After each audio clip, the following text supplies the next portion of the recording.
You're watching the Citizen Science Podcast, the one and only twin solar system podcast featuring Samuel Hofman, along with his team of experts as they discuss the very latest information about our binary twin solar system. Welcome to the show.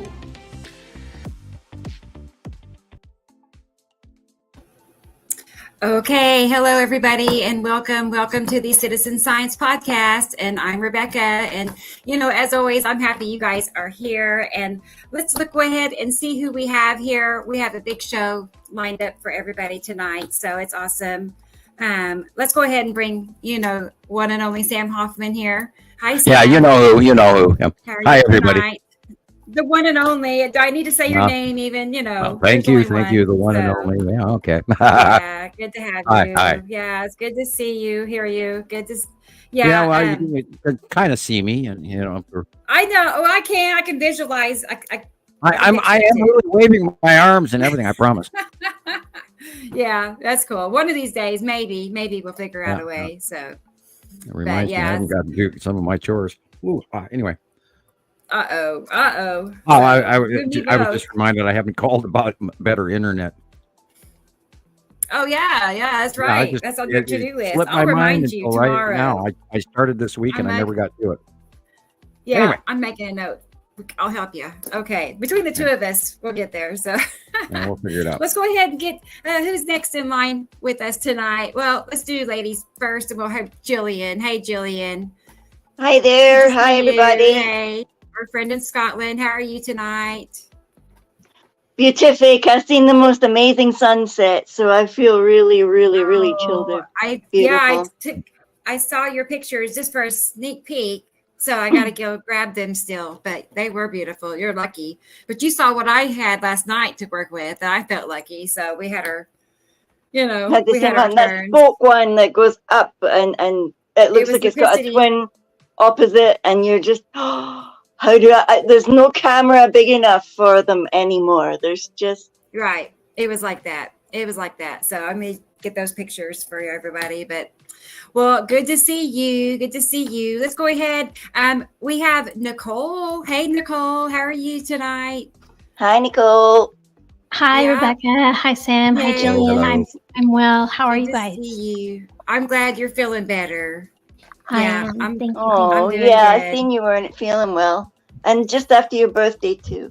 Yes. But hey, it's all good. It's all good. I know. It makes you stronger, so they say. So, right. It works out that way. Okay, let's go ahead. We have another one here waiting. It's our friend Jesus Marquez. Hey there. Hello, everybody. Hi, Julian, Sam, Rebecca. Yeah. Everybody with us already. Nice to see you all here. It's good to see you, Jesus. We hadn't seen you in a whole week now, so it's feels like a long time. Yeah. I know it. We're still trying to figure out our schedule. We're gonna.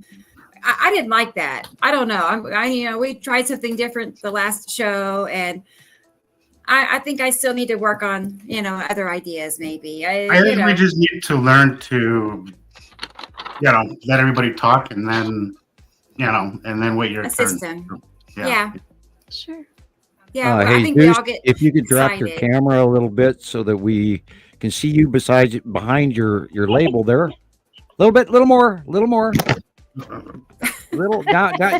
smack. Yeah. That's better. That's better. That way we we can see you. Not your Nibiru system is already here logo in front of your chin. Oh okay. Yeah, it was covering your chin. Much better. Thank you.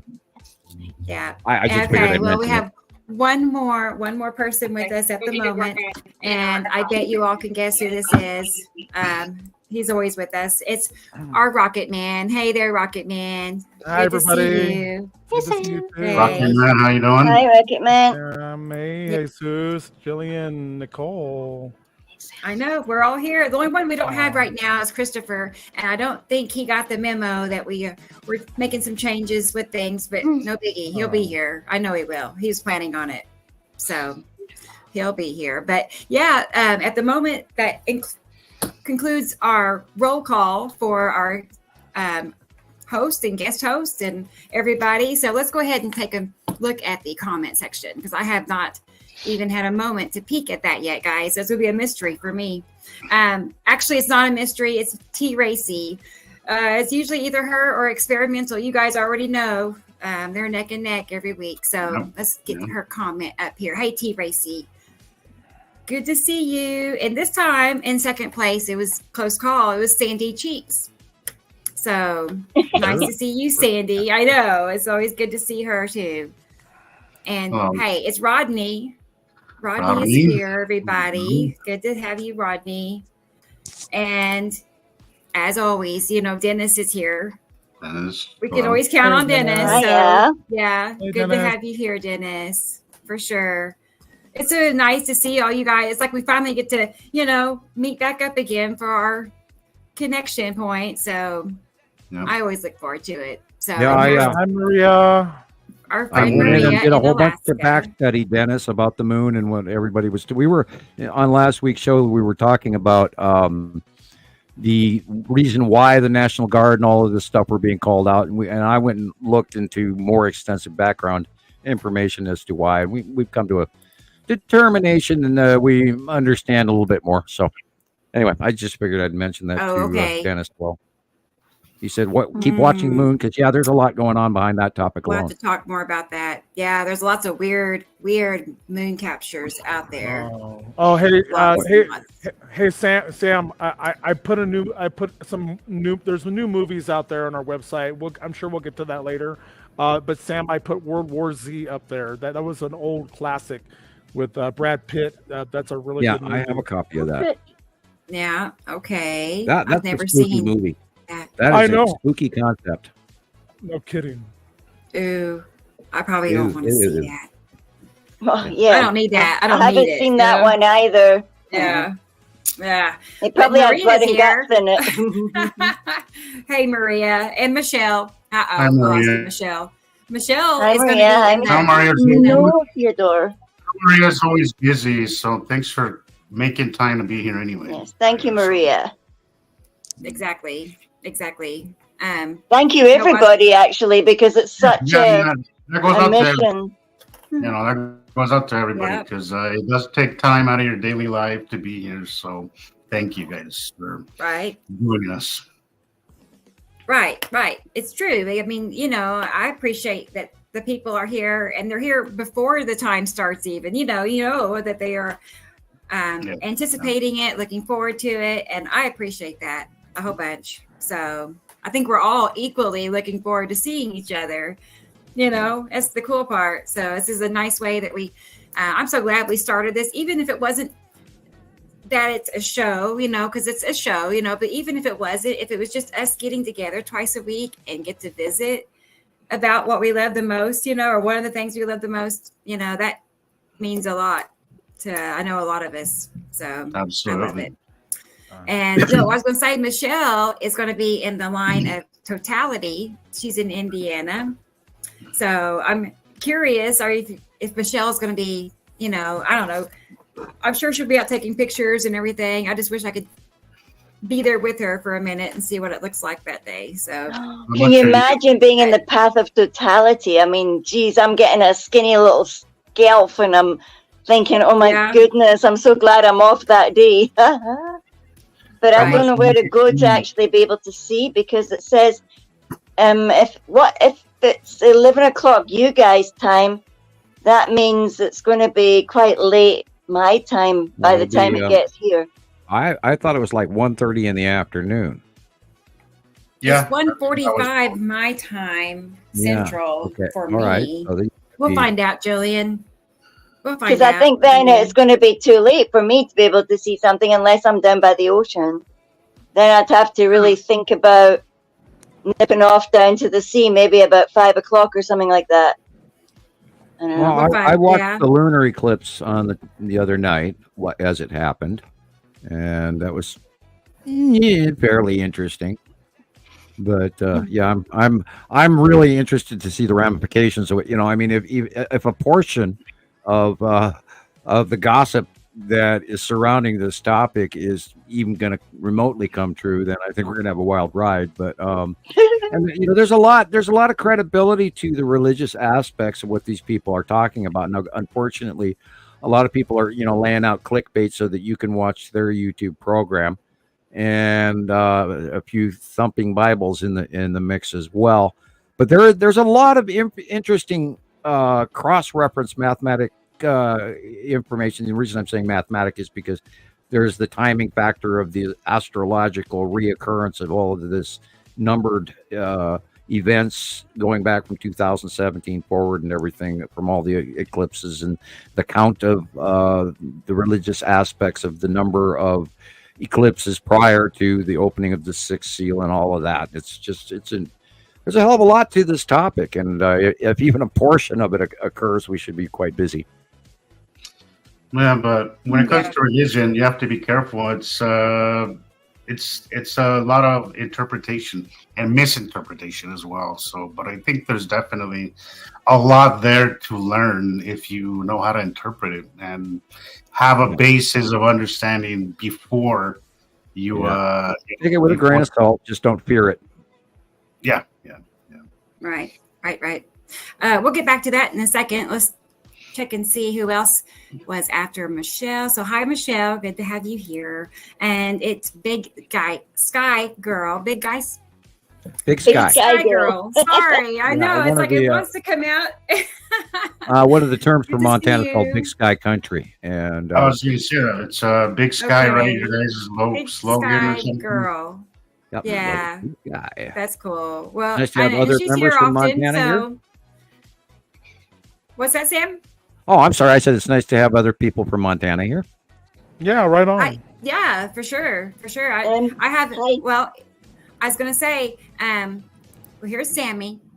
Hi, Sammy. Good to see you. Oh, Sammy. And I was going to say, speaking of our colleagues in our own states, we have my friend Tracy. She's here in Oklahoma, where I live. We're not too far from each other, about an hour apart, I'd say. So good to see you, saying something about Facebook, Rebecca. Okay. She says no comments are showing on Facebook. Can Rebecca check? Yeah. She posted that earlier, and I saw that, and it zipped right by you. You need to fix that. No comments are showing on Facebook. I don't know what that means.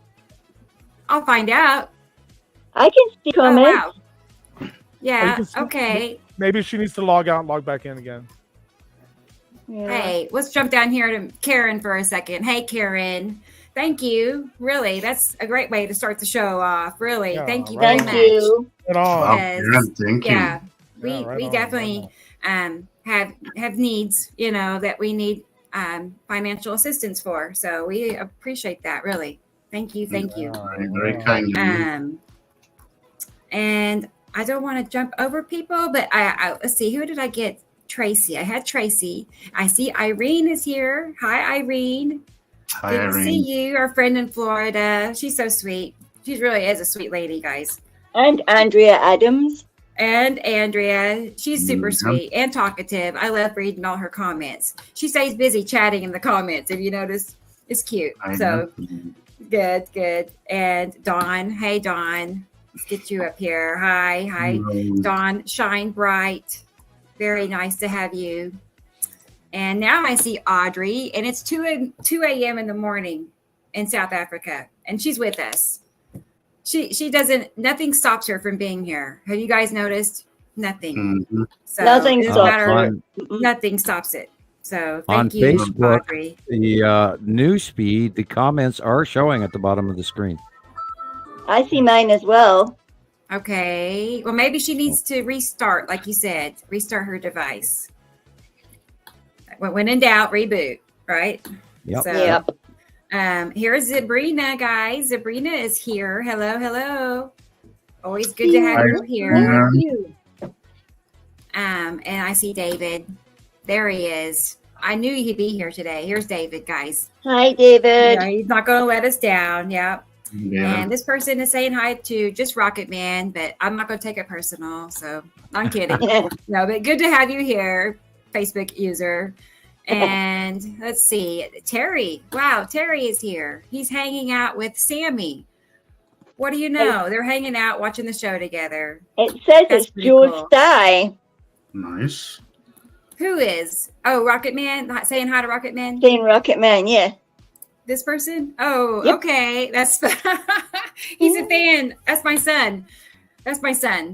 My oldest son. Yeah, Joe Thomas. So so he's a fan of Rocket Man. So I bet he'd buy a Rocket Man t-shirt. What do you want? Okay, I'm just saying.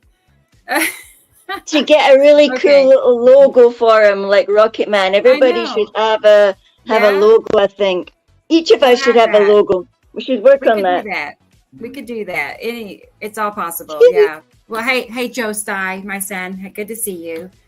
He sent me. I'll send you.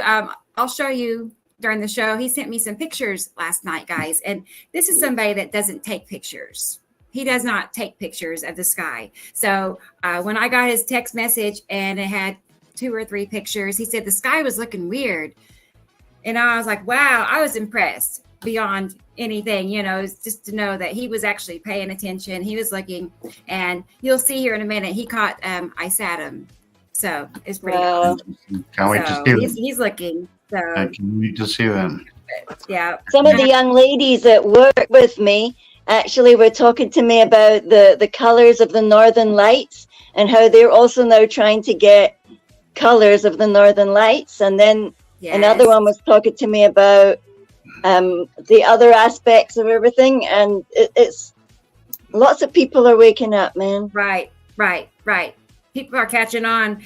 I think it's not for anything other than how extraordinarily different things are looking. They know deep down inside something is not the same. Something is up. We're not being told about it. So that now we're telling them. So it's perfect.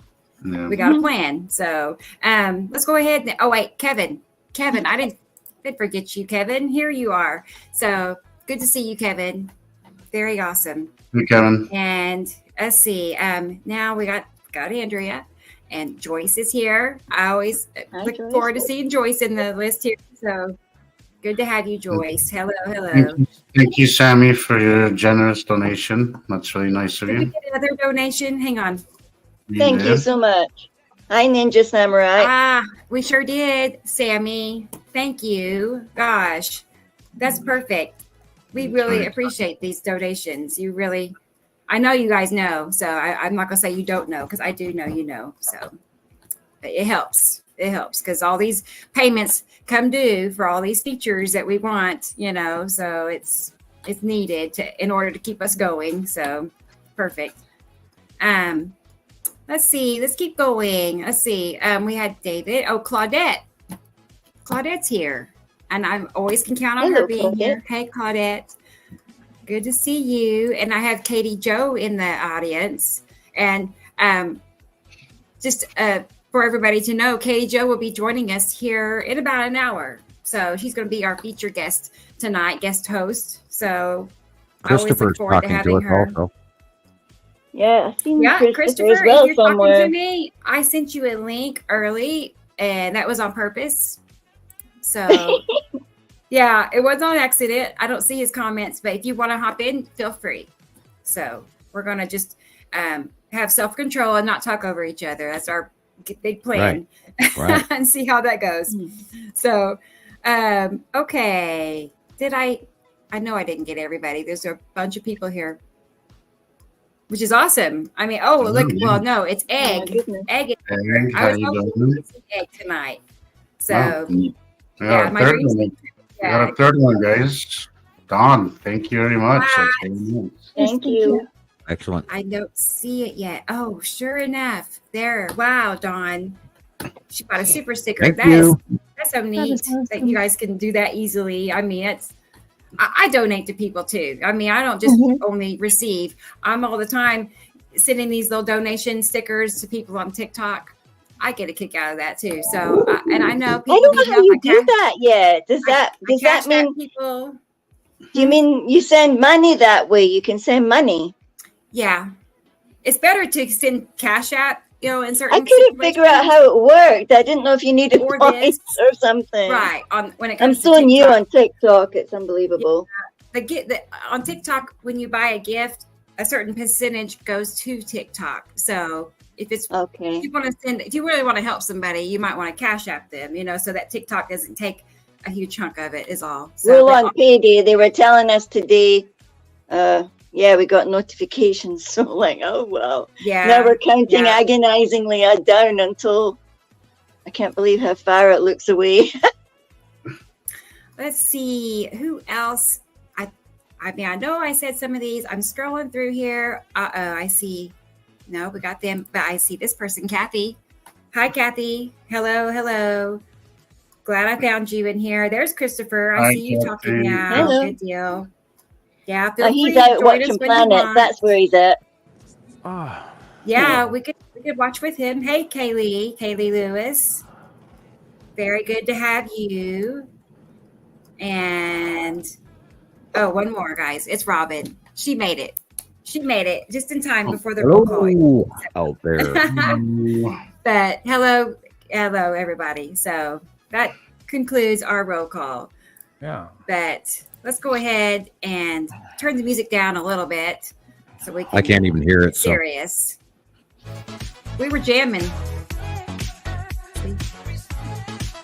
I just say to I know we can turn the disco light. Actually, I had lights go out behind me. I need to get some. Hey, you got disco lights. Disco lights would be like. Yeah, some good strobe lights. Right. LEDs. Yeah. And we could do that. I've got my tree lights, but I didn't put them on tonight. Yeah, you caught me unawares. I haven't got my tree lights on. That's bad. Where do you guys want to start tonight? Let's see. I mean, I know that, of course, the here you go. eclipse is big deal. Rocket Man's got that sorted. There you go, dude. The possibility of epileptic seizures is probable. Oh no. Thanks, Sam, for the disclaimer. Let's get our disclaimer pulled up while we're at that. Yeah. Because we don't want people getting a seizure. Only because we feel it's and we know it's important to share this. Let's go ahead and share it. And it basically just talks about the media, and comments on this channel are those of the speakers and authors and do not necessarily reflect or represent the views and opinions held by this channel's broadcaster. Read the rest. Due to the social nature of this broadcasting channel videos, many contain content copyrighted by another entity or person. This channel's owner claims to no copyright to said content. The broadcaster of this channel cannot be held accountable for the copyrighted content. Oh my goodness, there's so much. Well, that means it's somebody else's turn. Okay. I can go ahead, Nicolle. The broadcaster of this channel is a messenger and sharer of information and strives to verify but cannot warrant the accuracy of copyrights or completeness of the information on this channel. Take it on. I can take over. So if you have a complaint about something or find your content is being used incorrectly, please contact the broadcaster prior to making a copyright claim. Any infringement was not done on purpose and will be rectified to all parties' satisfaction. You guys are good.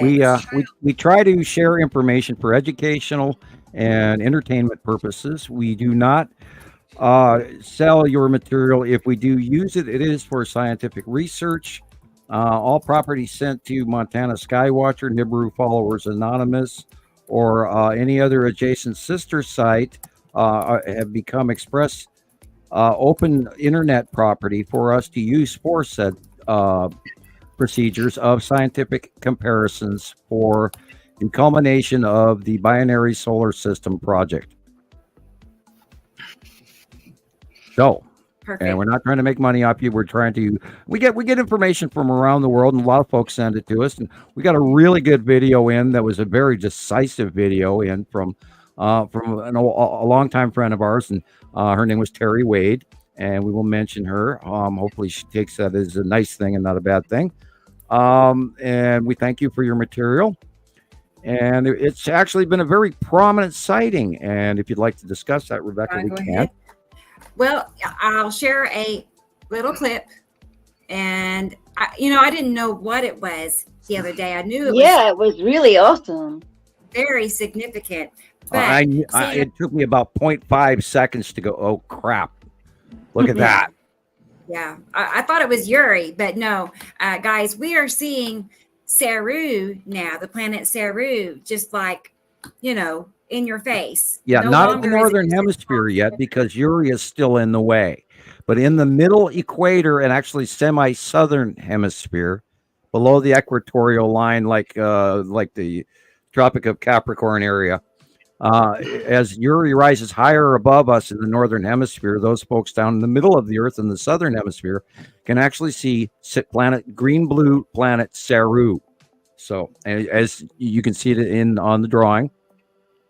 And I knew it was there, and then we got this video this week. Okay, so yeah, pay attention to a big circle, rounded curve to the left. Just like you're seeing here. Sun. Okay. On the left-hand side of the sun. Now, this is a little bit of a mind teaser.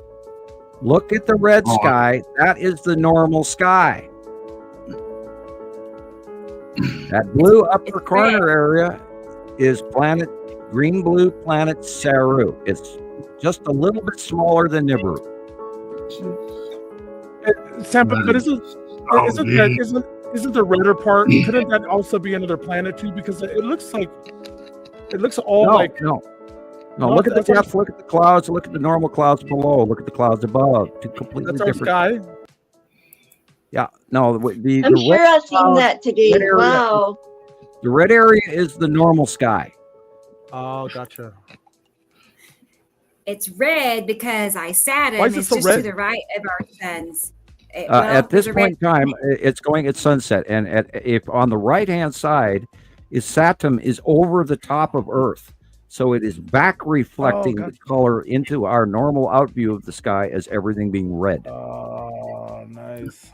Yeah, you definitely can see the curvature of the planet.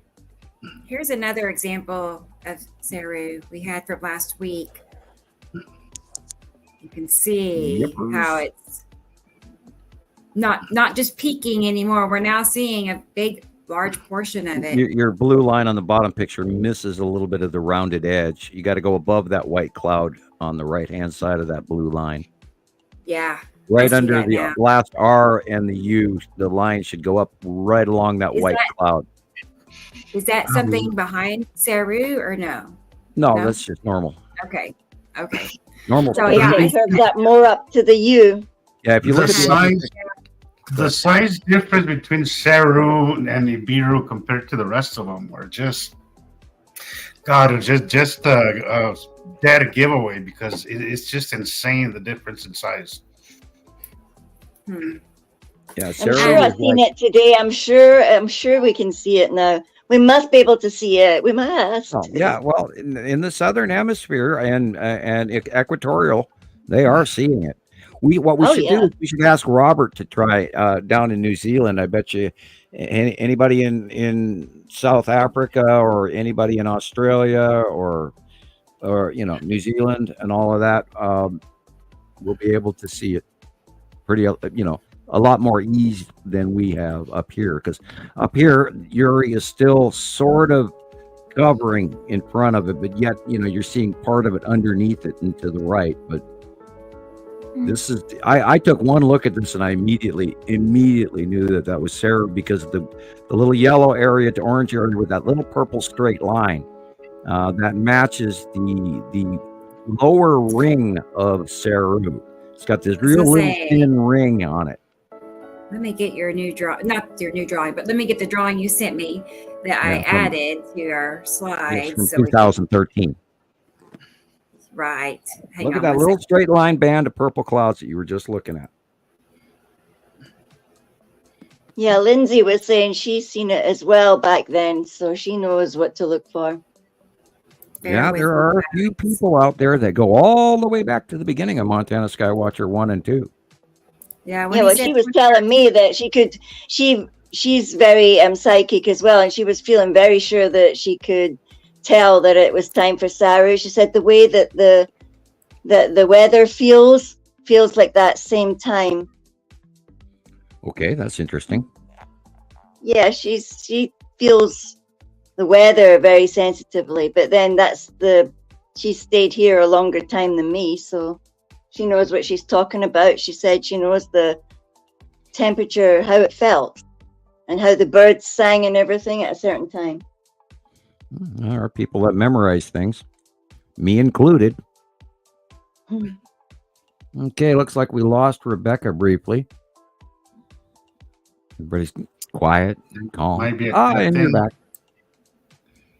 You went somewhere, We're Rebecca. all being good and not talking over each other. Well, I am.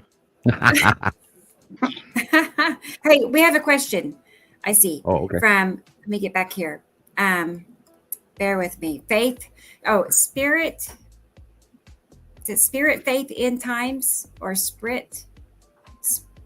But we have a question about asking, how did anyone begin to know this? Like, how did we come across this information? Oh boy. Where do you want to begin? That's a big question. Yeah. Yeah. Maybe you could condense it. In 1978, I wrote a paper as a junior in high school, the 11th grade.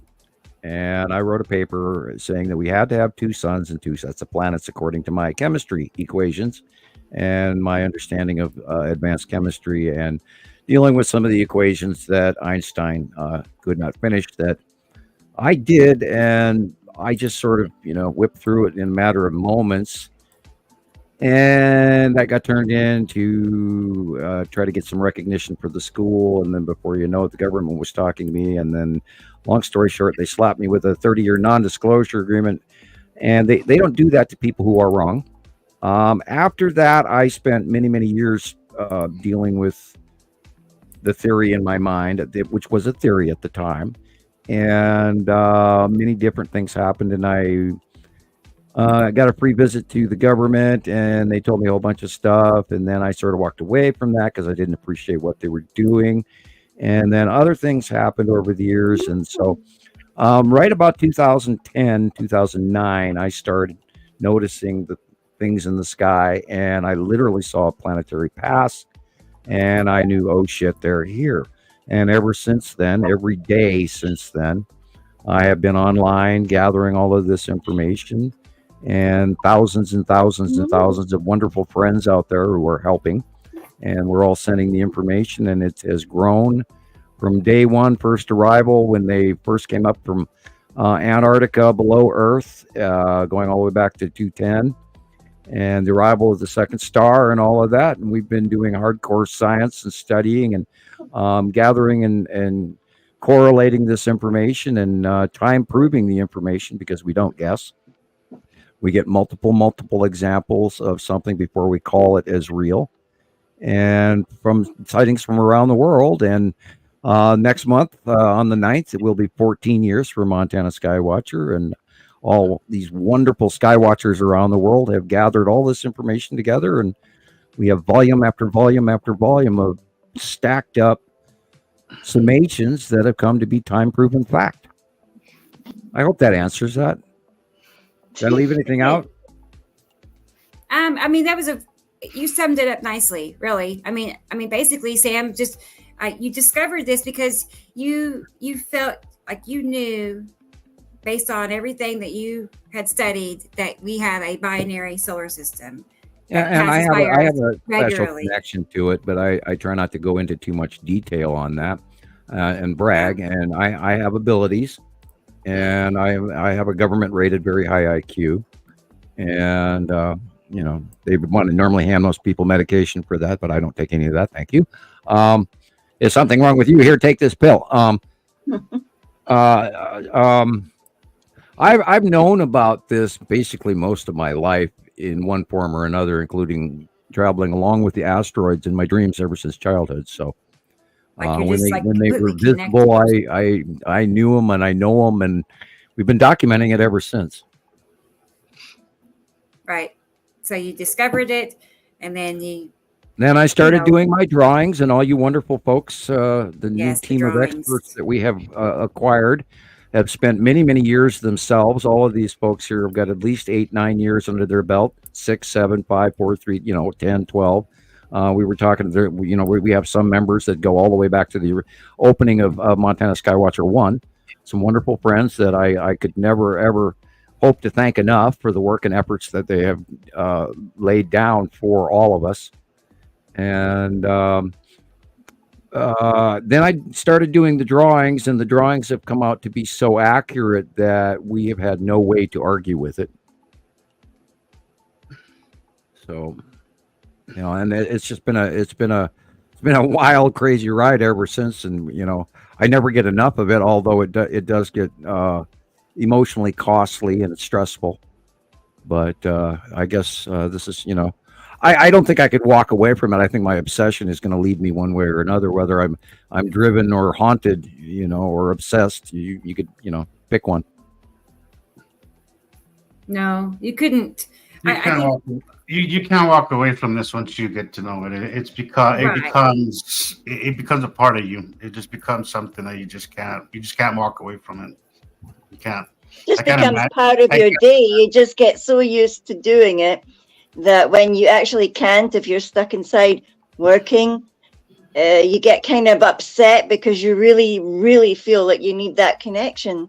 And taking pictures, for example. You don't know how frustrating it is when I'm driving, right, at work, and I see something. Do.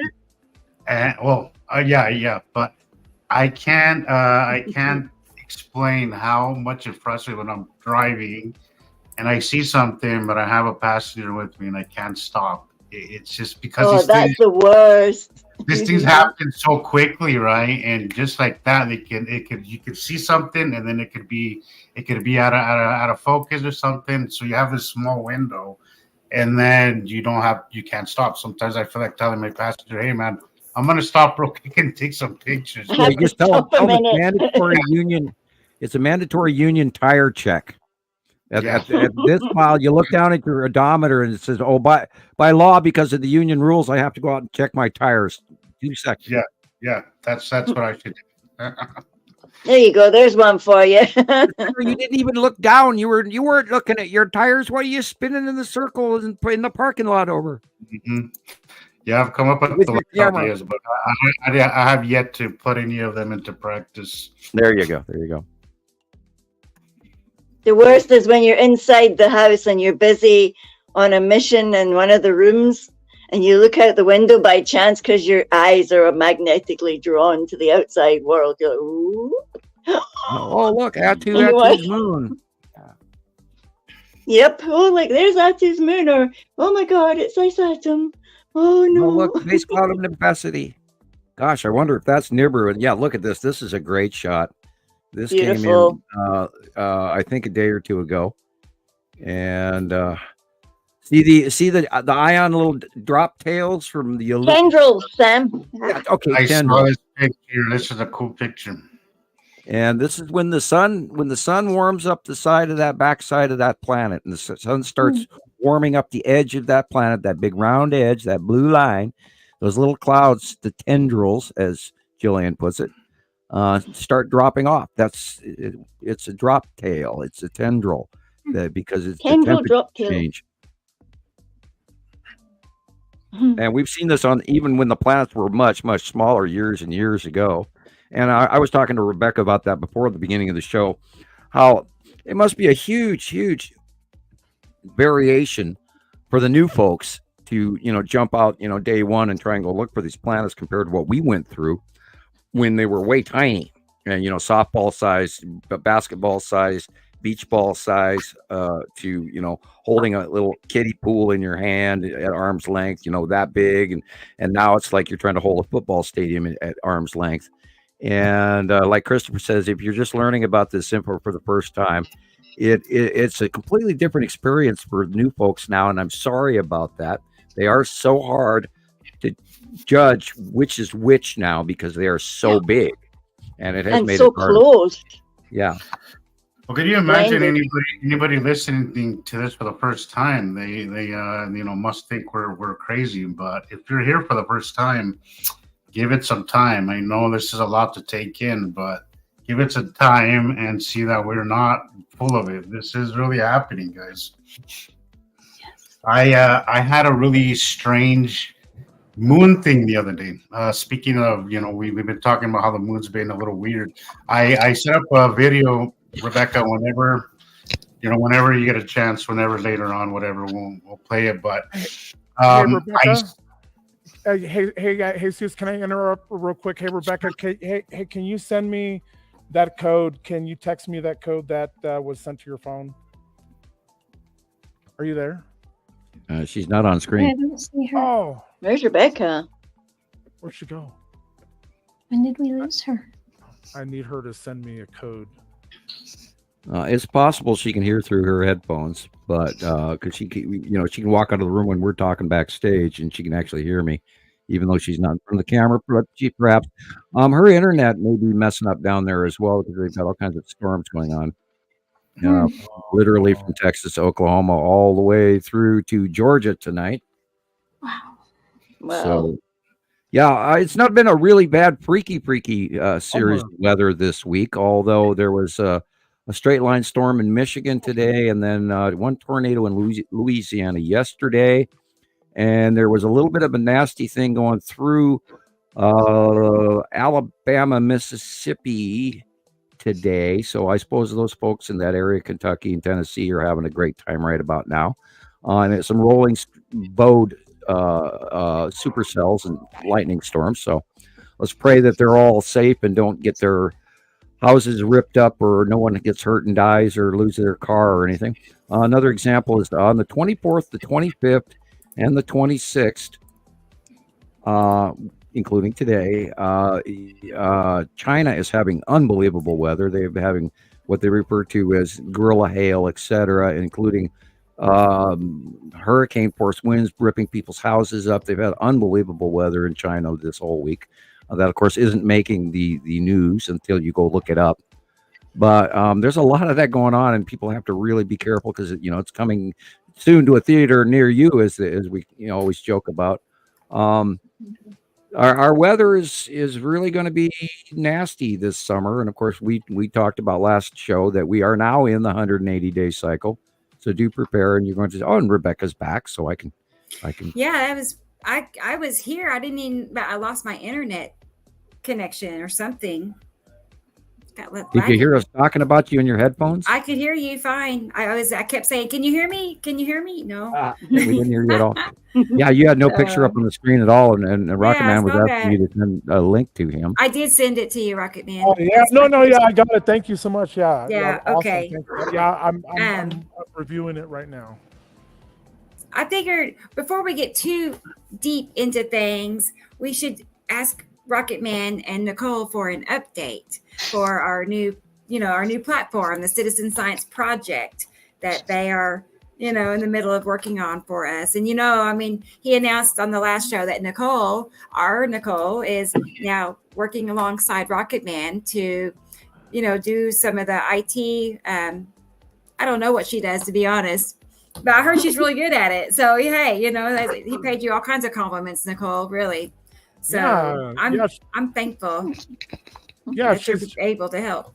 Yeah, she's helping us out. She's doing all the artwork and the banners and the thumbnails for all the movies that I'm putting out there. And so we have a really nice movie library, and we're in the process of fixing up that website, citizenscienceproject.movie.com. It's going to undergo another facelift. So I'm going to hire a digital marketing and branding SEO type of company to help us do some logos for Citizen Science Project, some artwork for Citizen Science Project. They know everything that we're looking for. They know what our product is. They know what we are talking about. They know who we are.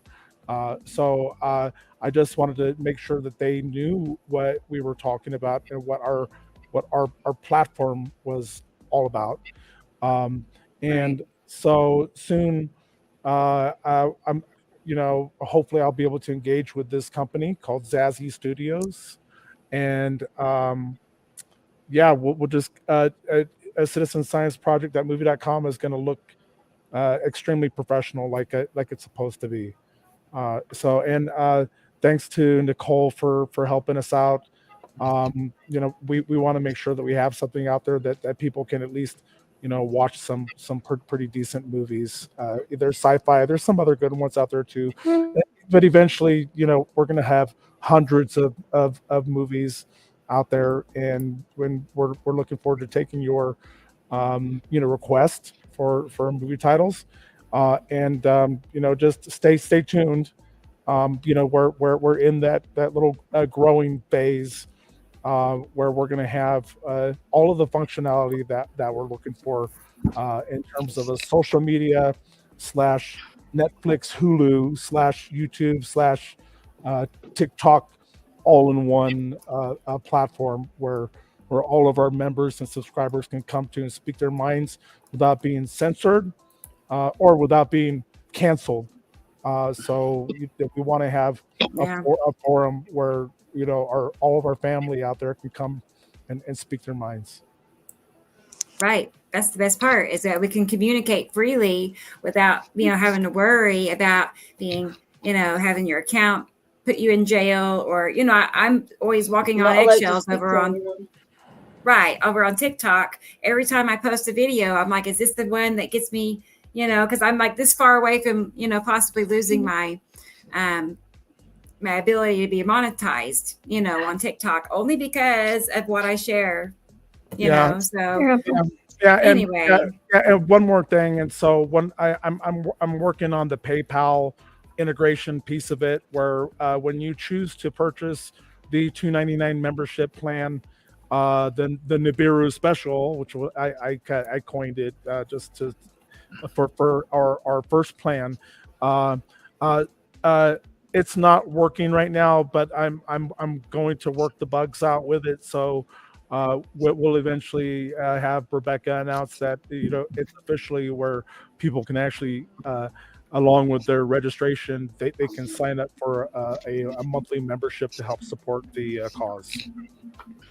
Perfect. Yeah, keep me posted on that. So, and no hamsters were injured in the making of this film. Thank goodness. They had a lot of fun, I promise. What a relief. They've still got their fur on. I wanted to back up a minute. I've seen a few people come in, and I wanted to just say hello to Aaliyah. Hi, Aaliyah. Hi, Aaliyah. And Gray Guy is here, our Gray Guy. It's always good to have you here, Gray Guy. And Third Eye Cam. He's a future co-host. He's going to be a future co-host. I don't know when. I don't have any idea when, but I feel it. And I think he said he would one day. So keep me posted, Third Eye, because we can't wait to have you join us. And Experimental is here. I don't know if I said her or not earlier, but hello, Experimental. Hi, Experimental. And let's see. Hello, Experimental. There's a question at the bottom from one John. Yeah. Okay. Oh, I see Michael. Hey, Michael. Good to have you here. And keep going. Let's keep going. Boy, lots of comments today. It's great. Oh, I see. Hello, team. And we know that's probably Cindy, our friend Cindy. Hi, Cindy. Hi, Cindy. That's her code word. Hi, team. Cindy. Yeah. Let's I think getting her up a wee bit John. There. Yeah, it is Cindy. Oh, here he is. You are way down at the very last. Hey, John, where are these planets in relation to our solar system planets? Well, they are between Earth and the Sun, generically, for the last few years. They came up from below us. We first started seeing them at Neumayer Station in Antarctica on the live cams approximately mid-2010. At first, we didn't recognize them as freely as we would have liked to because they were bigger than we expected. And then they came up and were starting to be visible around 2011 in the Northern Hemisphere. And that's when the second star was visible in the northeast sky, which outshined and dulled our view of our eastern, smaller yellow sun, Sol. And they existed for the most part, literally for the last decade, they have been between us and the sun. So we've been staring at the dark side of them. But when they come close to Earth and pass beyond Earth, which they started doing as of 2018, 19, 20, 21, 22, in little jaunts farther and farther each time over past us. And now they're completely over the top of us and going beyond us, so we can see more facial views of them. They are right within our proximity. And now they are not in Earth's standard orbit. They're not in Earth's gravitational spiral, which you're seeing an example of on the screen right now. We do not travel around a dinner plate. We follow our star in a static electricity attachment, which we refer to as a thread attachment, electrical thread attachment. And we are connected. So their larger spiral has been closer to their star, which has been beyond our star, slightly farther away. We don't have a distance on that, but it's probably quite a ways, 50, 60 million miles, who knows. And for the predominant part, the larger solar system has a tighter spiral, and because they are larger and they are closer to their larger star, so their spiral is greater, while we spiral in a co-spiral with our smaller star, like you're looking at right here. So the best depiction of this model would be to add two stars, one larger than the other, and two solar systems, and having the secondary solar system sort of kind of in front of ours and blending into our spiral. And yet the planets do not collide with each other. They electrically repel. This has been a situation where this is not the first pass that this has happened. This has been going on for millions and millions of years as normal. And I get to go cut pizza. It's pizza time. Cool. It's pizza time. All right. Yeah. I was going to say, here's a good example. It's self-explanatory, I know, but you can see how there's that graphic where it has these planets rotating by. And then here is some time-lapse video, of just that. These are what the planets actually look like, from our view as they rotate by. So, and they all rotate as they go by. They're all spinning like that. So it helps really support, this, heliocentric model. So I think it's amazing, isn't it? It's so beautiful.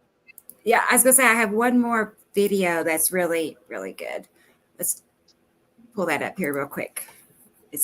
I don't know why. It seems like Nipicity is the one that seems to be the most obvious when it's rotating too, I've noticed. Right. It must be the fastest, smaller one. So it goes past and is clearer to see. Yes.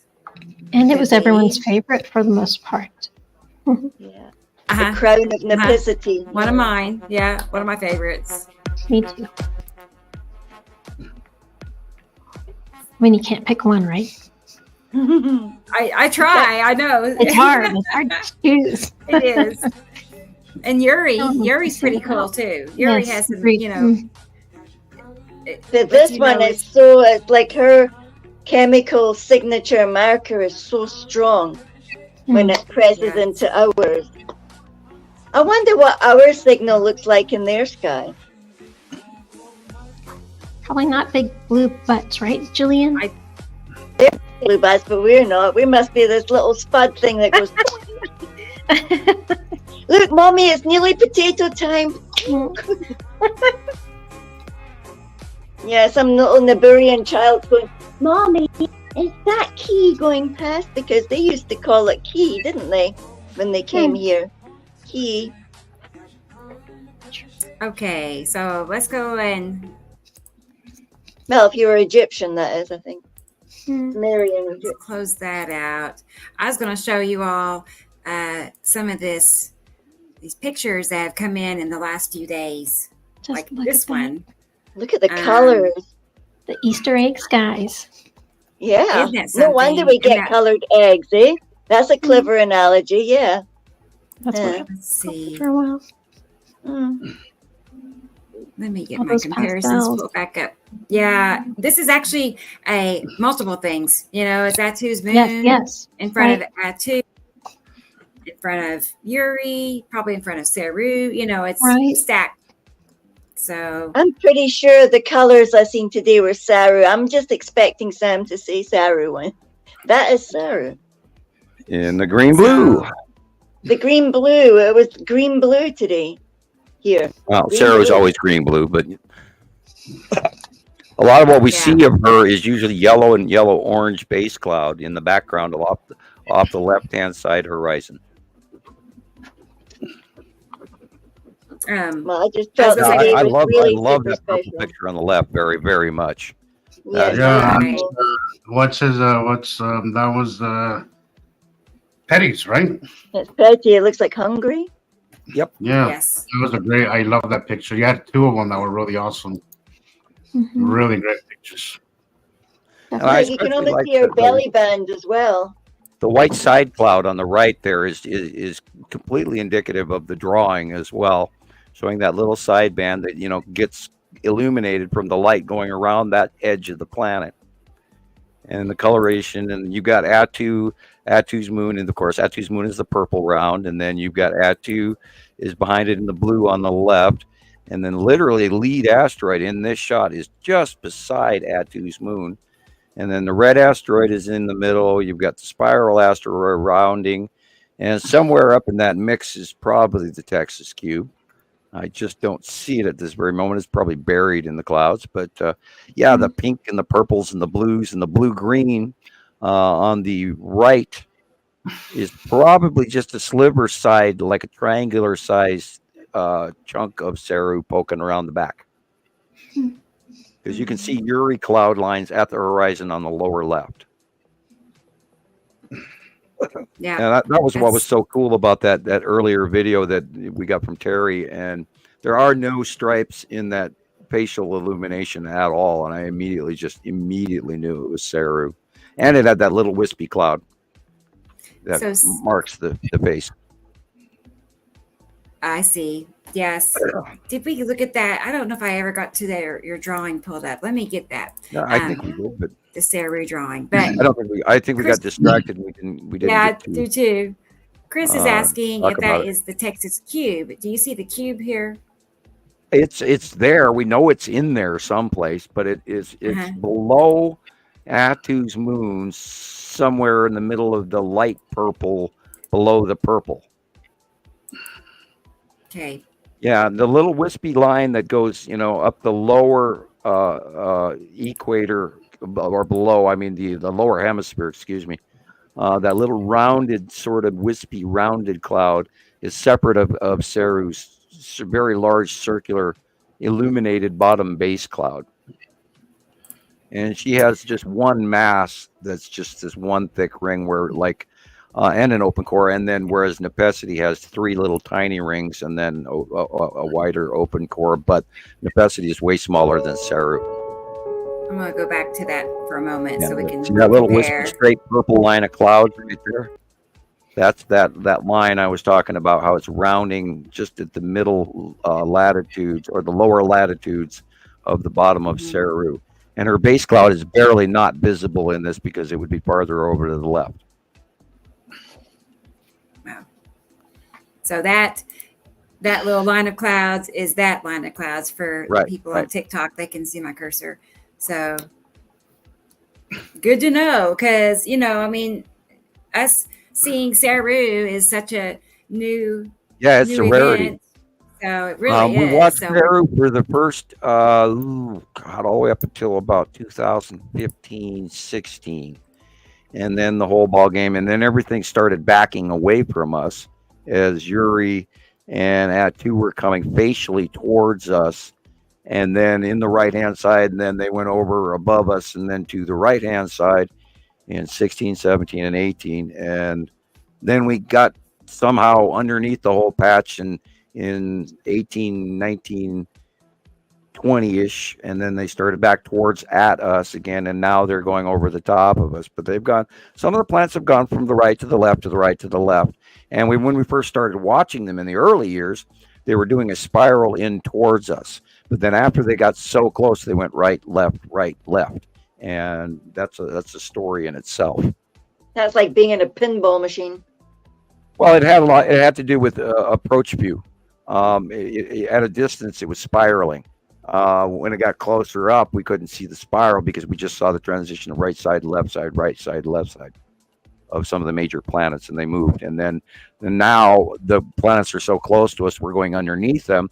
And like I said previously, we used to be on the left-hand side of Uri and Attu, and now we are on the right-hand side of Uri and Attu as they spiral and move above us and go continuing on. They came in from the lower left, and they're going to be leaving to the upper right.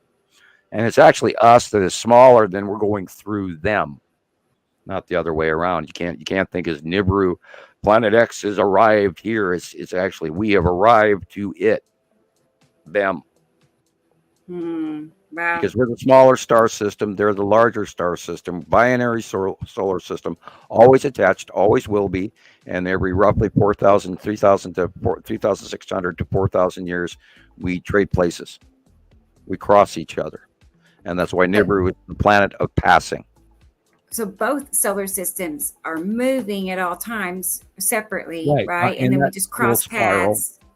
In the dual spiral, and it could have to do with static charge buildup or whatever, because we saw a discharge scenario go on in 2012 when the second sun and our sun came close to each other or aligned in alignment. We can't say close to each other because we don't know. There's no way to measure that. In out view, they got close to each other, and then they coexisted, and there was a discharging between the two of them, and that happened in 2011 and 2012, and then the solar activity all changed, et cetera, and you can we'll go look that up, and then now we believe that they're separating, and then the larger star will continue towards us slightly, and then to the upper right as we go to the left and down compared to our normal path. But it's like being a 3D chessboard rather than a 2D.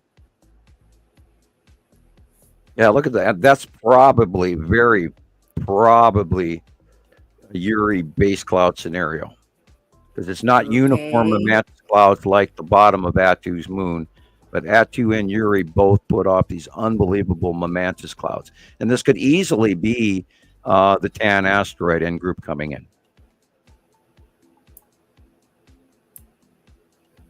I'd have to look at where the light is and the lighting and what direction we're looking, et cetera, et cetera. There's a lot going on right over the top of us right now. And even like what Christoper always says, like the skies are just insane right now. They just are.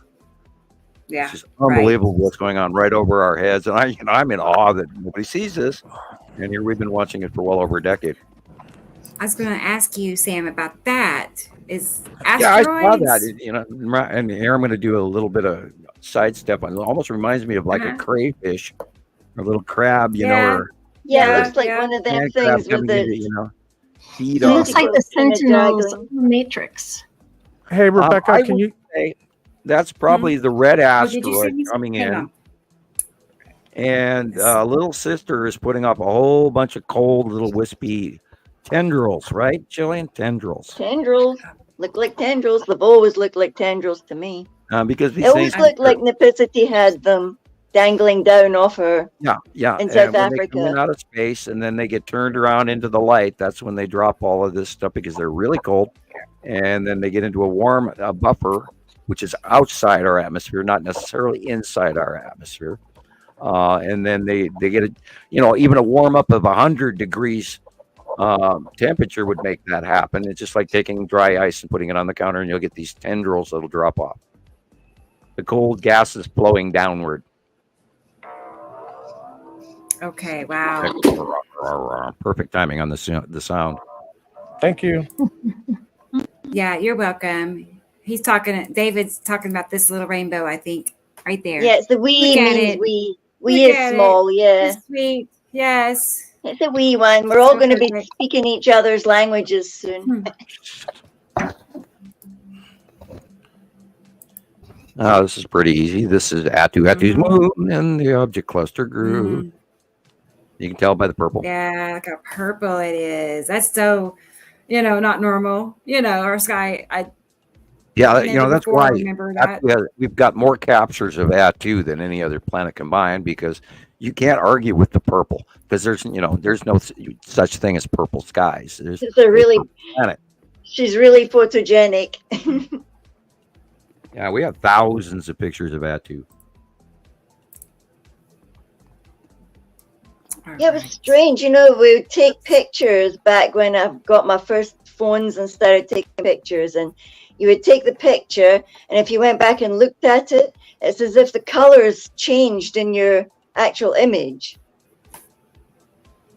Well, maybe it always was that picture. Your settings, of course, your there's a lot of different settings you can make that'll pull in different colors, but your camera will actually usually show you stuff better than your eye. Yeah, but it changes it. Yeah. This was from Jesus. Well, yeah. I thought it just looked so intense looking. Like, hey, yeah, Jesus, was it raining after that or anything significant happen? Where is he? Is he there? He's off camera, so I'm he not maybe sure. stepped away. We'll come back to that. I just picture. I seen a similar one to that from a chap called Bob Lad on TikTok. He's gonna Facebook friend me. I'm gobbledygooking, but he also had a picture like that. Yeah, I messaged him last night, Bob Lad. Yeah. I made a video with one of his pictures last night. He was asking about that and about a certain picture. I'll have to share it with you guys. Yeah, because he was asking me which planet he had, but obviously he had an epicity by the colors and everything. And his other ones I hadn't quite got around to because I only seen them about 20 minutes before we came on here. So you made a whole bunch of really nice comparatives, two-picture comparatives this week, Rebecca. I like those. And this is another one that fits one of those that you made, which was what reminded me. Again, we have Atu's moon, and coming in from the left-hand side is the object cluster group. And, we have thousands of these. And, you can't have this matching Skype cloud pattern that happens over and over and over and over again and have it just be clouds. And this is, we got to learn when these were much, much smaller, what they looked like. And this is how we've learned all of this information to know exactly what we're looking at the moment we see this picture.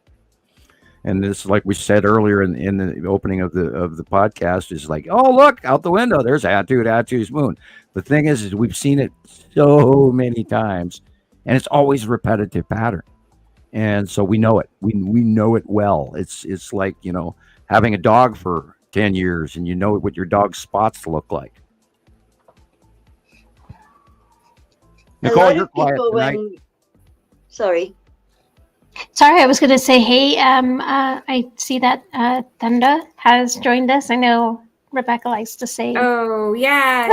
Thanks, Nicolle. I know. I don't want to miss anybody. So sometimes you do have to jump right. I need an extra pair of eyes, like on the top of my head or something. But now that Nicolle is here. Hi, Thunda. Hi, Thunda. Yes, hello, Thunda. And I'm just trying to stay muted between the dogs and the kids who are apparently having the circus up there. So otherwise, nothing else. Yeah. You're doing well. I couldn't hear a thing, so no worries. Good. I'm doing a good job. I've been very surprised by the average public opinion comment trail feed that everybody's been doing, and I have been noticing there are a lot more people really reaching into some really qualified metaphysical information, and there are a lot less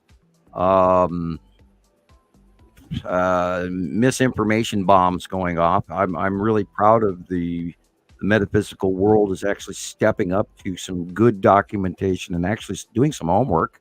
I have to congratulate people out there for that.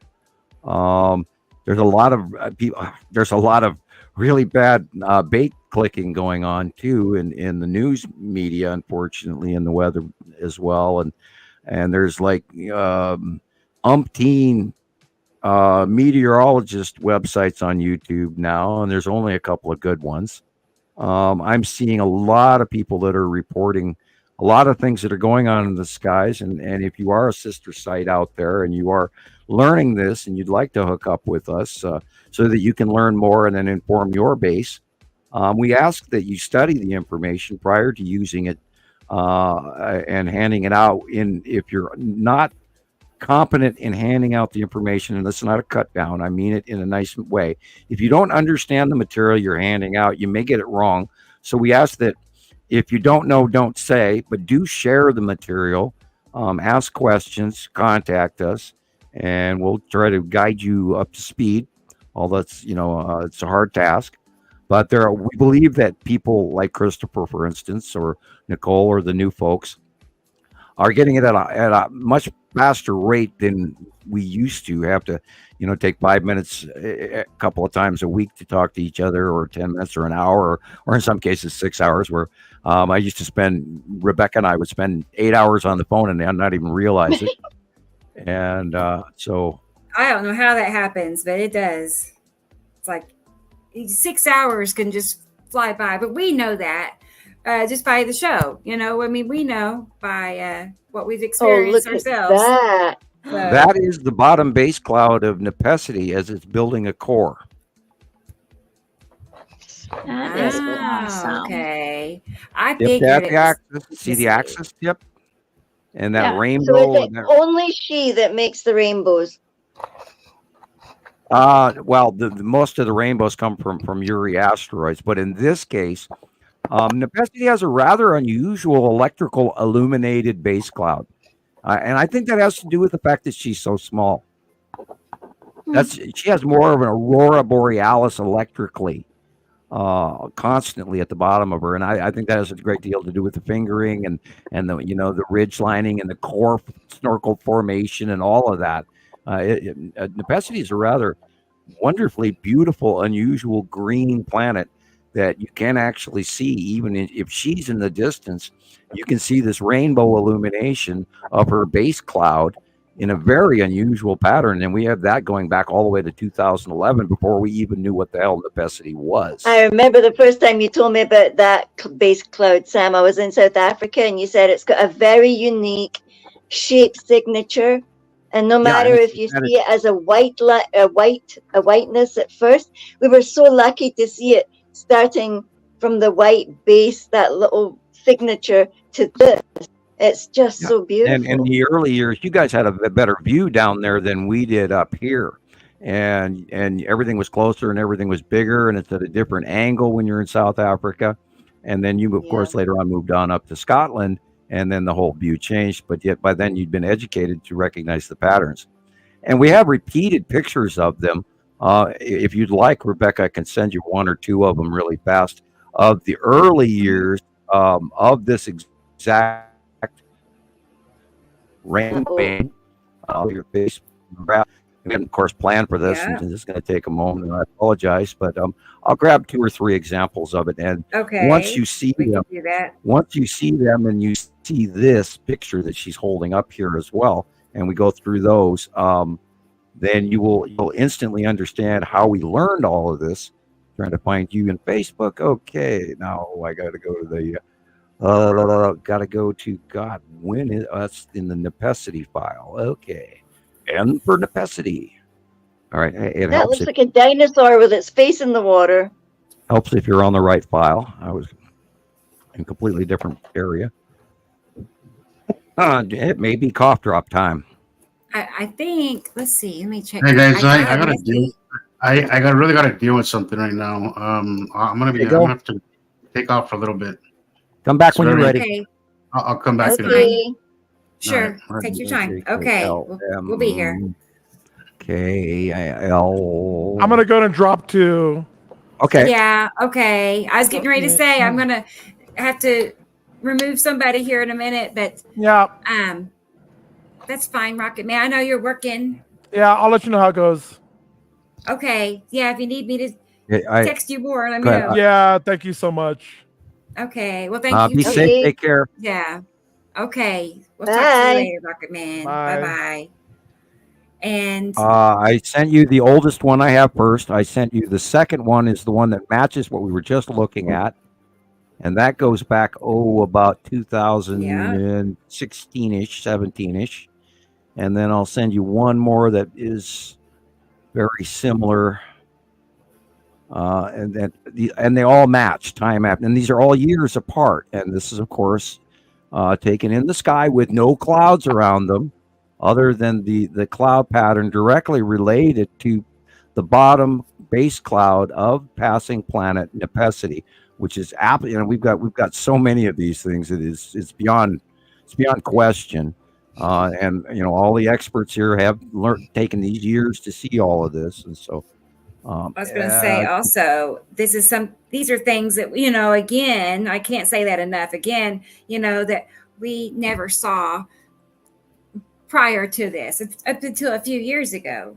I think most of us can count for that. We all know that this is not normal. Okay, I have sent you 3 examples of it. You got me one more? Okay. Oh, yeah. And these are all, anywhere from 8 to 10 years old. The first one. I wonder what the official explanation is for these. What according to NASA or according to me? Right. Which both? NASA would call these noctilucent clouds. So, these are the noctilucent ones. Then, of course, there's the nacreous clouds. Now, meaning coming from the German Nacht, as in night. Noctilucent, meaning illuminated, nighttime illuminated. And that reference has to do with in Arctic regions only, in ice crystals. And yet they've been calling noctilucent clouds in the middle ranges of the equatorial region, which is bullshit. So, this is 2016. There is the open base core of the bottom of much smaller planet Nepesity. Now it's higher up. It's the blue area in the upper right corner. You can see it. It's little blips in its close planetary. You can see the land because there's no oceans on Nepesity. It's got these big craters. And then this is the illuminated base cloud with a sort of an ion drag off it always reaches, I believe, towards Uri. Electrically, it's in the proximity of Uri, so I believe there's an electrical. Okay, now this is the exact same thing as that previous picture we were talking about. You can see the same base core, and you can also see in the upper left hand, you can see the 3 asteroids that usually rotate. And I believe, and we're going to have to call, and I've been avoiding it for years, but I believe the big 3 are the ones that orbit below Nepesity. Yeah, they were like golf balls, golden golf balls. And they travel they're called the big 3 because they were big, and we saw them actually a long time before we identified many of the other clusters, and we associated that with the lead asteroid, but it all had to do with outview. And in the outview, they all looked like they were lead asteroid, red asteroid, blue asteroid, green asteroid, spiral asteroid. And we in the early years, they were just tiny little dots together. So we always thought that's why we called it the object cluster group. And then later on, we had to go, oh, wait a minute, there's object cluster groups, plural. And then we ended up typing that for so long that we just went to OCG.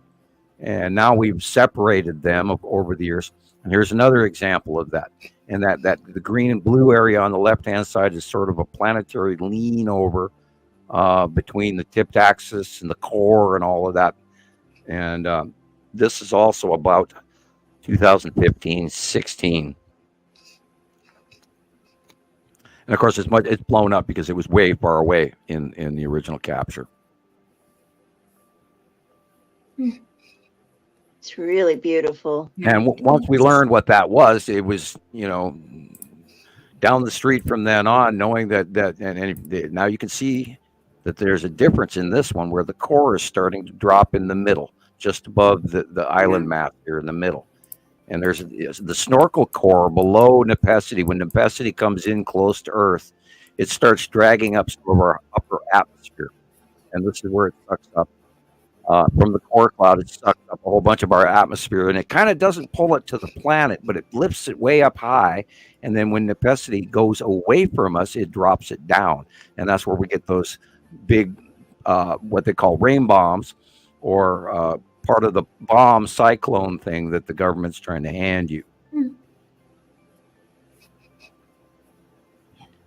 And we believe that Nepesity has been a very regular close passer for the last couple of years, because we also think that she is smaller than Earth, or about Earth's size.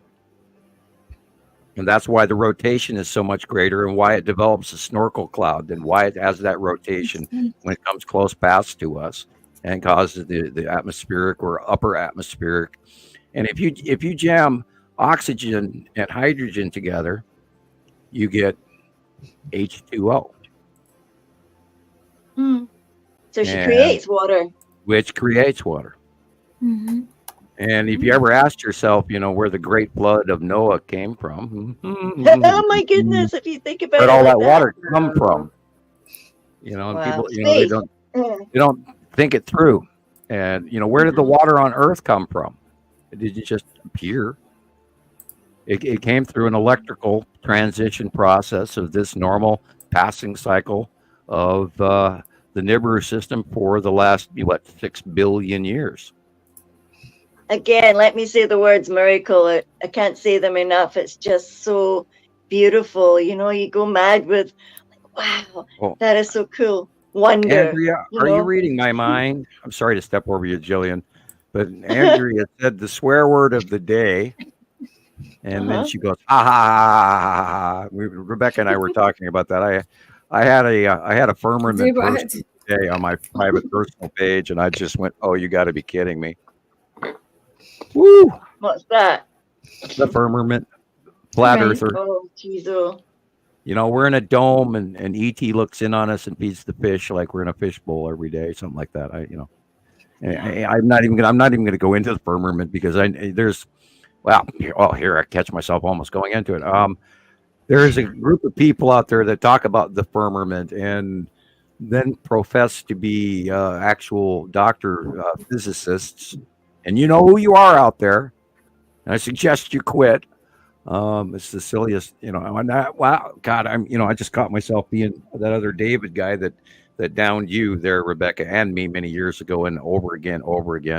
So I shouldn't throw stones in glass houses.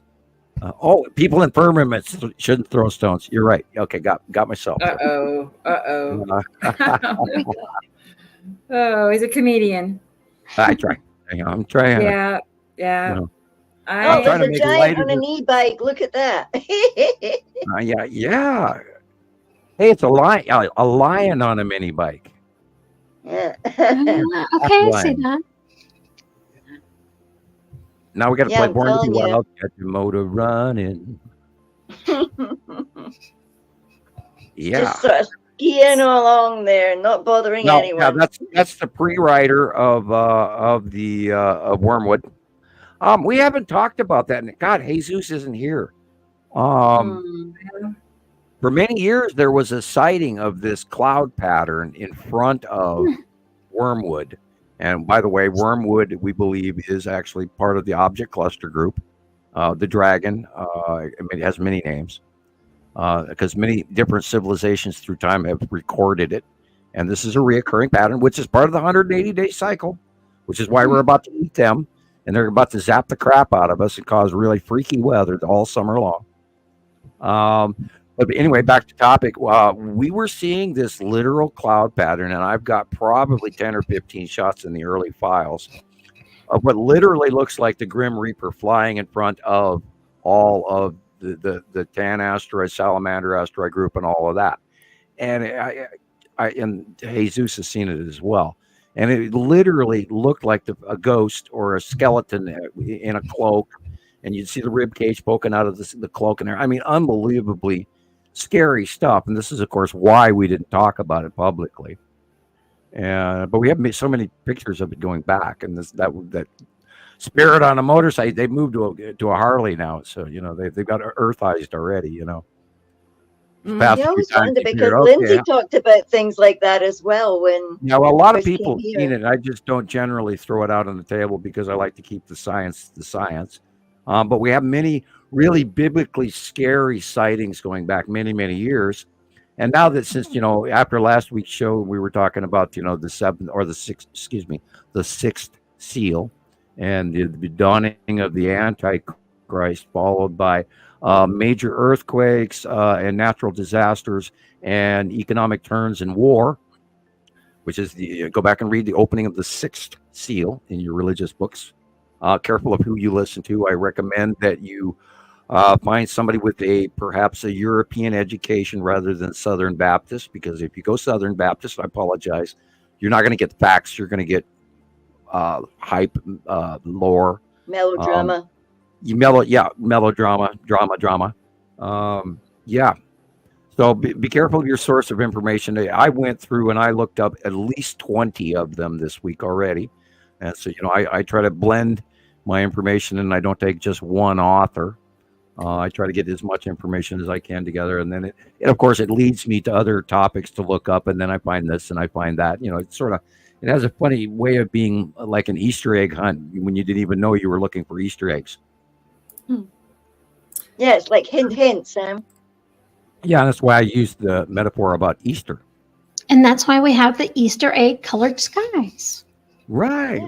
Exactly. And look, there's 4 of them right now flying, little colored Easter eggs flying over the sky.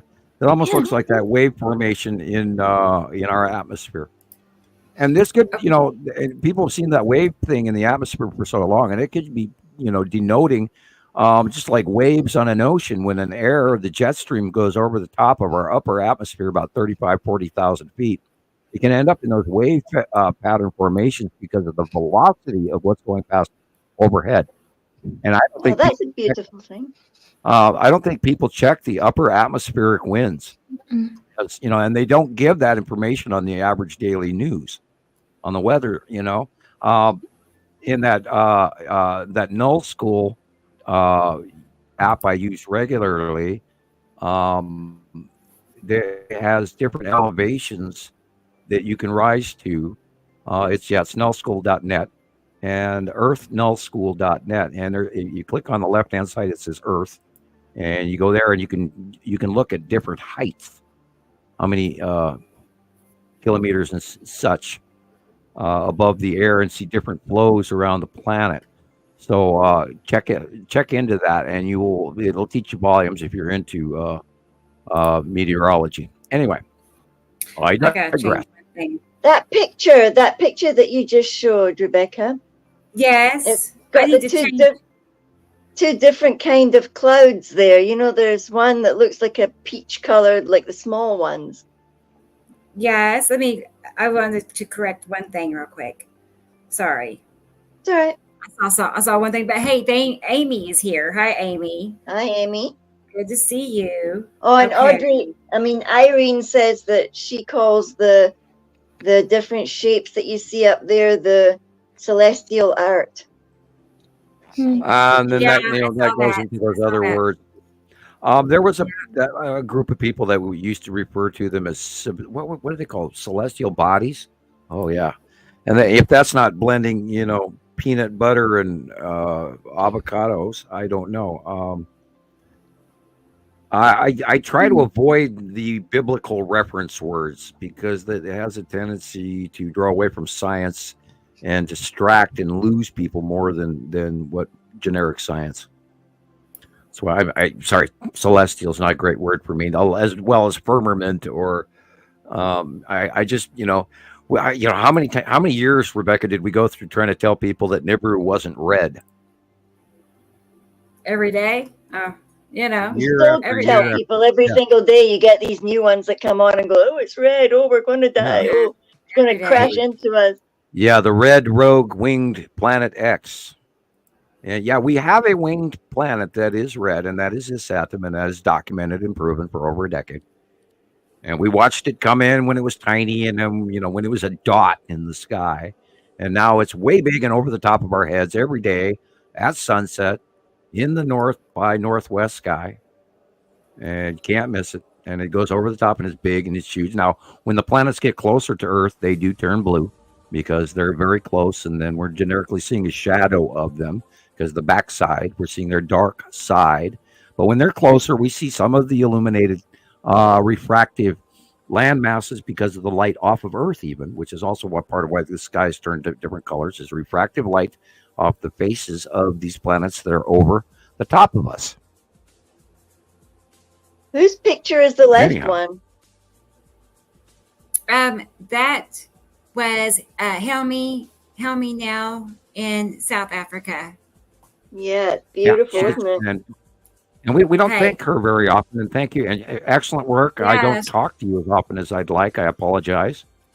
She gets some really good things. Like consistently, she gets good shots. Yep, she does, a very valued member of Montana Skywatcher too. Makes me nostalgic for my South African skies. Right.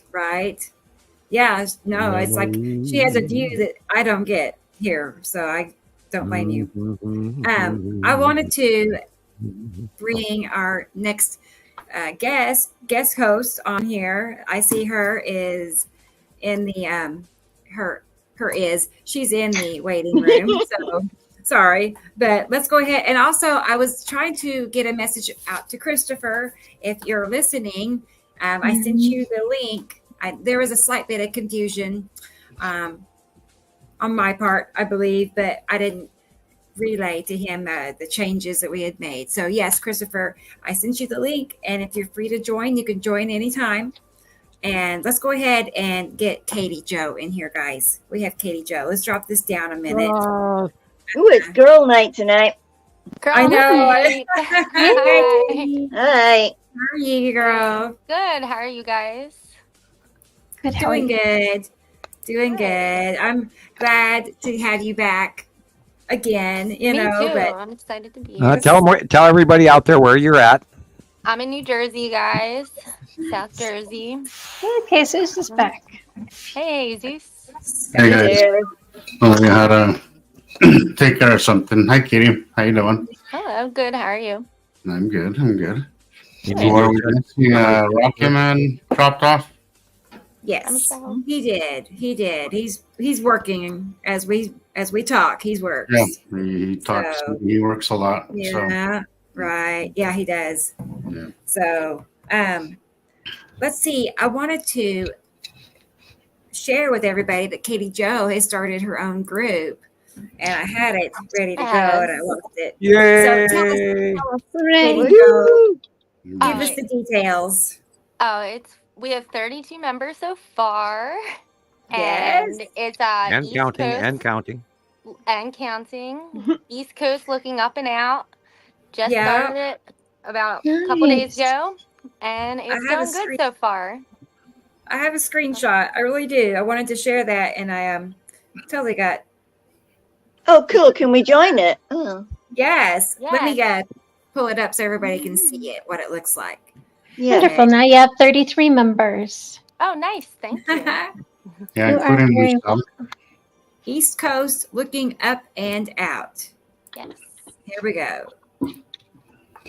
Sorry. You're good. Everything's slow, including me. So, So nice. It's fine. Yeah. Well, we were congrats discussing on the group. Thank you. We were discussing before the show. I'm sorry. Go ahead. No, go ahead. I was saying we were discussing before the show how probably everybody on Earth has planetary exhaustion from these planets being so close to us. I'm sure that there's somehow biometrically affecting us. I know that all of us are talking about how they, it's the topic started out as like I do my errands and then I get nothing else done.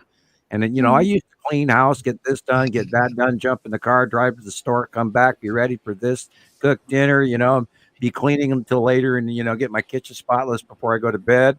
That's not happening now, and I'm appalled that my brand new stove has been covered with olive oil all over the place. And if you don't get to olive oil quickly, it gets really hard.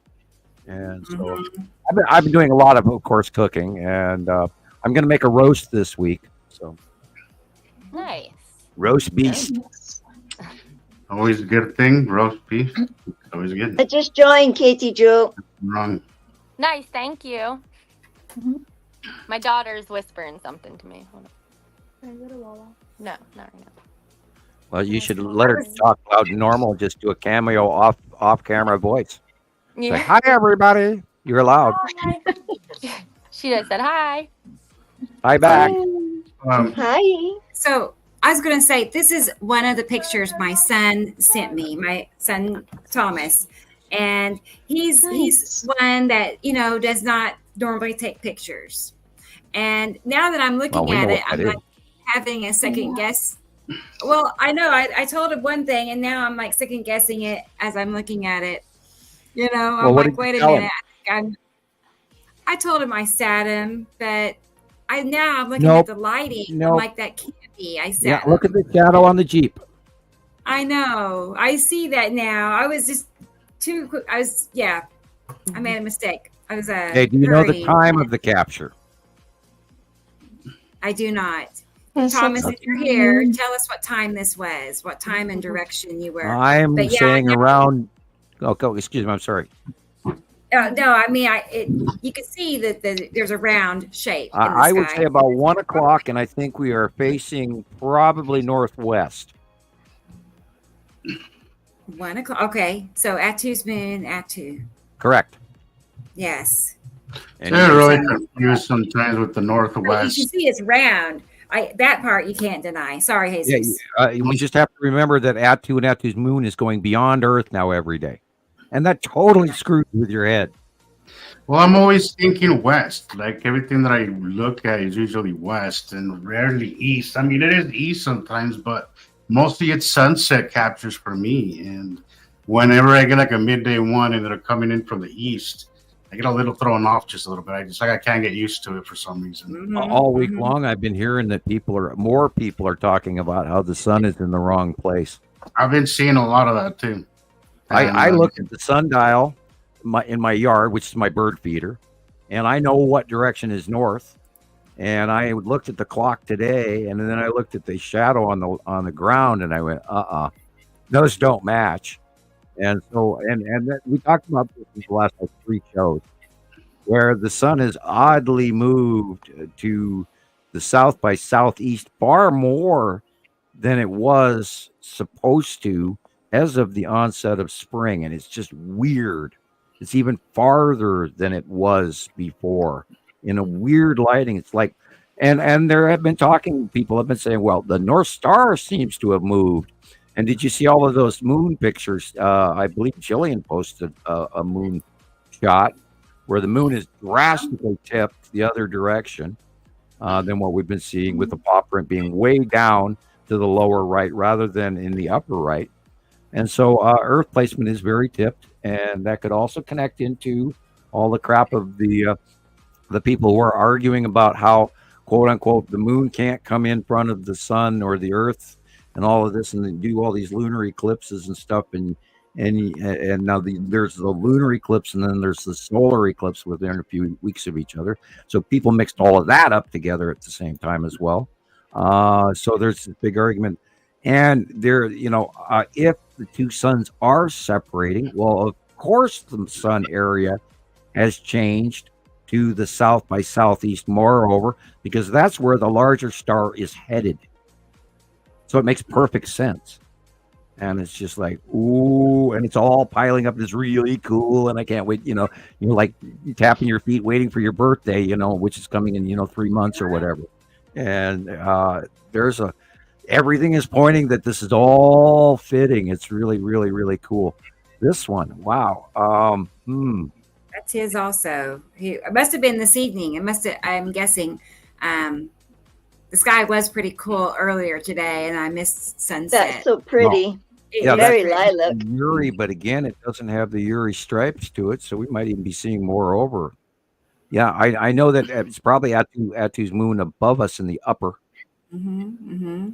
What that blue body behind it would be a guess, and I would say Uri, but maybe a little bit of Saru in the background as well in the lower area, different lighter blue. Yeah. Interesting. Yeah, well, we're gonna actually start seeing more of Saru. So I mean, this whole ball game is going to change literally by the end of summer. It's going to be Sorry, now we're all quiet. We're all staring at the different colors here. Yeah, well, he did a good job, Thomas. He did a good job. Yes, that's a great picture. Tell him he definitely captured planets. What's that, Sam? Tell him he definitely captured planets. Yeah, definitely. And then hand him the show and have him watch this show. I think he's on right now. I think he's watching right now. Good. You did good, Thomas. I hope to see more. keep me posted of what you're seeing. And I see now the real sky is the orange area, the orangey yellowy area. That's the real sky, and pretty much everything else above that, all the blue is planets. Yeah. And the clouds, those little micro. Would you call those little ones above? Yeah. Those are not Earth clouds. The ones on the bottom are, but the ones on the top are not from Earth. Those are clouds around the planets. Okay. No, I got some pretty interesting footage a couple of nights ago of the moon. I set up the video whenever you can. You have it ready? Okay. I have not seen it. Look at that. Put that on the lineup. Well, since we're on the moon topic, as well, we can do that. Wow. What? I'll let Sam comment on this one first and see. I'm curious. By the way, we have a new name for a new asteroid. Oh yeah. And this little roundish reddish colored asteroid right there is below the tan asteroid. And I wrote it down someplace, and I hope I didn't lose it. Sorry, I'm talking off in the distance. I hope I didn't lose it. I wrote this down. That little reddish one is the one that Leandra has requested. And the one above the tan asteroid is what we're now calling Lorraine, and that is for Lorraine, and she knows who she is. And I'm going to look real quick at my old notes, so bear with me for 2 seconds. All these things are going to have girl names. We're going to have to think of, like... Well, this one is not... Okay, I wrote it down, and then I think I tucked it into my old notes pile, and I wrote it down, and you're gonna have to put it in a new asteroids file, Sam. Well, no, Sam actually needs to be better at his note taking and actually keep it in one book instead of individual sheets that I keep at the TV. I get it. I need to. Well, thank God somebody else is like me doing stuff like that. I got tons of notebooks that are brand new. Do you think I ever use them? I get it. No, I'm writing the old ones still. You get a really cool notebook. You see it in the shop, and it's like, oh, it's perfect. It'll go in my pocket. Okay. It'll go in this pocket or that Rebecca, pocket. keep a picture of this for Leandra. That reddish asteroid below the tan asteroid, which this is part of the facial effect of the salamander asteroid group, I believe.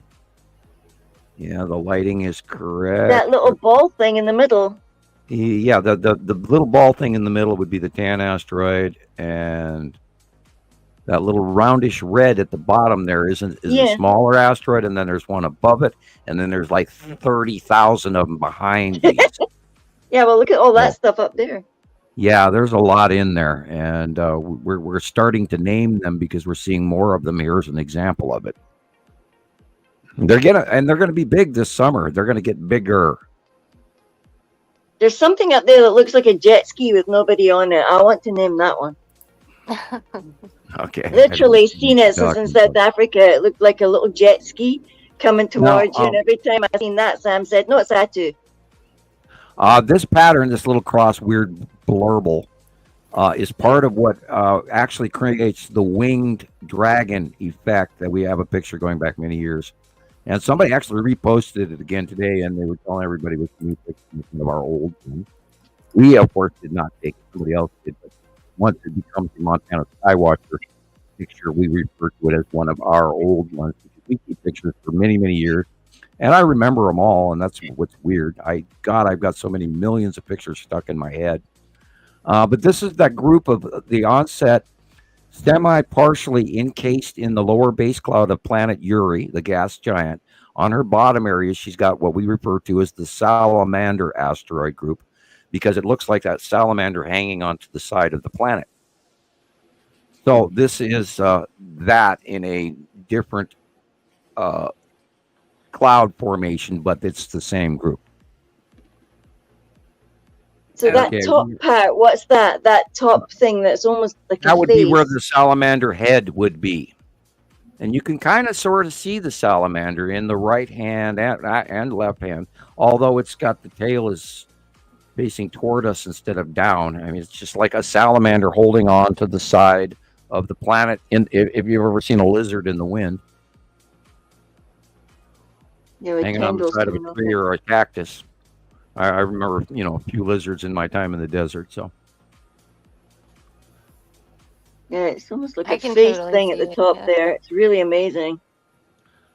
Yeah, and there's this group of clouds that, or the base cloud of Uri, and it has thousands and thousands of asteroids in the bottom of it, and they sort of pop out a little bit farther than the base cloud, and they create what literally looks like a winged dragon sometimes.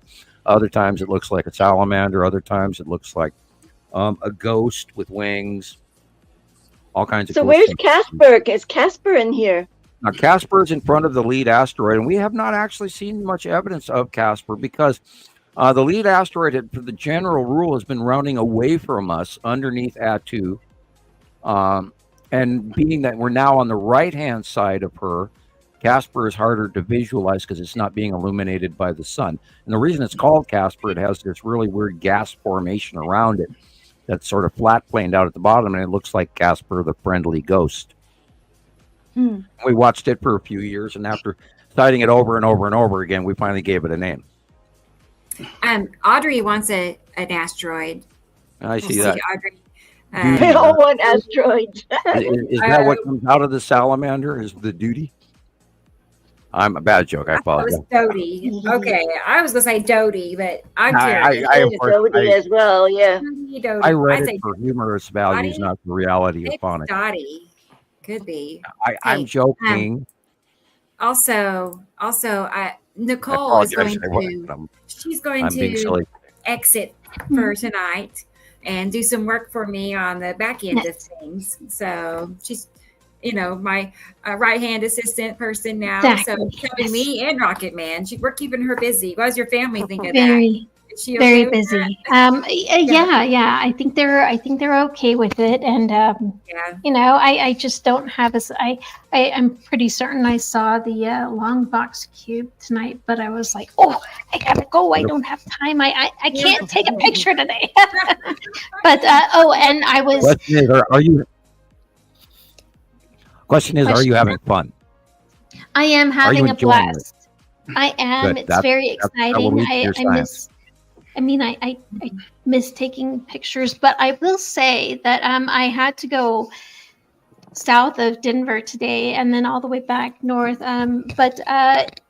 I was in the middle of traffic, and it is very difficult to pay attention to the sky. I mean, it just, when you're in the middle of traffic and you've got like 3 or 4 or 5 lanes of traffic, and there's so many vehicles around you, it's very hard to look at the sky. So I was trying to think of ways we could advertise and get this information out there. Like maybe we should get some of those big ad trucks, that they drive around with a big scene on them. Something like that. Or maybe put it up on billboards. Yeah, something like that. But I think we have you looked at the sky today? I think we should do the Las Vegas Dome would have a whole lot more impact if we were going to pay for anything like that. Can you imagine the price of that, especially right now it's new? Jeez. Oh yeah, it would be insane. Just something I thought of. Could talk him into it. We just need to keep sharing Rebecca's shorts. She's doing such good work. Yes. Okay, I'll let you go back to talk. I'm done. Go ahead, please. Well, thank you very much. Thanks, and I won't. Good to see everyone. I won't be abusing this little spot because it was a CMS that I joined, and so I don't want to be, what do you do? I'm good. I understand because we are getting ready to add Christoper. I see him working his way here, so it works out to do just that. Absolutely, and I've got stuff to do, so. She has another job to do, so thank you. Yes, I'll be working and supporting you on behind the scenes, so I'll still be around, but I'll be working behind the scenes. We'll see you again Saturday too. So yes, you will. All righty. Cool. All right. Well, enjoy the rest of the show. Have a great rest of the show. It's been good so far. Bye, Nicole. Okay. So bye, everyone. Good night. Bye. Thank you for the work you're doing. Absolutely. Thank you. Bye-bye. Thank you. It's my pleasure. Thank you. All right. She's really sweet too. a lot of sweet ladies around us. It's nice. Andrea said bye. Right when it was almost too late, but I know she still sees it, Andrea. It's nice. And yeah, I see that Christoper's there. Pictures. I know he's in the process of getting here. So we'll have Christoper here shortly. I thought, well, maybe we'll take a break and I have some video clips we can watch. I'm trying to get one more saved. So did I manage to send you enough pictures? Did I send you my video of today? I'm sure you have. I haven't. I'll get it though. I can't remember because work was crazy as well, and just getting home from it and going to the shops and I saw trying not to fall off my bike when I started to see the spoke things happening in the sky. I thought, oh my God, oh, I'm going to miss it. Oh, that's horrible. Let's see. Let's go ahead and it's just some current weather events so we can talk about the weather. How about those Brooklyn Dodgers? Disaster in Indonesia. Is it still going on like that there? That was last week. 6 embankments are destroyed, and nearly 94,000 people are affected by floods in Denmark on Sunday. There's a lot of people this week talking about Revelations a lot. Yeah, it's been forwarded very heavily because of the eclipse and the New Madrid and the religious people are, and I believe that has a great deal to do with why the National Guard and the police and everything, because they are in the Southern Bible Belt, and there's a lot of people that strongly believe that you know the rapture and all of that, and the second coming of Christ, but you know a lot of the people.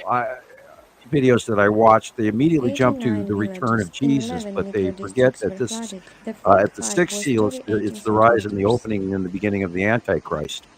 So let's not forget that little religious tidbit. And that's part of why this Revelations and everything is very strongly with the religious community. And I do study religion, and there were some people that had commented. I've been accused of not being a Christian. Can you imagine that? You know, when I have actually college credit in studying religion, and these people, well, I didn't think you said you weren't a Christian. Well, no, I'm a polytheist. I'm a very strong practicing Buddhist, but that does not take away my Christianity because I was raised Christian. I was actually raised Mormon, and I've read everything out there. So the next person that wants to accuse me of not being a Christian, I think you're actually committing a sin by casting judgment. But anyway, and Christoper actually said something about that, so I think we should bring him out too. And yeah, but you see, people seem to forget as well. They're going on about the spiritual side and Jesus coming back and stuff, but they forget about this physical part of it where things are going to get damaged by nasty weather. They don't. Yeah, the signs in the sky. It's like, oh, it's going to be floods, and then it's just a little word, flood. But look at this. And all the trumpet videos are going back around again. And the trumpet videos are going nuts again. Yeah, they've even chopped in a whole bunch of the early ones in the 2018 and 2015 and 2013 and 12 videos, because I know all of these videos by heart. So did you see that one in Israel? Yeah, I've watched like 5 of those lately, and then 400 in the years before that. And yes, they're talking about over the Dome of the Rock. There's all these unique things, including a few really bad videos that are photoshopped. So be careful what you fall into. If you are a strong follower of Jesus, Jesus is not coming back. He never left. So there's a whole twist to the Son of Man that you haven't learned about yet, and that is in the works. I can promise you that. It's in the works. So, I mean, it's something to look forward to, get excited about, and yet maybe do some more homework. So, yeah, that happened today at my house, right there. Where you were just looking at the little smaller hail. Thank God it was small. We got snow at 2 o'clock. What time did yours hit? Well, about the same, around 2 o'clock today. But my 2 o'clock and your 2 o'clock are 2 different time periods. But yeah, middle of the day. I was talking to Rebecca on the phone when it started. Yeah, we had just done lunch or something, and suddenly it was just while we were washing the dishes kind of deal, they were saying, "Oh, it's snowing," and I thought they were joking, but it's when the other lassies came in for their lunch, so it was probably 1:30 here. This week in Indonesia, in the Java region, Java, of course, is an old term. There was several major, larger earthquakes on the Ring of Fire all around, including New Zealand, including Japan, including Alaska, including there's and volcanoes. It's all one and the same because volcanoes and earthquakes and subducting tectonic plates are all part of the same process. So you can't really. Yeah, this is the one in Japan. You can tell by Mount Fuji in the background there. Mount Fuji in the background there. I was watching a really nice old Hollywood film, and it was about Scotland, and unfortunately, it was filmed in California. And I went, no. What one was that, though? Oh, it was called the in Turkey right now. like the Swordsman or something like this, or the Sword Fighter or something like this. But it was an old 1950s Hollywood movie. I sort of kind of Robin Hoodish. I can't even remember really what it has to do with the clan arguing and how they forgive, and boy meets girl from both opposite sides of the clan, and then they fall in love, and then they have to get the clans to actually agree with each other and stop trying to kill each other. Hollywood.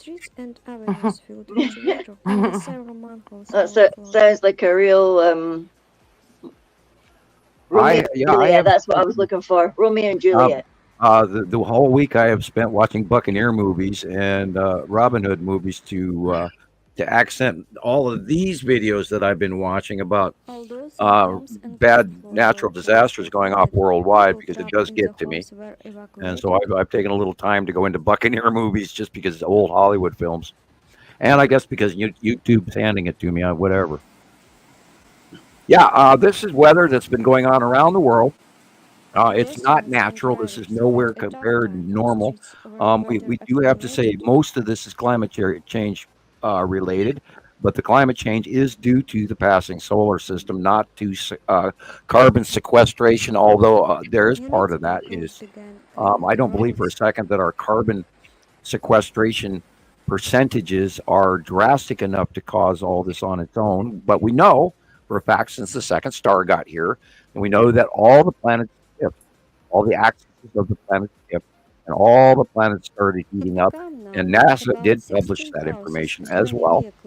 And we correlated all of this information, so we know all the planets are heating up. It's not just Earth. And that's why we did not have hardly any snow in Montana this year. And I'm sorry, everybody who gets from the Missouri River to the Columbia River, which are two different rivers going directions. Oh my God, my class. We're not going to be sending you the water. Yeah. High winds. They've had unbelievable weather in China for the last 3, 4, 5 days. Oh my goodness. Really imagine being under one of those. We haven't had much snow, but we did get our fair share of rain.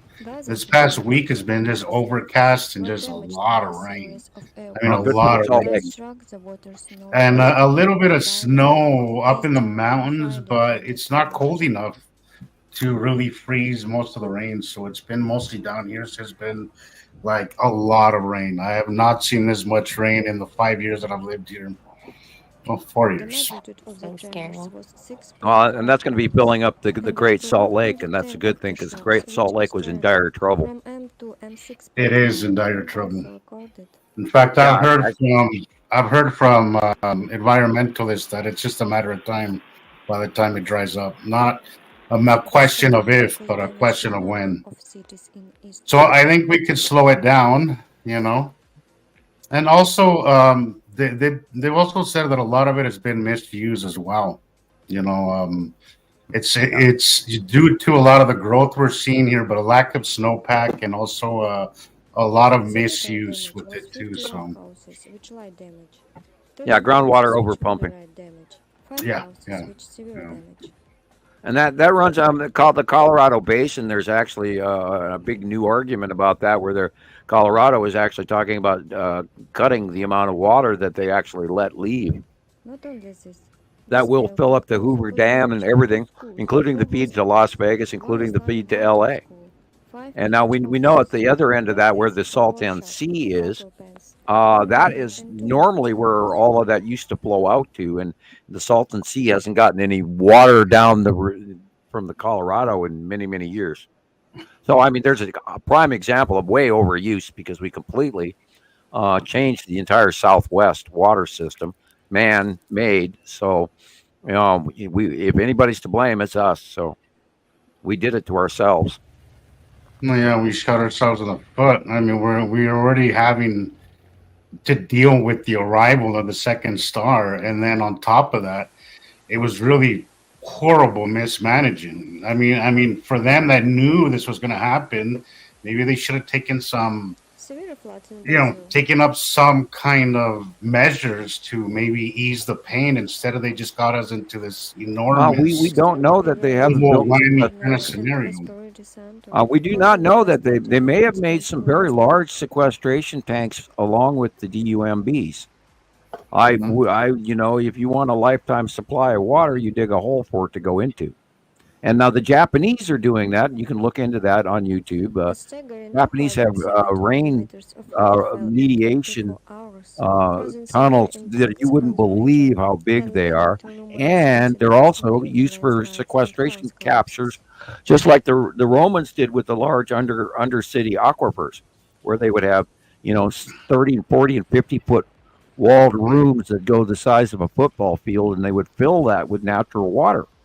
The overflow of the viaducts and the aqueducts that came in from Milan all the way down and into Rome, and they put a lot of water away. And let's hope that maybe the United States government could learn about that, about sequestering our water rather than letting it flow out into the ocean.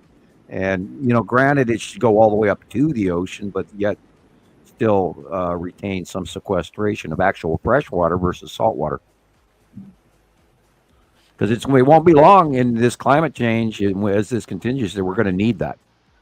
So every drop that goes into the ocean becomes salty. And yes, we can desalinate, and there may come a time where that is cost effective compared to what we're going to see as far as humanitarian needs versus financial fact. And now the water rights have been bought up by major corporations around the world, and we need to take them back. Corporations should not own water. I think that we should have a worldwide referendum to fight this greed before it becomes a huge problem, and it already is. So that's the one militant thing I would suggest that we do is remove water rights from corporations. They should not own our water. No, water is the right of life. I think they own enough already. And they've been buying everything, every stitch of it around the world. And people look into that, fight that. Don't let some idiot come in and buy the state of Montana's water or the state of Oklahoma's water or part of the state or even one river. Don't let somebody buy that and then tell you can't drink or you can't water your crops. Because they want to sell it and put it in an Aquafina bottle and sell it to Japan. Well, I mean, look at what Nestle is doing. Nestle has their water bottling systems in third world countries, where they're just. Saudi Arabia owns a lot of land in Arizona, and they're growing alfalfa using vast amounts of water that they've been licensed to use without even measuring the amounts. They're growing alfalfa, and then they're putting it in hay bales and slapping it on ships and hauling it all the way back to Saudi Arabia to feed their cattle. I am not kidding. And alfalfa takes so much water to grow. It takes a lot. That's why it's why a lot of people don't use it. And we're giving them a tax break to do it. And that's part of the overpumping that's going on right underneath your feet there, Rebecca, in the mid North American plate aquifer, which we have overpumped all the way since the 40s to feed us and World War I and World War II and all of this feeding of the world and growing our grains. And there should have been some saving for a rainy day, and we didn't do that. We overpumped. and it's still happening. There's your gorilla hill. Yeah, it's crazy. You get one of those in your head, and you're dead. I'll bet. That can crack your skull. Yeah, one of them movies that we watched, 2012, had that in it. Heard it was in Japan or something. Right. Just take you right out off your feet. And people, this is happening every day, everywhere around the world. We don't even have a break between it anymore. I have to just keep going to the notebook and writing the dates down. And there was a couple of weeks in between prior, and now it's every day, everywhere. China, Russia, Europe, Italy, Sicily, Tunisia, Indonesia, Australia had some really wonderful early flooding this year. Their summer, their spring and summer. Now they actually looked at it as a God save because they had a drought going on from hell there for so long, so they haven't started complaining about it. They're going, "Oh, thank you, we don't mind." And they were really strongly flooding, and like New South Wales and all of that. And so they're enjoying it. They hated it at first, but they're going, "But we'll have likes later, mate." So, has anybody heard from Kerry Scott? I think about a week ago. What about her? Busy. Have you heard from her? Yeah, I have. Yeah, I think. Yeah, we should get a weather a lot of report. notifications from her. Yeah, we should get a weather report from Australia a little more often. We should try and get a couple of people to do that. Oh, and all the wonderful purple lightning, the 180-day cycle. Here we go. And this is part of the purple storms and the snailfoot and all of this unbelievable weather. And can anyone ever remember this happening in 1980 or 1970 or 1950 or 1990? No. And you cannot blame climate change. I'm terribly sorry.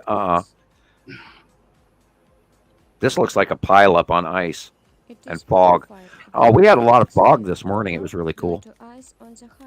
We had spring, and now somebody bumped the thermostat again and turned it back to winter, which is okay. We need the snow. We need the water. Yeah, they said in a few days' time we're going to get snow. I'm not looking forward to the summer. It's going to be hot. It's going to be a hot one. I could already feel it. If we ever get out of winter. Yeah, your weather has changed over England. The whole jet stream dynamic has drastically went south, and now it's a little nasty too. Yeah, they said in the next 10 days or something, going to get dumped into like 11 centimeters of snow or something. Oh yeah. Let's talk about the grasshopper plague we're going to grow this year. Oh, gross. Wow. Or the mayflies. I'm already seeing mosquitoes, and I have not seen the size of mosquitoes this year ever. I've never seen it. I'm already seeing these enormous ones. So yeah, it's going to be bug season. Oh, I don't want bugs. And mosquito eggs do very well in ponding areas, including the Great Salt Lake. I think that they're not salt tolerant, but I don't think they're as troubled by it. Bugs is the thing. What I loved about living here compared to New Mexico is that because it's relatively cold environment here, you don't really get much bugs. I love that. But mosquitoes have gotten worse over the past couple of years because it's getting warmer. And there's a little bit more moisture for them to breathe, so it is getting a little. They grow in ponding water, so if you have a bowl of water or a bucket or a barrel of water around your house, you're probably growing mosquitoes.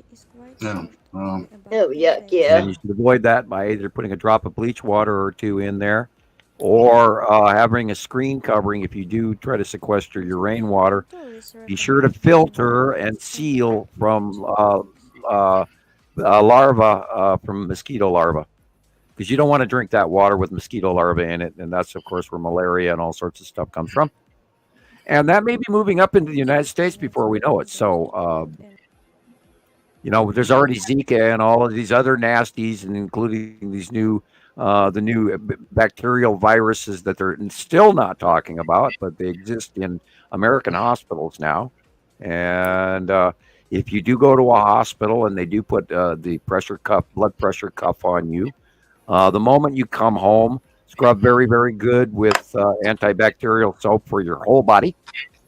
Do not touch anything when you go into a doctor's office.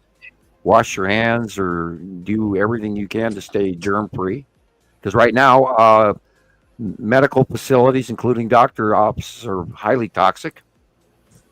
And they're not warning people because these new viruses have become superbugs. Because the temperature has changed, because it's warmer. And anyone who's ever lived in the jungle would understand how the smallest of cuts can do some damaging things to you. So be aware of infection and things like that. And if you have an infection, clean it regularly, because the old rules are no longer the current rules. And I've said this a million times. Well, not a million times, a few thousand times. We are not in Kansas anymore, Toto, and everything about our daily life from now on is about to change. And I said that on my personal page the other day, and people razzed me over that. And, well, you better get right by Jesus. And I went, yo, well, thank you, I will. Me and him we got a pretty good relationship already. Thank you. That and Buddha and Brother Pythagoras and Plato's and Socrates and you name it. So yeah, Thor and I just want to say hi to Christopher. Hey, everybody. You're here. I'm here. Oh, speak, O wise one, teach us thy ways. Yes. How's everybody doing tonight? Oh, we need to make a new video of my pictures. I've got to visit you again. Okay. Yeah, I can hire real fast now. So yeah, hire him for my music and that. I showed 2 people my videos and they were going, "Oh, I see planet." I'm like, yes, I need another video by Chris tonight. I enjoyed your videos that I saw today. Thank you. Oh, cool. Yeah, I'm just listening to you. You were part of that conversation, weren't you? Where the religious folks were piping in and razzing me over. I told her, I'm like, he didn't tell you guys that, he's not, condemning whatever, your beliefs. That's not what we're about here. Just to be back in a minute. We're just here to give you this information. Nobody's trying to change your beliefs about that. That's not our mission. We're just here to present you with this information. And, if you use it, we ask you to stick with the facts as we know it. Don't go off into some other tangent with it. You guys have been doing this for a long time. You've worked really hard to compile all this information. And yeah, it's awesome. Take this information and go out there and prove it yourself. Yeah. That's what we're about here. Yep. And we're not here for you to take our word for it blindly, because I think if any of us did that, we wouldn't have ended up here. God knows where we would have ended up at, but just take this information and go out there and prove it yourself, because it's very provable, guys. It's very it's heavily reoccurring. It's the patterns consistently repeat themselves, and once you catch on to that, it's much easier for you to know what is happening. Yeah, because we do have pattern recognition. You just got to hone in on that, pay attention, and start to see those patterns, and then you'll start to recognize their effects, their cloud systems, their base clouds, and the kind of weather and how it affects us as they buffer into us. So right. Yeah. Absolutely. It's incredible. Like we're now in the 180-day cycle, right, Sam? Correct.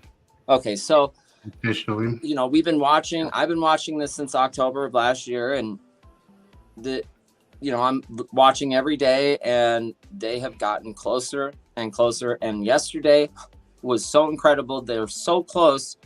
They're no longer like at the horizon, and you're just seeing outlines of the planets. They're over our heads, and you can see the curves on these planets pushing down over our heads. It is the wildest thing. And what is going on? I'm taking pictures, and people are staring at me like I'm it's like I got some kind of like, you know, what do I look like? I don't have clean clothes on. Why are you people staring at me? Like, don't you see what's happening over our heads? This is crazy. It's not a storm. There's no rain. There's no thunder. There's no lightning, but there will be, right? I mean, with the, you know, passing asteroids, but what I saw yesterday, that was not a normal sky. And this morning I took a picture, no clouds, maybe a little bit here and there, but the light pinch I got from the sun was really cool. And you can see the planet outlines. I don't even think the sun was even visible. I think it was pretty much, you know, obstructed by the planets. I don't know on which side, but yeah, I've never gotten a light pinch. I have that video.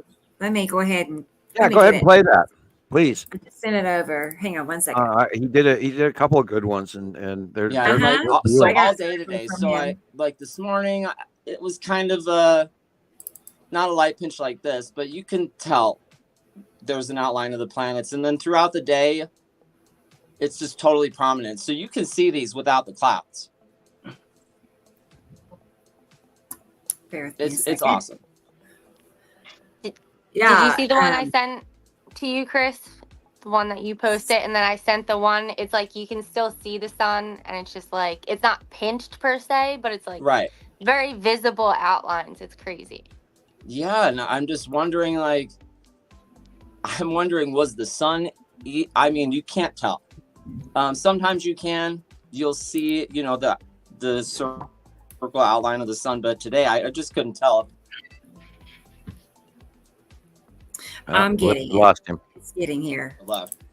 And then after this, I'm gonna show Jesus's video. Sorry, Jesus. You went dark, Christopher.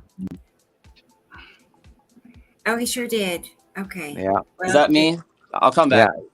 Well, your screen is black. We can hear you, but oh shoot, I'm coming back. Okay. I have a video just like this. The first part is also from Chris. This is also his too, so we'll play that. I have a video that matches this. God's almost exactly this.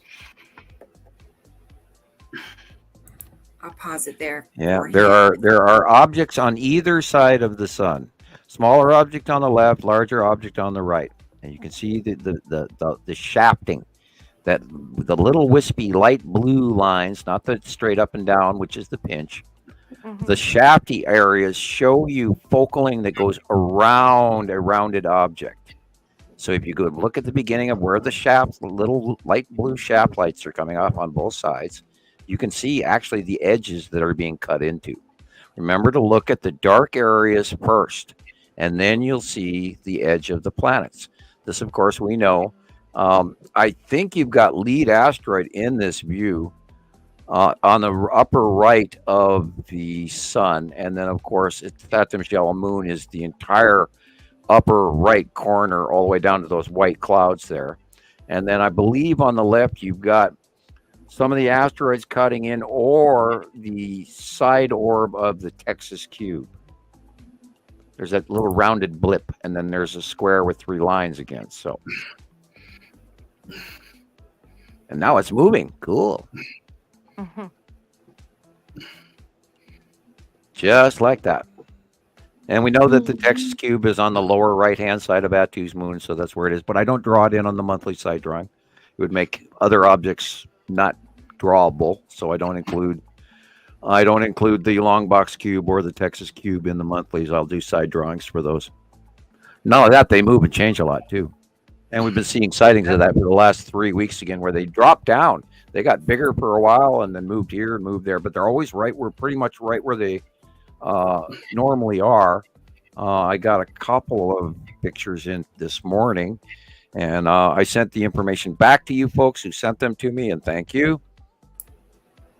And what about the question from Dennis?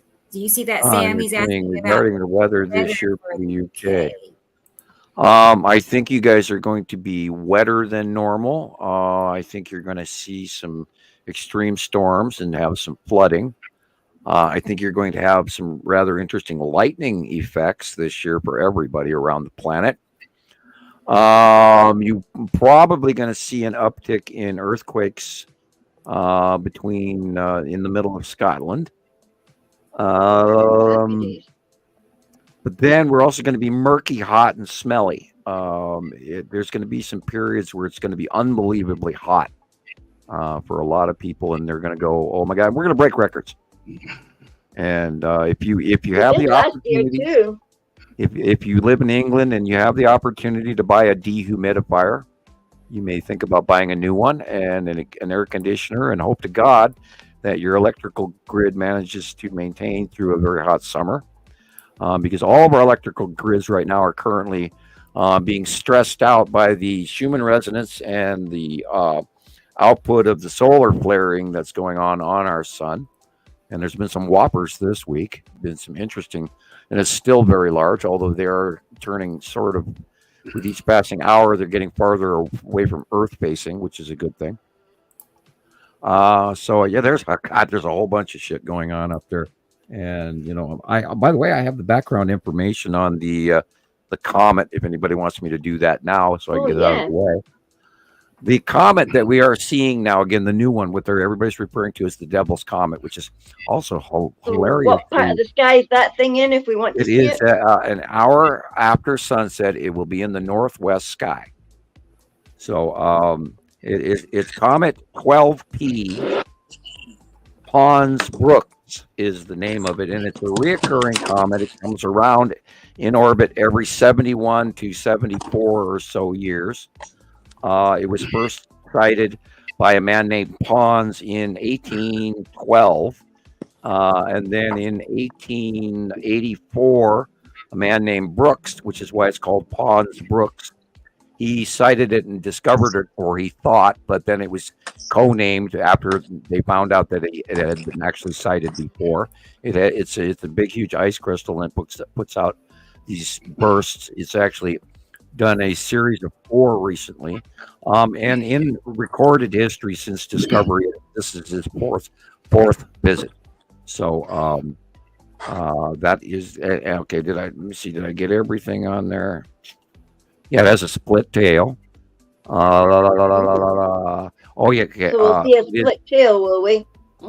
Yeah, and it's not two. It's sometimes 3, sometimes 4 tails, depending on the solar activity, illumination causing the what they believe is carbon dioxide gases to burst out of it and cause the trail through space. It is 2 times the size of Mount Everest. Wow. And that is the details. Wow. Wow, I wrote down. That's incredible. I do my homework. As a matter of fact, I remember when Hale Bob passed. God, what was I? 17 or so. That was pretty awesome. I worked in the library, and we all went out to see it. Yeah. That was a big event for the cosmos, for religion. The Church of Light group. Oh yeah. Committed to suicide and everything, and that is at the same time when a lot of mysticism, spirit passing from one realm to another happens, is during the pathways of comets. It's very interesting. I haven't fully connected how that works as well. And you can see it for about. I think I remember being able to see it for about 2 months. It was just really. Yeah. It was really cool. Right. The average transition for most comets is about 2 months. Oh, okay. Cool. I just want to say hi to I think I look up. Sorry. Well, you know, I'm so addicted to all of this stuff. I'm constantly looking stuff up, and source, you know, will dump this video in front of me, and then I'll watch it. And if it's great information, I'll continue. And if they're full of shit, then I'll turn them off. But I hope everybody got their copy of Symbols of an Alien Sky again today. Oh yeah. Yes, I reposted it again. It's a must see out there. Everybody listening. Audrey, symbology of the dragon. It's a must see. Sabrina, Tara, Jackie, scrolling. Dennis, watch Symbols of an Alien Sky by David Talbot and the Thunderbolts Project. It's there's many segments. I happen to like from about a quarter of the way in and to the end, best of all. But I've seen it like 150 times, so I pop in and out. And I was watching it this morning, and now I got to go get another Coke. I'll be right back. Okay, I think that should be like our first watch party. We're gonna watch a show together. We can choose it, and I think that would be a good one to start things off. So what we watching? Not tonight, but when we do we're going to start having watch parties, for like a monthly movie night or something as a group. Anyway, but I think the first watch party should be the Thunderbolts project. I think that's a good idea too, because it gets you, if we all watch this as a group together, we can talk about it, and it gives us all a time. So we'd have to watch a bit and then freeze it, and then and then. Yeah, we'd have to pause. I go, stop it here. I want to cross reference when they're talking about the archetypes and they misrepresented Saturn, and yeah, that'd be me through the middle of the whole damn thing. Yeah, I've just been having a problem with like TV in general for the last few years. I cannot sit through a movie for like 5 minutes, and that's what is it with that? It's like a spell broke or something. You just cannot watch it anymore. It's really you weird. You guys have all gotten smarter, and you no longer can tolerate menial plots, what you would refer to as the mundane. Oh man, you have grown past the mundane, which is all part of your journey we're all making. And there was a transitory occurrence in 2010, and we have stepped into, according to the Mayan calendar, we've already gone beyond the Mayan calendar, and we are now in the 6th age. The Harbinger was the 5th age, which is the calendar, and it was actually the culture before the Mayans that actually made this calendar. And that was many thousands of years older than they are given credit for. And people have to realize we are not the first high-tech civilization, although we have different variant knowledges, and like we make plastic and they do. They weren't stupid enough to make plastic. Right. And they had a different society and lived in natural things like stone and wood and bone and this and that, and their values were completely different. On other civilizations, many other civilizations, that time has turned to dust long ago, and people had, everybody thinks, we gave 9,000 years ago we came out of the cave and we stopped dragging our knuckles, and all of that, and that's not the case. And modern science isn't even aware that, they go, well, 50,000 years ago, we were hunter-gatherers, and then we started farming. And that date has been backed off 10,000 years at a time, nonstop since the 80s. And in one of Gillian's favorite topics is Gobliateki. And I was just thinking about it. Oh, my God. Well, of course, I know you were. Göbekli Tepe is fascinating. I just wanted to say, like, how the hell would they have managed to have covered it up again? Because it is so immense. And they're not publishing the pictures of the actual pillars. It's the really cool ones that are inscribing the tale of man. And that they're hiding it's got stories. The pictures on it just excite me so much. Was intentionally buried. Yeah, the information was hidden from, and see, that's in the same area as the original Garden of Eden, where they have genetically traced the origins of our wheat supply, which they have proven it doesn't come from here; it comes from somewhere else. Today is not genetic science, they have proved that wheat is not originally from Earth. Nope. And after this generation of man, us, the hybrids that we are, because we're not the first version either. There have been many other versions throughout the million years plus. And there's a bunch of other factional shit that went on in millions of years plus. Anyway, I just generically run back 450,000 years alone. If you go back 450,000 years, we are this new generation of what's here. And the wheat that was given to us is what our dietary needs was, and that's an all construct.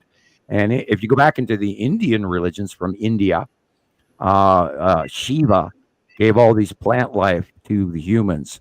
And if you're going to place a workforce, you're going to have something they can live off of. so that they're strong enough to actually do the work that you want them to do. And that's why we were set here and provided with a way to eat. And that is all in the Garden of Eden, which they now believe is somewhere in the Turkey region. That's why all those regions are being forced to fight all the time, so we can't go back to our origins. Constantinople, where all those in underground cities are that are miles and miles and miles long, is all in that Turkey region. And stuff. That's it. Yeah, and I couldn't remember the name of it. It is just so incredible. They're amazing, aren't they? And then every time they found another one, you realize that these were a network of places, and they're all joined. They were all joined. There's one area would be where they work, one area would be where they. Oh, it's just amazing. How did they build it? And we can't even build these structures today that they built then. So, the whole thing. Remember, they made us, and look how amazing the avatar bodies are that we've got hybrids, whatever you want to call us. We went from making, sticks and stone, making fire, making the wheel, and then suddenly we're building these monuments and, South America. With math we don't have America. today, right? Yeah. Well, and that's the thing. They have what they refer to as cyclopic, because they come from the term cyclops, because only a cyclops, a big giant, would be large enough to move them. And there was I believe that a few cycles ago, prior to, I don't have a timeline on this, I think at least 2 cycles ago, we had giants walking the earth all over the place, as well as smaller humans as well.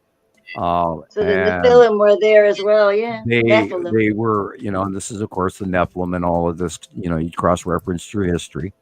And I believe we had giants on the planet during periods of the Ice Age, so that they would flourish and mine underground in the cold regions.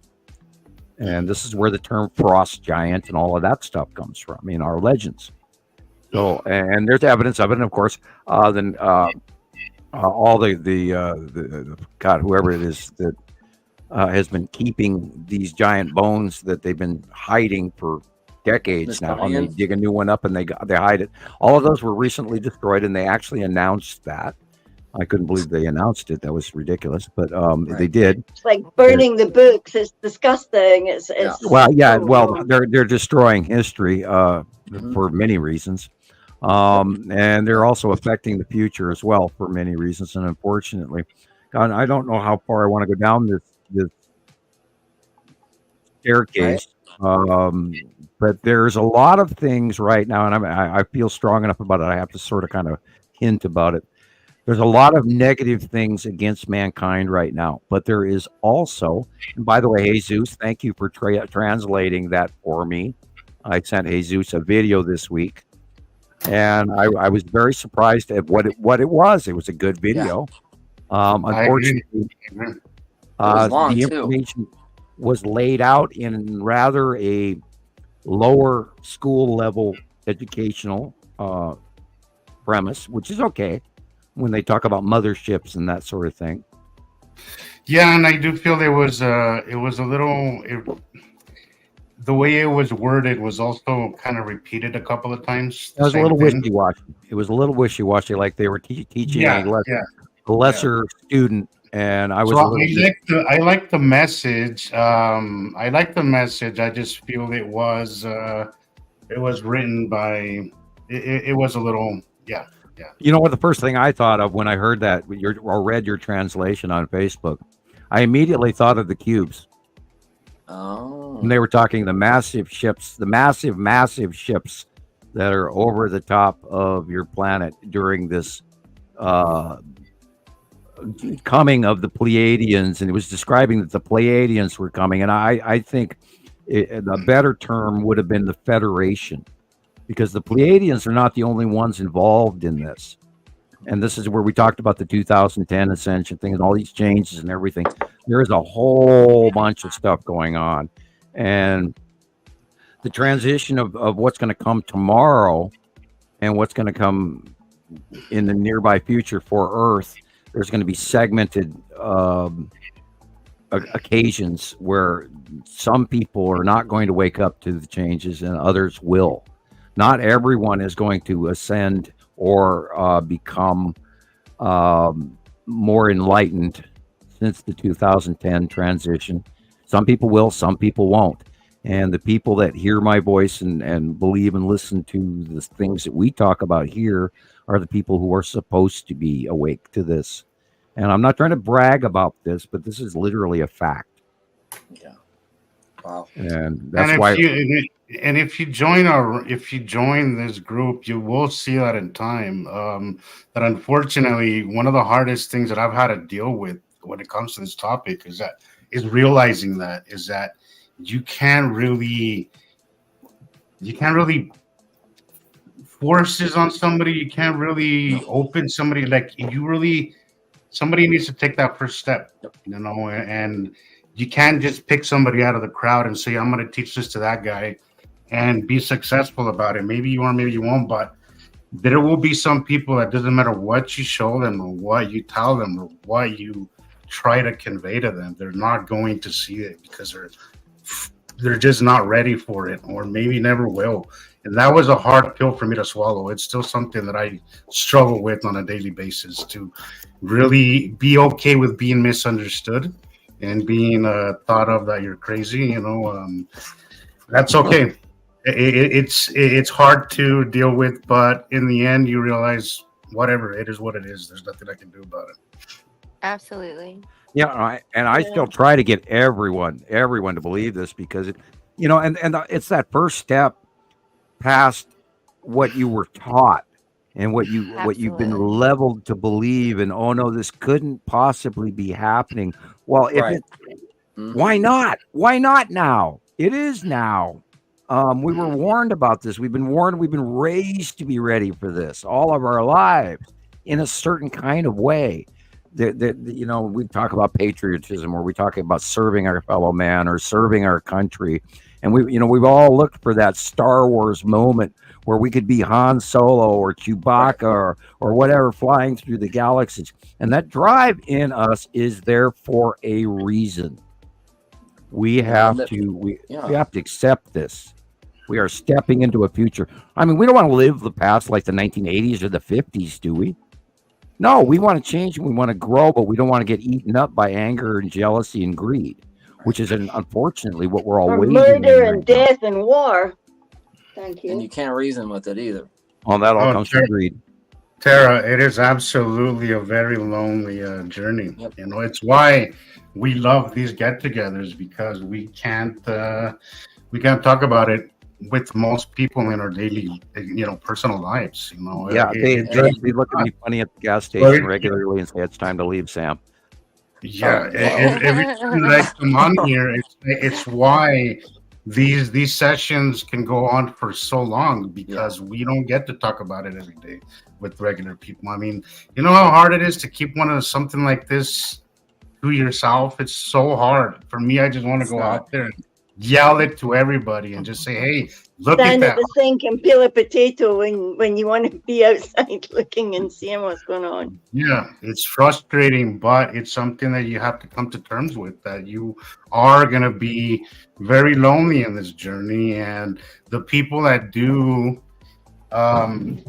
agree with you, like all of us here, are they become like a second family to you, because and they can also be really far away from you. Mm. Yeah, but you start to feel so disconnected by knowing this. It's really a mind screw it really is, because you walk around with something so huge that you see so clearly that everybody is just oblivious to. And you know that a lot of the people around you are really bright people, and you just push one more step. Come on. And you're like, come on. One more step. One. Yeah. But everybody's timing is different. I agree with Sam. He says that all the time. But some people just might never make that, at least not in my lifetime, but there's a lot of people that aren't going to make that leap, from your everyday life to looking at the world for what it really is, and as much as that bothers me, there's nothing that we really can do about it. All we can do is get together, talk about it, and hope that, some people who have already had their own ideas and their own experiences to be like, that sounds right. That sounds like something that... Yeah, and if you can just wake up one person each time, one person every show, then that person will go walking around, bing, bing, bing, bing, and then little seeds. Right. Little seeds get spread. And it's not like we just, started doing this a year or two ago. Right. And, I've known about this since 1978 and was, sequestered into non-disclosure from 1980 on. And then But what did the other teenagers in your life think about it when you talked about this? I went your to friends. What did they say? Friends? What are those? I'm joking. I had friends. Were you with friends when stuff happened to you? I mean, what did they think? A lot of people just wrote me. See, I'm I talk way too much, and I'm high energy, and I know stuff, and I talk about things that maybe left field of what the general conversation would be. And I've shown people over the years that I know stuff that I shouldn't know. Like we told the old story about, hey, quick, turn the radio on. Led Zeppelin is playing. It's one of my favorite ones from high school. And a lot of my friends thought I was really weird because I was playing Dungeons and Dragons all the time. And so I did not fit in my paid Catholic high school because I was that hippie kid that would go out to the corner and smoke a cigarette. And they didn't like that. And I even got hit in the back of the head by Father Dumais in French class. And and I think he actually, frankly, gave me a concussion. I really do. To this day, I believe he hit me so hard that he gave me a concussion. Yeah, they're brutal. Oh yeah. I went to high school under Catholic priests and nuns. And that was a very interesting education. And I was, of course, raised Mormon. And then I've studied all of the religions, including Buddhism and Catholicism and Hinduism and Taoist and all of that. My father handed me books. But when I went to the Catholic high school, then I got the Catholic education, including Our Fathers and going to church and, peace be with you and also with you and all of that crap, and going to a Catholic church and dipping your fingers in the water and going, can I have a communicable disease from this water? No. I'm joking. I would tell you what my dad told me to say that stuff. No, the spectacles, testicles, pocket watch, wallet. That's it. Yes, you just read my mind again. That one. Yeah, I know. Gillian, you are easy to read. And if they would I saw you raise your fingers to your glasses. I did cheat. Yeah, because I was like, I know, but I can't say that on air. But then that's okay. You said it for me. I got away with it. And New Hampshires were injured in the making of this film, and that's an old joke too between Gillian and I from Facebook jail. But anyway, we've been doing this for so long that we finally couldn't stand it anymore in our own little group. We had to come out and tell all of you guys and drag you into our what do they call it? Our idiom. Welcome to my idiom, my way of doing things, which is a little right or left brain, depending on which side you want to call it. But atypical behavior other than the standard norm. And the whole point of the thing is you have to learn to trust you, and you have to step across your belief system and use your eyes, and what your eyes tell you is the truth. And then we go back to the firmament or the people that talk about flat earth. And if you're diving into that, you're diving into something someone's telling you, not anything that you can base this off of a reality or not. And not only that, it's not 1444. Copernicus proved that a long time ago. Wow, left field.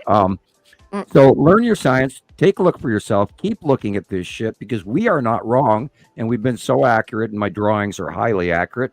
And I let the track record speak for itself. And if you don't listen to this information, well, then you're being very silly. Yeah.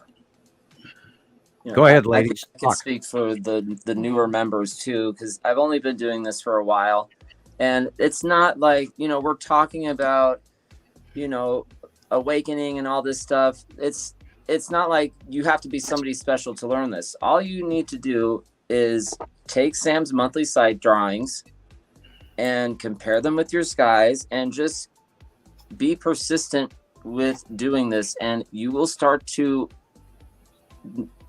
see the patterns in the sky, and you will start to notice the repetitive positions these planets are in, and it's absolutely incredible. I don't know why people look down at their nose at this. It's strange, and it's I think it's a social thing, Chris. Sure. I mean, look, I remember ever since I was a kid, hearing that people who, look at the saying, how it goes, you live with your head up in the clouds. So we've been taught to look down on people who are sky watchers, like it's always been, and I personally think it's a purposely done, to discredit anybody who watches the sky obsessively, or a sky watches that something's wrong with you, something you have too much time on your hands, or you crazy, or it's always you're looked just down. a wee bit touched, like. Yeah, so it's something that it's a societal thing, where people. When I was a kid, I learned the constellations: Cassiopeia, Perseus, Orion, and all of that, and the lore behind it, and the legend. Of course, my father was, my parents were European educated. They both spoke 7 languages plus, and we do come from an educated. I'm actually an esquire from that family type in Europe, so. We were taught to, my dad would be sitting out in the forest in Montana, and that's Perseus, and there's Cassiopeia, and there's the Big Dipper, and over here is the Ursa Major, Ursa Minor, blah blah blah, and I learned a lot of it, and a lot of this is those children that weren't necessarily in the popular in crowd that played football or was on the debate team or whatever, but I've actually spent far more years learning outside of school.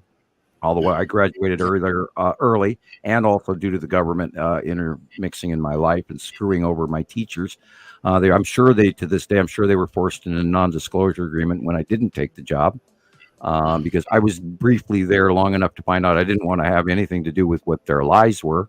I'm terribly sorry. I cannot do lies. I'm not one of those people. I could never be a lawyer. I would be too honest. I'd be too open. I'd say too much, because I share my feelings, and which is when I read people and I openly discuss it. I've learned more recently, like we talked about the 2010 changes. I talk more freely about what I see and what I know, with less fear of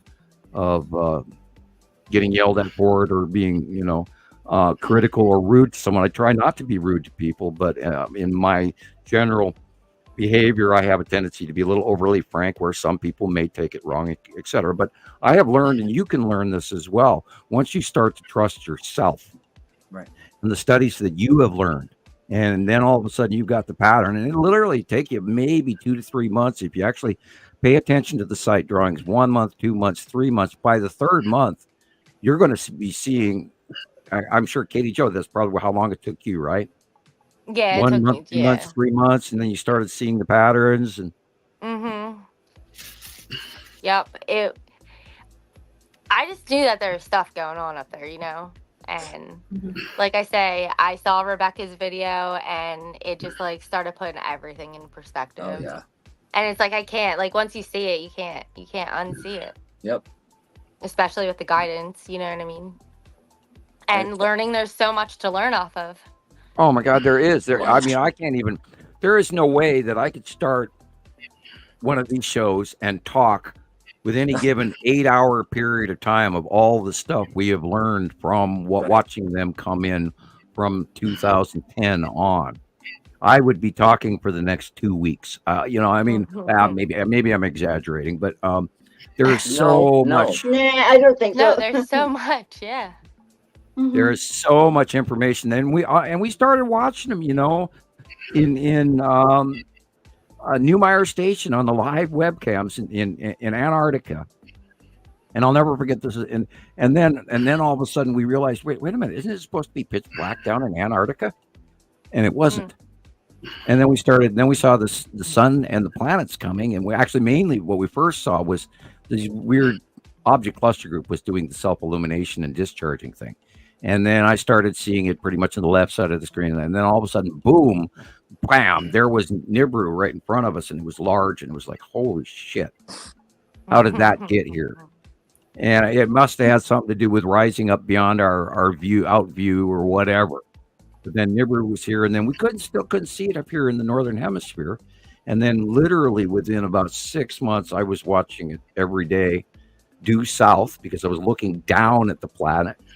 At the side of the planet from up here in Montana, and me looking due south at the horizon, I'm looking at the south down below Earth, and I watched them come in from golf ball to bowling ball size planets in a group.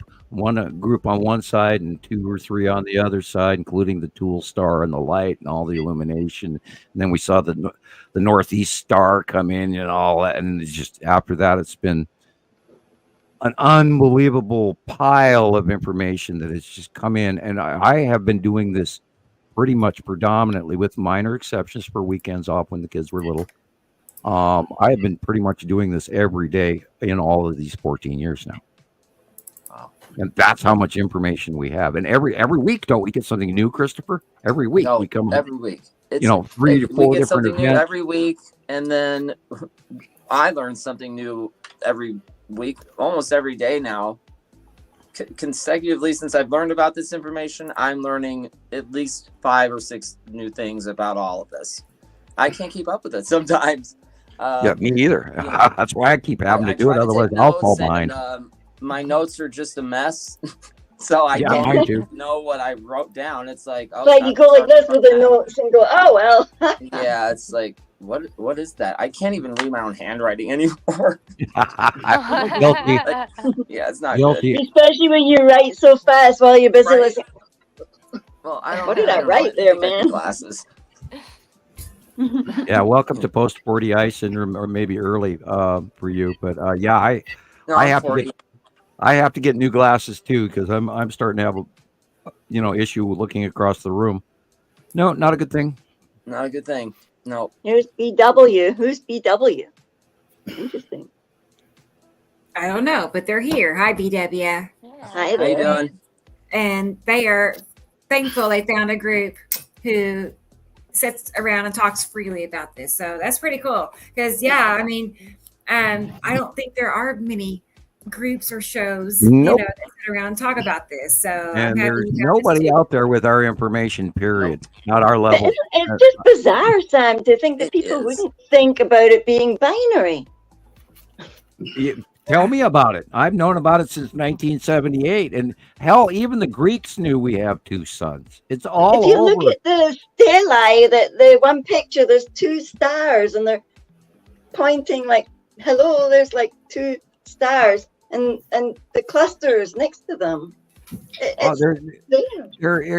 There's thousands of carvings around the planet that go back 5,000 years that have 2 suns in it. I mean, even Egyptology. Once you start to take into account what some of these hieroglyphs are showing you, including boxes, and all of this, and then we've seen all of the Egyptian. Now remember, most of the tombs, not pyramids, have the hieroglyph carving in the wall, not the pyramids. There are, like the step pyramid, that they have some. But and then there's the destroyed pyramid, and there's a lot of pyramids people don't study. And there's a whole shitload of pyramids around the planet that nobody even knows about. And we're, of course, recently talking about the one in up in Alaska, and there's probably 1 or 2 down in Antarctica. And they're also finally starting to talk about Antarctica, for instance, that there may have been a civilization there before the dawn of man, which is like, yay, you're finally reaching. You're finally going, before that. I heard stories about that in South Africa already, what was there. Right, before what you assume is the dawn of man, depending on whose science you're listening to. Because there's people out there that says the Earth is 8 billion, and then there's people that says the Earth is 6.2 billion, and then there's people that says it's 4 billion, and then there's a whole religious sect that that says it's 9,000 years old, according to the Bible. And, you know, I mean, no, there was a whole bunch of people came to the door once. They knocked on our door, and my dad answered. That was very fatal. And they said to him, "Oh, can we share the message about, the Bible and that?" And today. And he's like, "So are you going to tell me how old the Earth is?" "Oh, 6,000 years." And he went, "Ha ha ha!" He shut the door. I actually scare the Mormon pastors when they come to visit me, but oh no, they don't come back. I've had a few of them on my porch, but they don't come back. You know, I know more than they want to hear. Right? Hey, they're trying to send you a message, but the message you have for them is, pretty big. And yeah, have you heard the word of the Sumerians? Right. We're trying to get, you're coming over to talk to me, to give me your message, right? And I'm open to that, but I have a message for you too, and nobody wants, it's a give and take thing here. So don't be upset when we shut the door. Can you imagine if I got up on my bigger soapbox and actually said literally what you said? Oh my God! We would have pretty solid for a week. Wow. And I do try. I have been trying to tell people since 2010, and I actually did expect a little bit different outcome than what we have going, which is better on one hand and worse on another. And I would hope that my big concern is that people add credibility to my information. And I would like you guys at this time to spend a moment talking about my accuracy. And I'm not going to brag about that, but I would like you guys to brag for me. I am very good at this, and I think you should listen. Yeah. Right. Yeah. It's right in the middle there.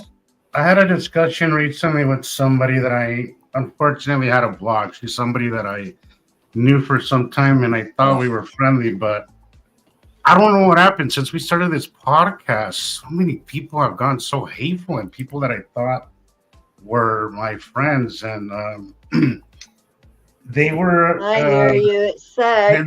I was telling them, first of all, it's always an attack because of you, Sam. So it's always my association with you, and I'm sure we all here are familiar with that. But sorry. That is my choice. So I'm sorry. But yeah, no need, Sam. But none needed. The thing is that I was saying, what I was trying to tell them is that please tell me who out there has or even touches this information the way that you do. I mean, I'm a member of over 30 groups. Not one of them. I mean, just the sister groups, that have sprouted from Montana Skywatchers have a clue. But out of those 30 groups, which is probably over 100,000 members, wow. If not more, probably more than that. Everybody has it so wrong. Everybody has it so completely wrong. And there's not one of them that actually even compares or even touches on these topics, as accurately as you do. Like, she's been watching the skies for years, and I'm like, how have you been watching the skies this long? How are you still oblivious to what's happening? Like, I get it from somebody who's not paying attention to the skies, but somebody who's constantly watching.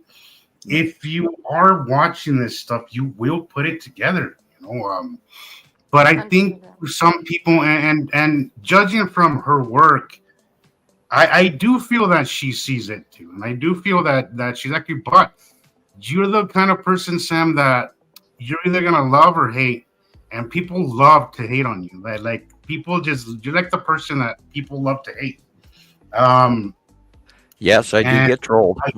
I think for a lot of people, it starts there, because I don't, and me and Rebecca have talked about this before. We feel that it's more of a personal thing, because every time that somebody says anything about you, there's just this hate and this personal vendetta.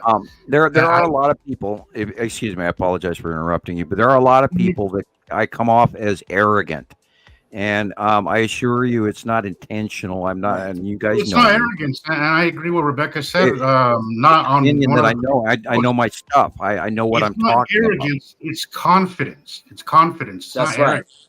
You know, I'm very confident myself that when I'm having an argument with people always tell me that I'm not listening. I'm like, I'm probably ain't, because I know what I'm seeing. I've recorded it. All you have to do is just look at my videos. My videos. I don't want to brag either, but I think some of my videos are irrefutable evidence. Irrefutable. Oh, and when I present this, sometimes people will completely ignore it just to continue talking down on you, Sam. And I'm like, have you even looked at the video I just showed you? Are you even gonna try? Are you even gonna consider something else? I don't know. I just, and your videos are not long. Okay. No, there's no reason why you can't watch them. In full detail of what is happening in our skies, and people love to hate on you, Sam, and I don't think that's I don't think that has anything to do with the sky. I think people just can't match your energy, and that makes people uncomfortable. Well, for that I apologize as to the entire planet. And yet there is no way, there's no physical way for me to change that. I do have an energy level. I'm what, with those guys that in my age group, we were called hyperactive. And that also has to do with why I had trouble. I was thrown out of every school I went to. Yep.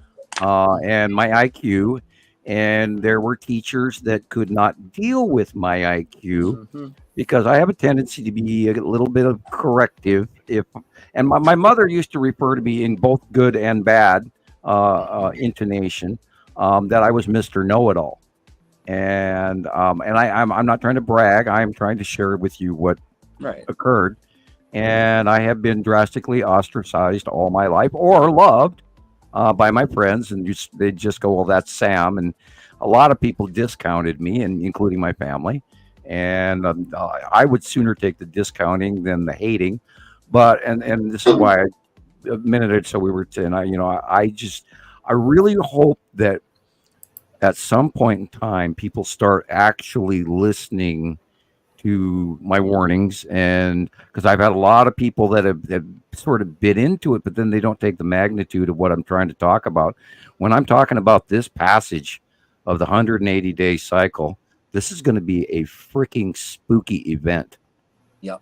And I am trying desperately to sit here in Montana in my hermit cave or hermit log cabin or whatever you want to call it. I don't live in a cave or a cabin. I'm just generically jesting here. But up here in my hermit cave, Montana Skywatcher, trying to warn people what I see coming and what we've documented and what we've seen cyclically from the passing of the planets year after year after year after year. And I think, frankly, I'm very good at what I do. And I said you'd be quite silly if you don't listen. And here's examples of my work and Rebecca's work going back years of our lives to share this information with you. And we've done it for free. We haven't done it for pay, although we do need pay in order to continue, because this has cost us a fortune in money. I'm on my 15th computer. Rebecca is constantly paying out money for her stuff, and she's on her, God only I know how many phones she's been through trying to do this for you guys. And all of our other experts that we have on these shows are all time proven members who have each earned their place and their opinion. And that's why they're on the show. And that's why they're here trying to warn you, because they don't have to do this. And some of them, it was really uncomfortable for them to come out here and actually do this. And they're bending over backwards to reach you. So if you're out there and you're laughing at us or discounting this, I would seriously think twice, because we are damn good at what we do. And welcome to the Citizen Science Project. Yeah. Welcome. Welcome. But I agree with Rodney. Rodney says, I think people just wish it's not true. I completely agree. I wish it wasn't true. Something that even we wish it wasn't happening, but you can't hide your head in the ground like an ostrich and just wish that things go away. That's not a way to deal with things. You have to deal with things head on, because ignoring something isn't going to make it go away. I know it's uncomfortable. It is uncomfortable. Sometimes I see things that I make me question my own sanity. I see things that sometimes scare me. I see things that that make me very uncomfortable. But I'm here. I can't deny what I see. I can't lie to myself just to make me feel better. It doesn't work that way. And if it works for you, then fine. But I personally can't be that kind of person that just ignores something that's so obvious. I can't do that. I had a comment I read today that was rather unusual, and it was a little different point of view than I'd seen before, because I've been doing this almost 14 years, and I probably read it. I can't say all, because the moment I say that, then of course it's going to fate will teach me different. But this one guy said, "Oh my God, I can't believe we're all sitting here still wasting our time taking pictures of these planets when we know they're here. And we're doing this day after day, and aren't we wasting our time? And shouldn't we be preparing better?" And I read that and I went, "Good for you." And I've had somebody tell me that as well. I'm like, well, what are you gonna do now? I'm like, personally, me, I don't really have the means to really do a whole lot about it. So this is my contribution to it. It's spreading awareness. I have more or less a bug out plan. I'm heading right your way, Sam. Got it. just FYI. That's my. I think a whole lot of people will. I'm heading up north. I'm heading up north to Sam. That's what I'm doing. But other than that, I live paycheck to paycheck. I like most of us here, we're normal people with limited means. So. I try to educate myself as much as possible on subsistence living, and I've learned, being from a very traditional Mexican family, and I do know how to do things that a lot of city people don't know how to do. I do know how to process an animal. I do know how to hunt. I do know how to plant my own food. I know how to do those things that I grew up doing. So I just try to hone in those skills, because I know that at one point they might be helpful to me. But at least as far as something like a plan, like an official plan, there's nothing I can do. I live paycheck to paycheck. So education, guys, is very important. Try to educate yourself on how to live off the grid. If you can't do anything financially, at least educate yourself and try to imagine what it's going to be like when if there's no power, there's no, running water, that kind of stuff. And imagine, what am I going to do if and when that day happens? Am I going to be ready? Am I going to be able to feed myself? Am I going to be able to feed my family? Think about those things. It's my contribution. That's all I can do. So, but I agree. That is an important thing to do. I think we've gone to the point where it's undeniable that these planets are going to be here. What is the next plan? And I think this podcast and this future platform may open the doors for a bigger future plan, but at least for right now, all we can do is spread awareness and educate ourselves as much as we can on how to live about it. Your values change too. You spend more time learning things, that you look at your house differently, you look at your family members differently, you start thinking about what can I take with me if I had to, and people look into bug out, and I'm not saying go out and buy a bunch of shit, and definitely don't charge crap on your credit cards, but once you start to realize that there's something up, then all of a sudden your values start to change. Tara Nelson at 8:54, and it's now in my time it's 9. So this was just about 10 minutes ago. Asked the question: does anyone have telescopic pictures of when they were farther out and heading towards us? Yeah, we do. We've got pictures going all the way out to 2009 from Google Space and from people taking small shots, and we blew them up. And yeah, we watched stereo B pictures out there too. Yeah, stereo A and B, and we use that. We use a couple of those, and we're actually matching pictures from different dates.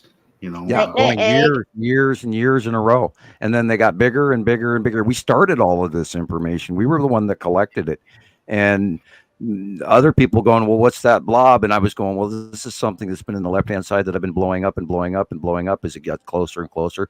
This is where we learned about the lead asteroid. This is where we learned about the object cluster groups. This is where we learned about the fact that Uri and Atu were both gas giants, is because we saw them when they were smaller. We saw Saturn come in when it was deep red. We saw tiny little green Nepacity come in, and then it got bigger and bigger and bigger. And now these planets are sky fillers. But back then they were these tiny little things in the corner of the picture here. And why is the sun doing that? And what's that? And what is that a Photoshop glitch? Or what is that? And we watched it, and it got bigger and bigger and bigger. Plus, as of 2009, I saw a close passing planet in my yard, and I went, oh shit, they're here, because I've known that they've been coming this way since 1978, and probably before, because I was reading materials as Sam? Yes, go ahead. When was the first time you started correlating the evidence of the crop circles? That was about 2011-12 is when I started seeing the crop circles, and then they started matching some of the diagrams that I had been drawing in my head. I'd be drawing that one with the OCG patterns on it is just phenomenal. That also information, I got some of that information off the dark web that I'm not going to go into too much detail, and that was 2010-ish. Pinterest has a whole bunch of interesting ones I thought you should maybe see. They were really, wow. Yeah, that looks kind of, that greenish picture looked almost like the big three again. Mm-hmm. Yeah, this is, I believe that purple was like a nighttime Atu illumination. This, of course, is, that's like, I believe that's an Atu illumination, because it doesn't come from the ground. It is actually up in the sky. Right. The auroras as well. The auroras were quite. Yeah, well, the auroras are coming from the coronal mass ejections. Woo, cat here. Oh, bless you. Yeah, the cat apparently just walked by. Whoa. Put your hands up. Okay, yeah, no, cat cough drop number 2. Yeah, we at the Citizen Science Project count the number of cough drops Sam Hofman eats each show. We must use document a fisherman. That'll kill it. Yeah. If it doesn't kill you first. Now remember, so far I've only choked twice, on mic, so. And that was when I was still eating the Hall's cherry flavor, because Hall's are round, and the Ricola that I'm eating now is sort of squarish, so you don't choke on them quite as easily. Good. Yeah, it is hard. It is very hard to talk on a microphone and have a cough drop in your mouth at the same time. I have this little phone that Lucinda gave me, and it's a little flat carved crystal segmented stone, and it's too small to be a coaster, but it's literally like a coaster, and that's where I take my cough drop and I put it on that one, because Lucinda gave me that stone. So good night, Audrey. Good night, Audrey. Good Audrey. Good having you. Oh, thanks for hanging out with us at 3 a.m. I mean, that's really committing, Audrey. That's awesome of you. We're always happy to have you. Week after week. Yeah. Right. She is one of our faithful. She should be. I wish Audrey could be one of the co-hosts as well, like a guest and stuff. Anytime, Audrey, if you consider that, we can bring you on. She's learning fast too. I just read Tara Nelson's next statement. Sam, I got to give you props for not going crazy having to keep quiet so long. Are you sure I didn't? Right? That's I think frankly it's worse now. Go ahead, Hayes. You have you definitely is subjective. When I look back at your old stuff, I do see a slight difference there in energy wise. I don't know if you were drinking more coffee back then than you are now, Sam. Yeah, I was, and I was also 15 years younger. That's right. That's right. Yeah, and your kids were a little younger. Now they're teenagers, and yeah, it's a whole different ballgame. But yeah, there's definitely a difference there. Maybe some would call it a little crazier. Some might say, it's hilarious. You should see my daughter's role. It definitely does change you the way you look at the world. Yeah, my daughters now roll their eyes at me every time I'm trying to point. I tried to show them the video that Rebecca showed at the beginning of the show here of Saru, and it was important to me. Oh my God, look, there's Saru. He's back. And they both standing there with their hands on their hip, rolling their eyes, and I'm going, okay. And they go, Dad, this is boring. We've done this our whole lives, you know. So oh no. Yeah, but it's Saru. Yeah. This is an interesting picture. We have quite a few things going on here. We have some sea trails. And I'll start singing this weird. You see the lens flare? Yeah. Yeah. Okay, there is two objects in that lens flare. Yeah, why is that? No, suddenly we've got those two objects. Is the sun from the normal lens flare. And that blue dot, Rebecca, what is that blue dot next to the sun on the left-hand side this week? On the left-hand side. Yeah, and it's also been captured around the world as crossing the sun. Excuse me? The blue asteroid? Correct. The blue asteroid is visibly crossing the sun around the world. We've had, 20, 30 sightings of it in the last week. And, of course, it's right where I drew it on the monthly sight drawing. Oh my God, I can't wait for the 8th of April. And over on the right-hand side is very large. Just beside the sun, you can see a straight line cutting into the light. Yep. That is a Saturn's yellow moon. And the downward coming asteroid that is just above the sun on the middle left is the spiral asteroid. And behind it is the red asteroid. Wow.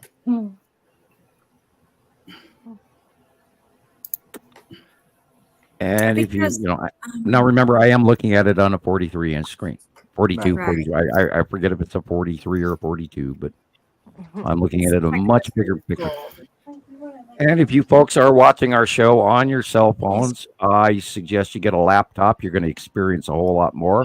And if you want more than that, then watch us later on YouTube on your smart TV in your living room.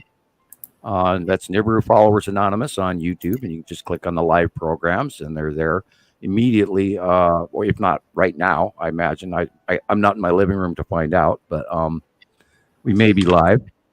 I might have to watch and run that sometime just to see if it does work. But I know when we're immediately out, when we're finished with the show, it's right there, and I go out and look it up. Mm-hmm. So, and then there's stuff in the background here too, in the blue that we're looking at. And look at all those things. An illumination of a rounded object there right next to the blue dot. Interesting. But I imagine that's lens flare. I imagine it's lens flare. Which one, Sam? Which one? Well, the blue area in the center. I think that is overall lens flare. Yeah. And I think that being that the red asteroid is coming in from the upper left, that is affecting the lens flare. Okay. So the red asteroid is right next to the much larger red, which is closer to us. The blue asteroid is much smaller because it's way far away from us. But in the out view, red asteroid is right next to the blue asteroid, which is right next to the sun. And I can see that on my stuff up here on the right. Well, there's a little sort of a blue halo on the left of the blue asteroid, and that to me tells me that there's an object in the lens flare as well. Because sometimes you can tell lots of things by there's some purple there too. You can tell a lot by a lens flare how many objects are actually in the lens flare. Mm-hmm. And cut off. If you enlarge this, is it like a whole bunch of them? Sorry, Sam, but there's a whole bunch of them. Yeah, there's a lot of stuff in there. But there, we don't know for a fact that the blue asteroid is alone. It could have many, many smaller objects behind it. We haven't had a recent close-up of the blue asteroid in probably well over a year and a half ago. Now, we've seen a lot of it, but not close. So it's going to get closer now, is it? Okay, let me run that. Or are they going? Is it going away from us now? No, during the 180, it's going to get bigger. Ooh. Because remember, they're coming over the top of us, and then they're going around it to our left, and then back into the circle. Because the whole system is coming at us. The whole spiral, two groups, the two arms of the octopus, are coming towards us and above us, and then the planets are rotating at the same time. So you have to add all of these spins and movements in the 3D model in your head, which is apparently what has sunk in for me. This, of course, again, is the red asteroid, and it's kind of small in this. So I think this is in the extreme northern hemisphere where this is captured from.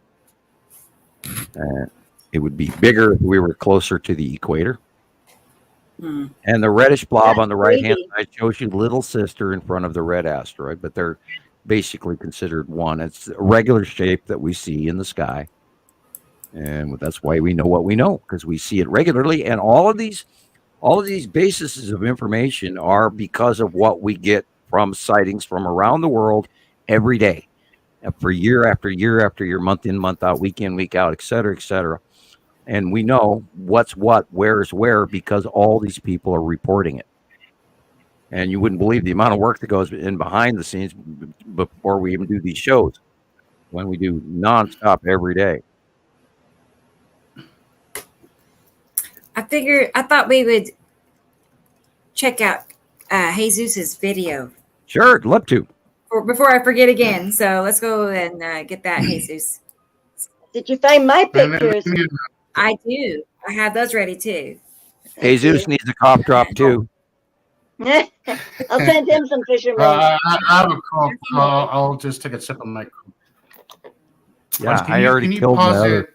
There, at the moon in the beginning there, Rebecca. Okay. Sure. Or when the moon is in view. All right. So, do you guys notice that straight line just above it? Yeah. Right. There you go. You notice that straight line. So that straight line started right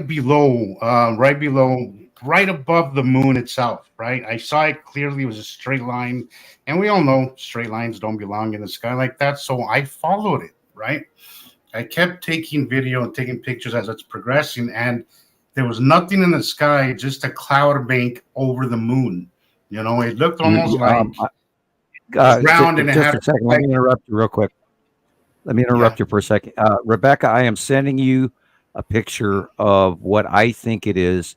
Please continue, Jesus. Okay. Okay, so I paid attention to it, and because I was out for a walk right at night, so it was clear skies. The only thing was around. It looked kind of like it almost looked like round. I thought at first it was an asteroid passing over the moon and just leaving a trail because it was really big, but it was just one round cloud, and then it had kind of like a point at the end, right? So it could have been an asteroid. It could have been an object, but it wasn't. I think it wasn't big enough to be a planet, right? Maybe way up above, probably, but what I was in view was a little smaller, but big enough to cover the moon.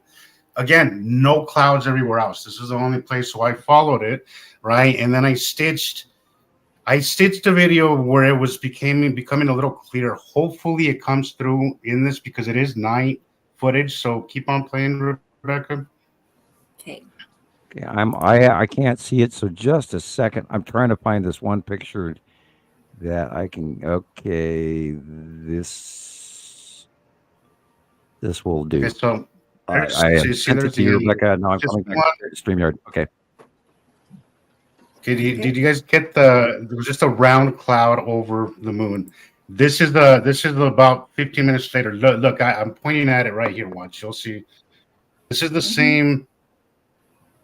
You see the line there? It's moving. You can see a dark object moving in there. Yes. It is moving. That looks like a triangle to me. Now remember, I'm looking at this at a 43-inch screen. And hopefully Rebecca will give you my answer in a second or two as the tension mounts. Just a moment, ladies and gentlemen, where I think something's about to happen.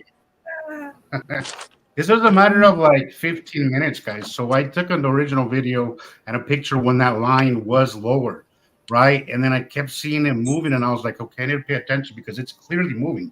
At first, I wasn't sure if it was the clouds moving. And then I realized, no, it's moving. It is definitely moving. So I took some more video. I stood there, took a seat, and I kept watching it. And then eventually I saw that it was a freaking triangle. What it was doing, I don't know. But it was definitely a triangle. Yeah, clearly there.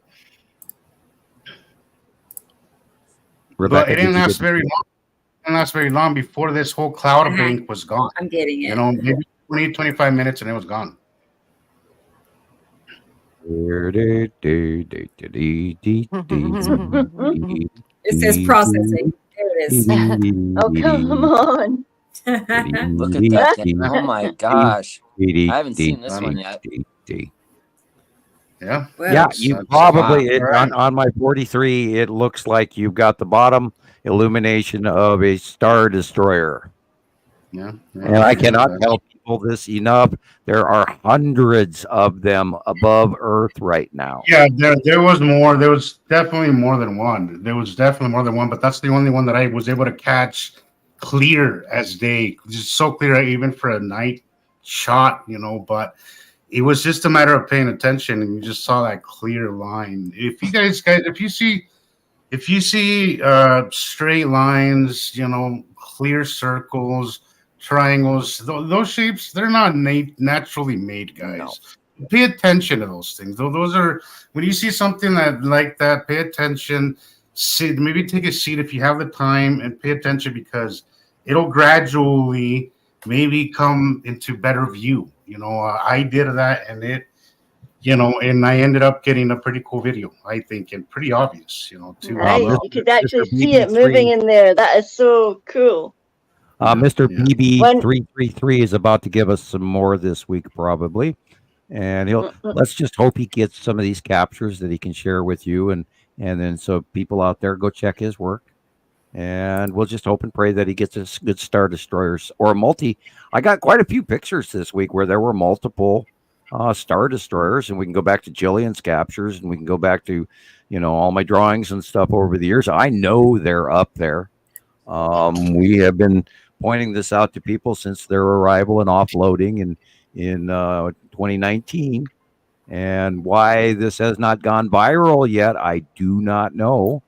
I don't know if any of our listeners out there want to run and tell their neighbor, Jesus Christ, this guy told us that there's Star Destroyers by the hundreds parked above Earth. They must be crazy, you know. I have no idea how that's going to come off if you're trying to share that information, but I'm telling you, absolutely, 100%, we know they are there. We've had hundreds and hundreds of sightings. Had I not seen this over the years personally, I wouldn't be here talking openly about it. Yeah, and you know, joining the ranks of a crazy person, because I know that 10 out of 20 people, not more, who hear this for the first time. All right, blame Sam. Blame Sam. Oh, it was great 8 years ago. Sorry. Well, if you're a diehard because you know I'm the guy. I'm the guy. See these, like, I love Star Wars, but I'm the guy who's telling you that Star Wars is here. I go Star down. Wars is real. They knew this is not a coincidence. I go down in history for this. So I don't get it. No, we don't know that. Big Sky. We call them that because that's what they look like. That's what they look like. We don't know what they do. What they do, that's a whole different story. I really doubt they're going around destroying stars. All right, let's give you the reason why we call them a Star Destroyer. You have to go and watch the movie Star Wars. They are the Intergalactic Federation, the the Ships. dark the ships, and they this are picture's massive. not from the movie. But yeah, what? Excuse me, Chris. This picture is not from the movie. No. Okay. No. Look at that. Neither is that. And there's also pictures from this guy. I don't know if you guys have seen this, but there's a guy who took he perfected this technique where he could things with the telescope that are moving really fast, and he mastered this technique, something that not many people have been able to do. Okay, because then let me just explain, guys, why a telescope is so difficult. If you ever looked through a telescope, just looking at the moon, you have to if you don't have one of those electric control arms, you have to constantly adjust your telescope because the moon, I love this shot, is moving. We are moving. So if you're having something that's moving a lot faster than the moon is, you're gonna miss a lot. Like capturing these ships like this on a telescope would be very difficult to do. You don't get closer than that. You don't need a telescope. You just need one of those lenses. But that's just what I mean, that a telescope will not help you. This is a graphic generation. This is made. This is not real. This is not a real photograph. This is a computer generated picture. But basically, this is kind of how the fighter craft parking lot. Right. Well, I don't think they have these. We haven't seen a Star Destroyer parking station. We have seen Star Destroyers parked in rows before, where they've lined up almost like a galactic ring around a planet. There were about 5 sightings like that. But generically, we've had Star Destroyer capture sent in from worldwide, many per week ever since 2019, which I actually by eye watched them offloading out of the cubes. So this is not stuff where we got it on a picture. We got it on a picture. I actually watched this happen, and but there's a lot of evidence, fam. As I was saying, that guy, very interesting technique. He took some video and pictures of ships moving and basically shape shifting, and a lot of them, a few of those looked identically to one of these Star Destroyers we've been talking about. Very similar. I do not have a clue what this, because I saw this a while back, but it looked very real to me, and the guy got a lot of. That also goes back to the number of wormhole sightings that we've seen over the last decade alone, where we watch actual ships on video, and most of those are suppressed over time. My favorite one I can't find back, and I've watched it many, many times over the years, and I've even reposted it a few times. Now I can't get a copy of it anywhere. And that one I should have downloaded. I really should have. And I don't like to download because then I can corrupt my computer if I download videos. I save pictures, but I don't download videos, and I should. And maybe perhaps on a separate computer I could do that someday. But the point with it is we've had so many sightings of these craft that it's absolutely undeniable, and we call them the Star Destroyer because that is the best description. Is exactly like they show you on the movie Star Wars, right? Including inside. And I don't, Andrea, I don't think that it would be allowed at all. I would like to imagine that the Federation and other factions would not be okay with. Yeah, if you did destroy an atom in the buildup, you would cause catastrophic occurrences with the entire solar system. Yeah, so no, they wouldn't do that. And not only that, your solar system is attached to another one. Our galaxies are actually attached to each other, even though there's great vast distances between each other. They are electrically thread connected to the overall compound of our dimension. And that's why just lost my train of thought there. Go ahead. Okay, this is the Texas Cube. This actual capture, this was the day the Texas Cube came out of the wormhole over Texas, which is why it's called the Texas Cube. This is the second major ship to get here from intergalactic craft. The first one was 2009, which was what we refer to as the Norway Spiral Orb or the Empire Orb. And the reason we call that is the same reason for Star Wars Star Destroyers. The Empire orb looks exactly like the Death Star. It's freaky weird. Crazy. It does, however, have a light array, and I believe it's slightly smaller than in the movie. It may be the size of our moon or a little bit bigger. We also think it may be parking behind our moon. We don't know. We know there's an object behind our moon, but we don't know what it is because we can't see behind our moon because I have to fly out in space to be able to do that and prove it for myself. So therefore, I cannot absolutely document that. Exhale, breathe. There's the long box cube, and we did see it very close to the sun when it first got here. Wow. And it's been captured many times close to the sun, and then it came close to Earth. After 2017, we started seeing it orbiting from the North Pole on the side down to the South Pole, and it orbited Earth for quite a few months. And then it settled into place like a year and a half later in where it's currently located also again in 2019. And from 2017, first arrival to 2019, and then it placed itself on the right-hand side of the sun next to a Saturn yellow moon and the ion tail, so it kind of blends in, whereas the Texas cube is literally underneath Attu's moon, behind the crossing, rounding, orbiting, rotating lead asteroid, red asteroid, spiral asteroid, etc. Hey, they're kind of in hiding, but they're stable there, and we get sightings of them at every 50 times a week. Wow. Oh yeah. What was that, Rebecca? I was going to say, I looks like we have a surprise guest. Oh, I knew it. Yeah. How'd you know it, Christopher? I can just hear it in your voice from like the last few times this has happened. Hey guys.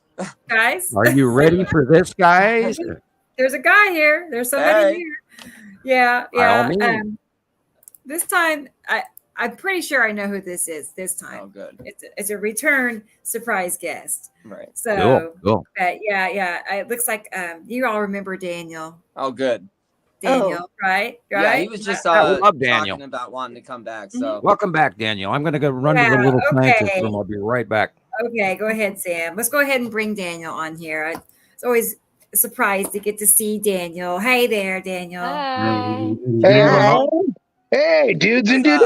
How's it going? Hey. Yeah, good to see you guys. Oh, man, I've been so freaking busy. I've been trying to find a time just to get on live, and today it's like the girls actually went down for bed at a normal hour, didn't have a bunch of drama, so I was able to get on and talk with you guys. cool. Sweet. Sweet. How old are they?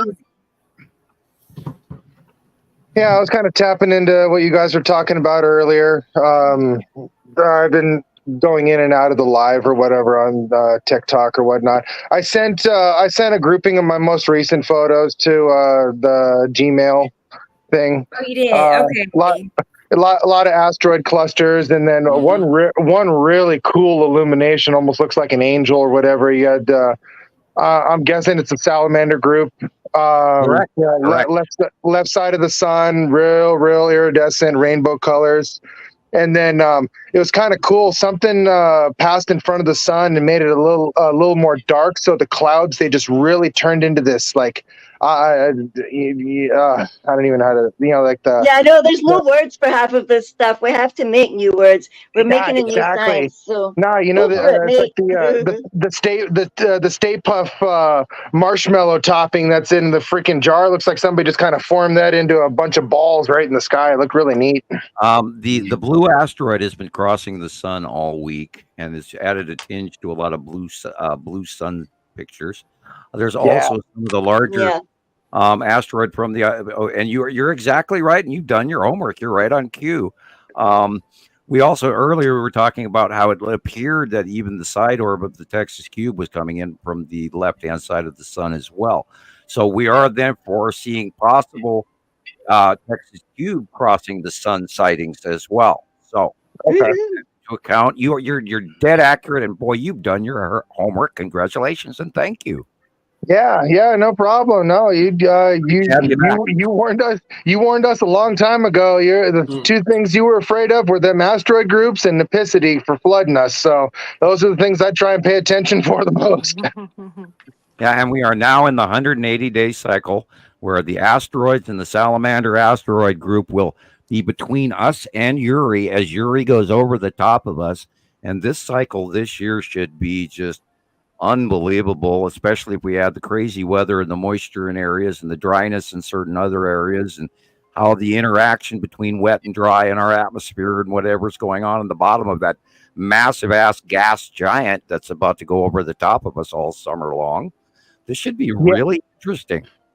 Yeah, I've noticed that every single time it hits right around March and October, the windstorms kick up really bad. And then this past year, all this, like, I mean, California here, we have just been being hit so hard. It's just been storm after storm after storm.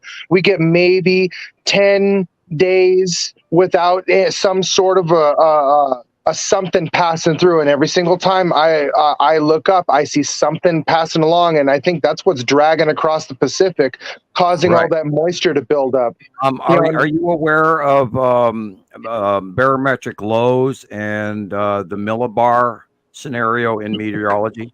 Yes, yeah. It's that it's all that tropical air being brought up from down south, and then all that cold air from up north being drawn down.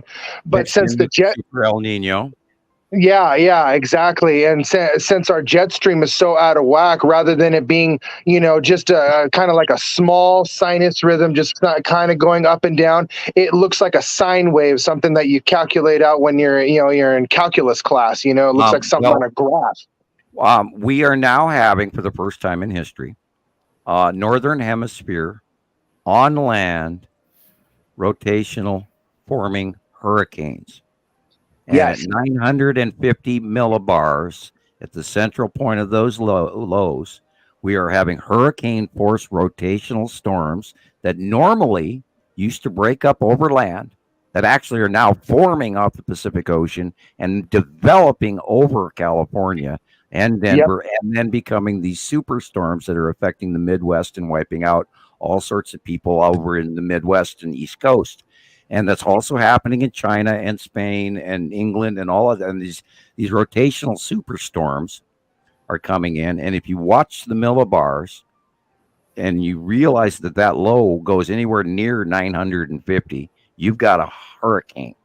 Now going to re-register the Saffir-Simpson scale to include a Category 6 and a Category 7 hurricane. Yeah, something that's never been seen before on record. I mean, remembering back to George Clooney in the movie The Perfect Storm. It's like, the Category 5, the Category 5. Right. That was always the biggest. That was always the bad boy. There have been 3 superstorms beyond that, and there was 2 Category 6s, and there was actually a Category 7.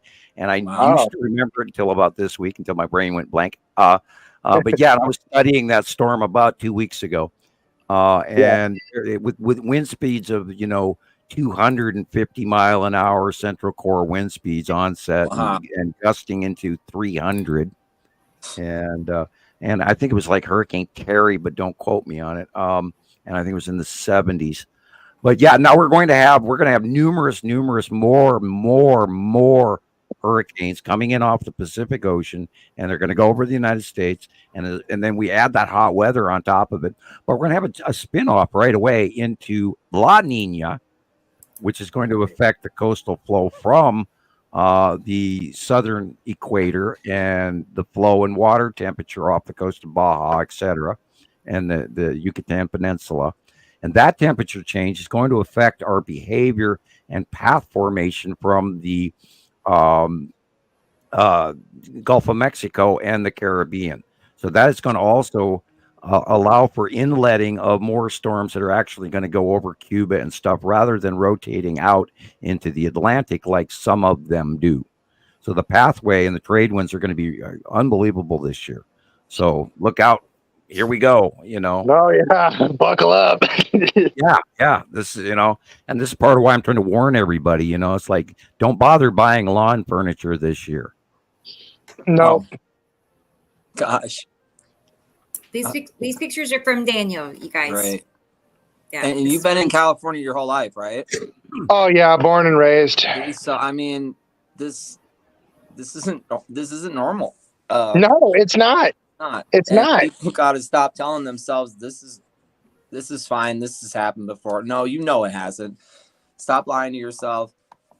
It took me a long time. It took me quite a while to stop doing that and just accept it. Oh, yeah, this is not the time to buy beachfront property in California. No, it is not. Even me at 1,100 feet here in Ontario, I'm still like, man, I'm not high enough off the ground, Yeah. Well, now you know why I live where I live. Good luck with property insurance. There's just that alone itself is not a good time. They won't insure some areas, right? Or no. Especially Los Angeles County. So many insurance companies have just bailed. Wow. Same thing down in San Diego County. All the flooding that happened down there. I mean, people were underwater. I forget what canyon it was, something canyon or whatnot. There were people like they were opening up their front doors just so that way they can let the water flow just come out of their living room. I mean. 12 feet of water in some areas. People were in their second story just getting away from the flooding. People forgot that Central California, that whole area where everybody's growing things, used to be a massive lake, or actually inland sea. Yes. A few 100,000 years ago. And then as of the 40s and the 30s, we were pumping that area dry. And that's where indigenous folks and Hispanic folks were living, prior to the Louisiana Purchase and all of that stuff. And that was all a big area of very much different terrestrial water content than it currently is. And yeah. If you look at some of the some of old topographical maps, and I mean hundreds of years old maps of the United States. I know that sounds weird, but they have them. And it showed California as a majority of it being a lake with a massive peninsula that went along the coastline. Right. And it was just a huge, massive lake. And like you said, they slowly started pumping that out. They plugged they plugged everything up and they pumped everything out and they made it into the valley. Yeah. And then unfortunately they bumped the indigenous folks out at an extreme loss, and it was terrible. Oh yeah. And, white man and his good behavior. And I'm a white man, and I'm Dutch, by the way. We are guilty. Dutch traders really had a great deal to do with the original slavery movement, although there were African people that did sell tribes to the Dutch. And guilty. The Dutch East India Company. We paid it back when my father was a slave for Adolf Hitler from Holland, and my father was a slave laborer in a World War II slave labor camp. Oh my God. My father, not my grandfather, my father. Wow. So anyway, Andrea, I went sidebar. I apologize, but I did go sidebar on that big time. Well, there's nothing wrong with the sidebar. Let me answer Andrea's question real quick. It's not a yin yang. It's Earth and the moon in the middle, and he's looking at it through a cave. Where actually he's facing me, he's facing away, but it's an astronaut. It's called the Lonely Astronaut. I bought it on, I don't know, somewhere where they do those big banner things. But yeah, he's seeing it through a cave and he's seeing the Earth and the moon. So that's why it's called the Lonely Astronaut. But cool. Yeah, it's a pretty cool banner. I thought I had it for a couple of years and then I lost it, and then my brother found it recently. So here, I think this would go good on your background for your show. So yeah. So do we have any material from Daniel, or shall we have Daniel tell everybody out there, if you were to teach the new folks out there that don't know anything, what would you say? Oh, what would I say? I mean, for starters, the best thing to do is hop on Facebook, go to Nibiru Followers Anonymous, because Rebecca does such a phenomenal job of just laying everything out. And honestly, if you're a person of, loving to, read the books with big pictures, that's the place to go. Mm-hmm. Just study it. The visuals are The visuals are such a great learning tool. Oh, definitely. Yeah, Great they learning. are. They Overlays. are. And Yeah, when Absolutely you do the phenomenal. overlays on top of them, then you can just see them. Oh yeah, it's awesome. oh yeah, exactly. And I mean, as crazy as it sounds, Sam, when I first came across you, I honestly I thought you were completely nuts. And but see me, rather than I'm unlike other people. I look at somebody that talks about something that's science related, and I say, okay, even though I think they're nuts, why don't I try and prove them wrong? Or let's hear them out at very least. That's just it. That's how I started going down the rabbit hole. Okay, how can I prove him wrong? And the further I went into it, it's like I kept proving you right. Right. And that's exactly how people need to take this. But that's when everybody stops. They don't want to put in the work. They just don't. They'd rather just stop there and start, talking all. Go back to watching the Kardashians again. Yep. And see, the sooner you realize that anything you learned in school is a lie, once you accept that, you can open yourself up to all these possibilities. Because, you start going back to your physics classes and you start going back to your chemistry classes, you start going to all these different things and you start looking at it and it says theory. Mm-hmm. And there's always, it works in all these cases except, and it's like, wait, hold on. If it worked, it would just work. There wouldn't be any exceptions. So you have to stop and think about it logically. Yeah. And although in this case, we're talking about an entire another solar system that just happens to be cruising right by us, wreaking all kinds of havoc. But once you start connecting the dots, once you start saying, hey, how is it that all the clouds I remember when I was growing up, they all change shape? A normal cloud just changes shape.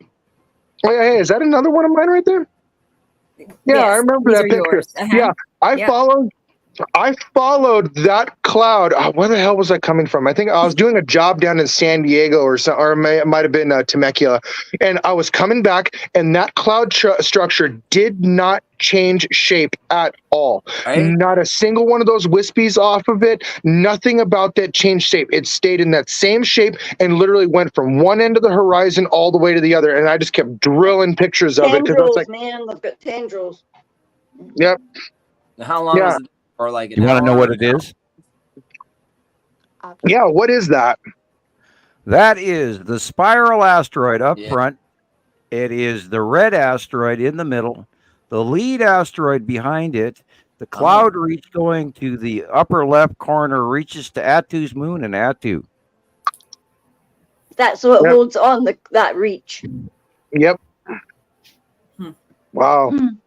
Yeah, no, and see, that's just it, is that if you look up and you see something abnormal, like for all the new people, it's like if you look up and it does not seem right, take a couple pictures of it and space it out 5 minutes, 10 minutes, 15 minutes or whatnot.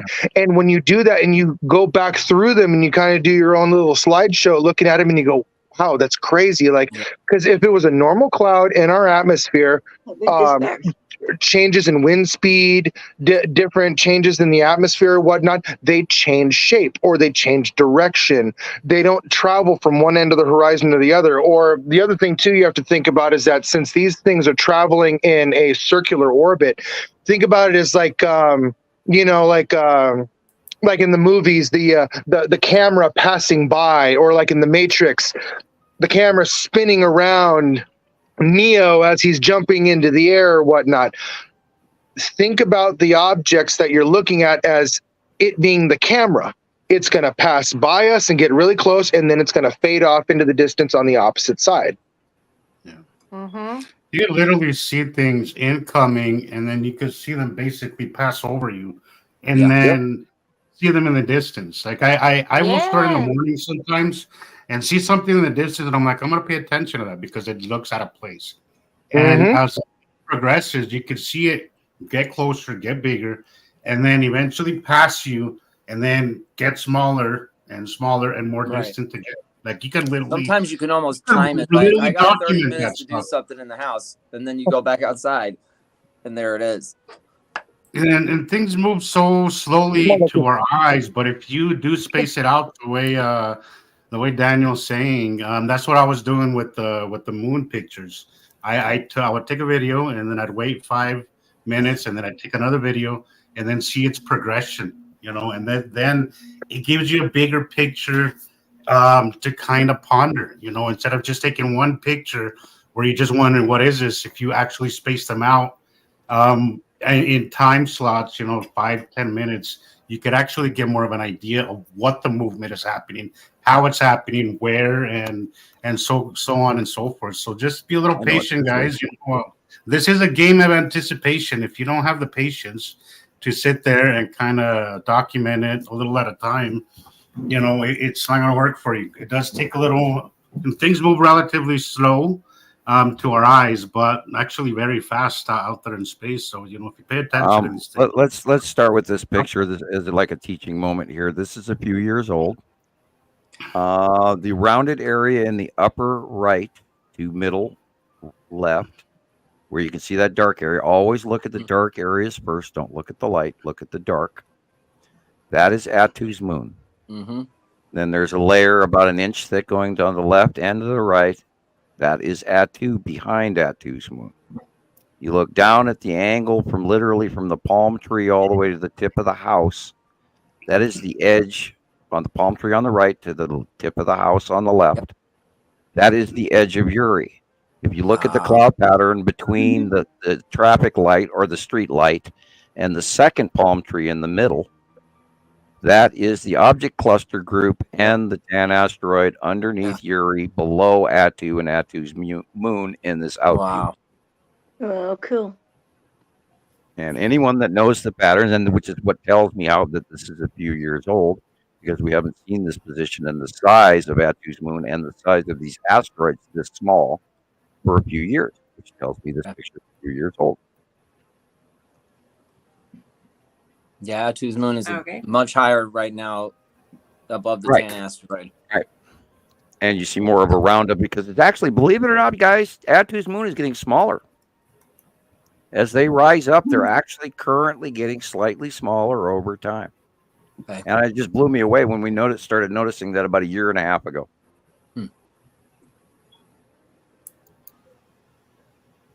Which has allowed some of the older drawings to come back into reuse because it's showing the same cloud patterns that we saw 3, 4, 5 years ago. And so I haven't had to do a lot of new drawings. I get to reuse some of the old ones. And here's another good example. Okay. Is this newer or? This one's from Daniel also. Is this, you know when this was captured? Oh man, I'm trying to remember. Actually, I was just sifting through my pictures right now, going, man, which one was that one? Which one was that one? I'm seeing literally Saturn's yellow moon and it's Saturn when they're kind of smaller. But yeah, this one, I'm not sure if this is Attu's moon. I mean, this is a tough one. I think it's the yellow moon. It sure looks like the yellow moon to me. It has that downward pointed effect, though. Yeah, which could also just equally at that time, a lot of like objects underneath it. I was going to say that, Sam. It's definitely a planet with a moon. It could have been during that time where Attu kind of moved in straight above the sun and moved over. Right, which was last year and a half ago. Yeah. So, yeah. Wow. It's a tough call because if we don't have the date, then it makes it more difficult. And they are getting bigger now, and that makes it a whole lot harder than they used to be. Yeah. Thank God I had the time learning. Right Daniel, do continue. I mean, tell these guys the stuff. Well, how long have you been doing this now? Is he there? You there, Daniel? I think it might be locked up. Oh, man. No. He'll be back. Bummer, just when I get to the phone, I'm asking. There you go. Oh, there you go. Oh, there it works. Yeah, so I think it's whenever I switch back and forth between my gallery and my phone and coming back on here, it ends up pausing me. It does that to me too. How long have you been doing this now? Tell these guys out there what you've learned and how crazy insane I am and all of that. Please. Honestly, it's been about, I want to say about 6-7 years now that I've been following you. And but even before that, 2009, 2010, I used to sit there in my parents' front yard and just stare at the sunset or stare at the sunrise. And it's like, wait, what is that? How is it that, why is the sky beginning to change color? Why are these different events happening? And that is the big that is the big thing, is ask the questions. If you don't ask the questions, then you're never ever going to find an answer. I mean, I don't watch professional sports.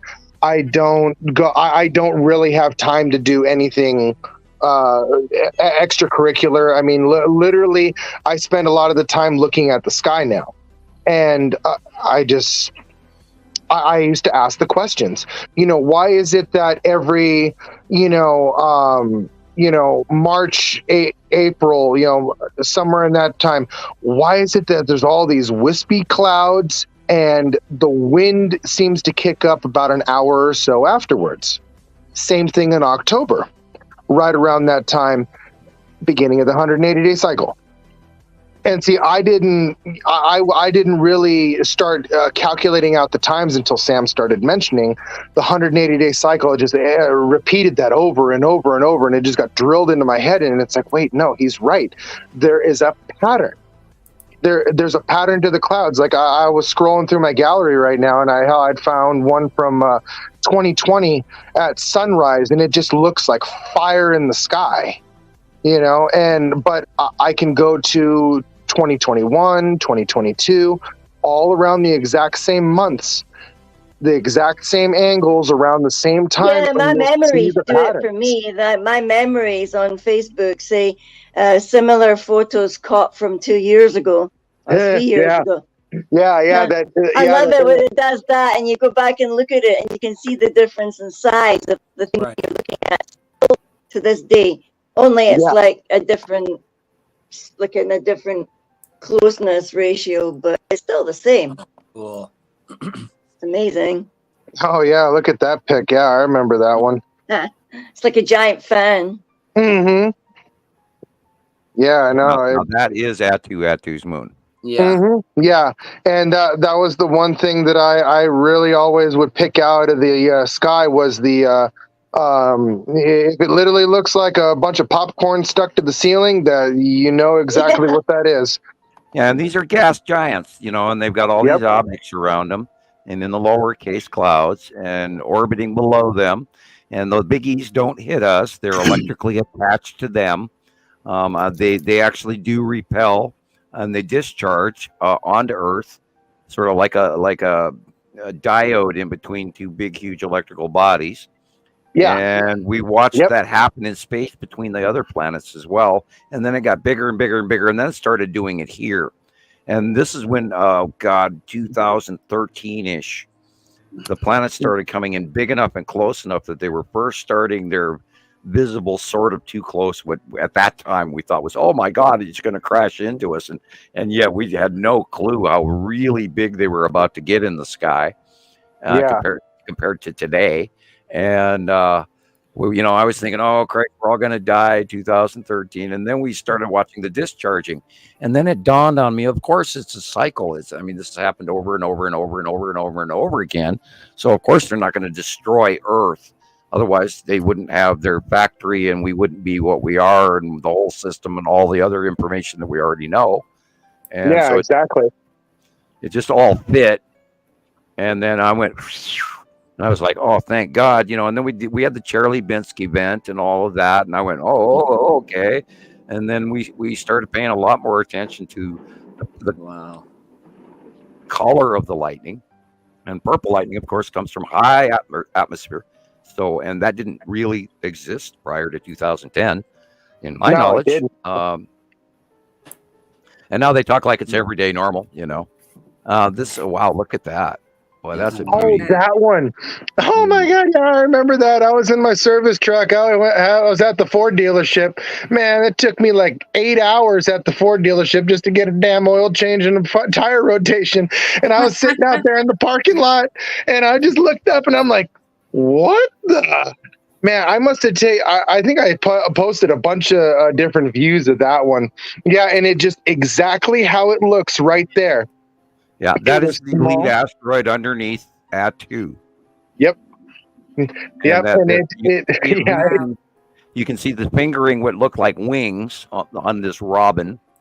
The wings are reaching around the bottom of Attu. Oh, okay. And at that time, Attu was generically center in front of the sun and all of this, but you can see that it's literally, and even the look at the light in the picture.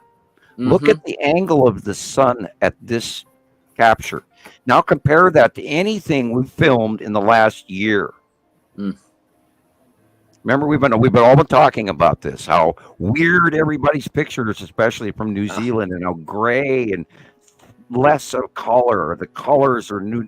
It's sort of like, an almost black and white video, but not.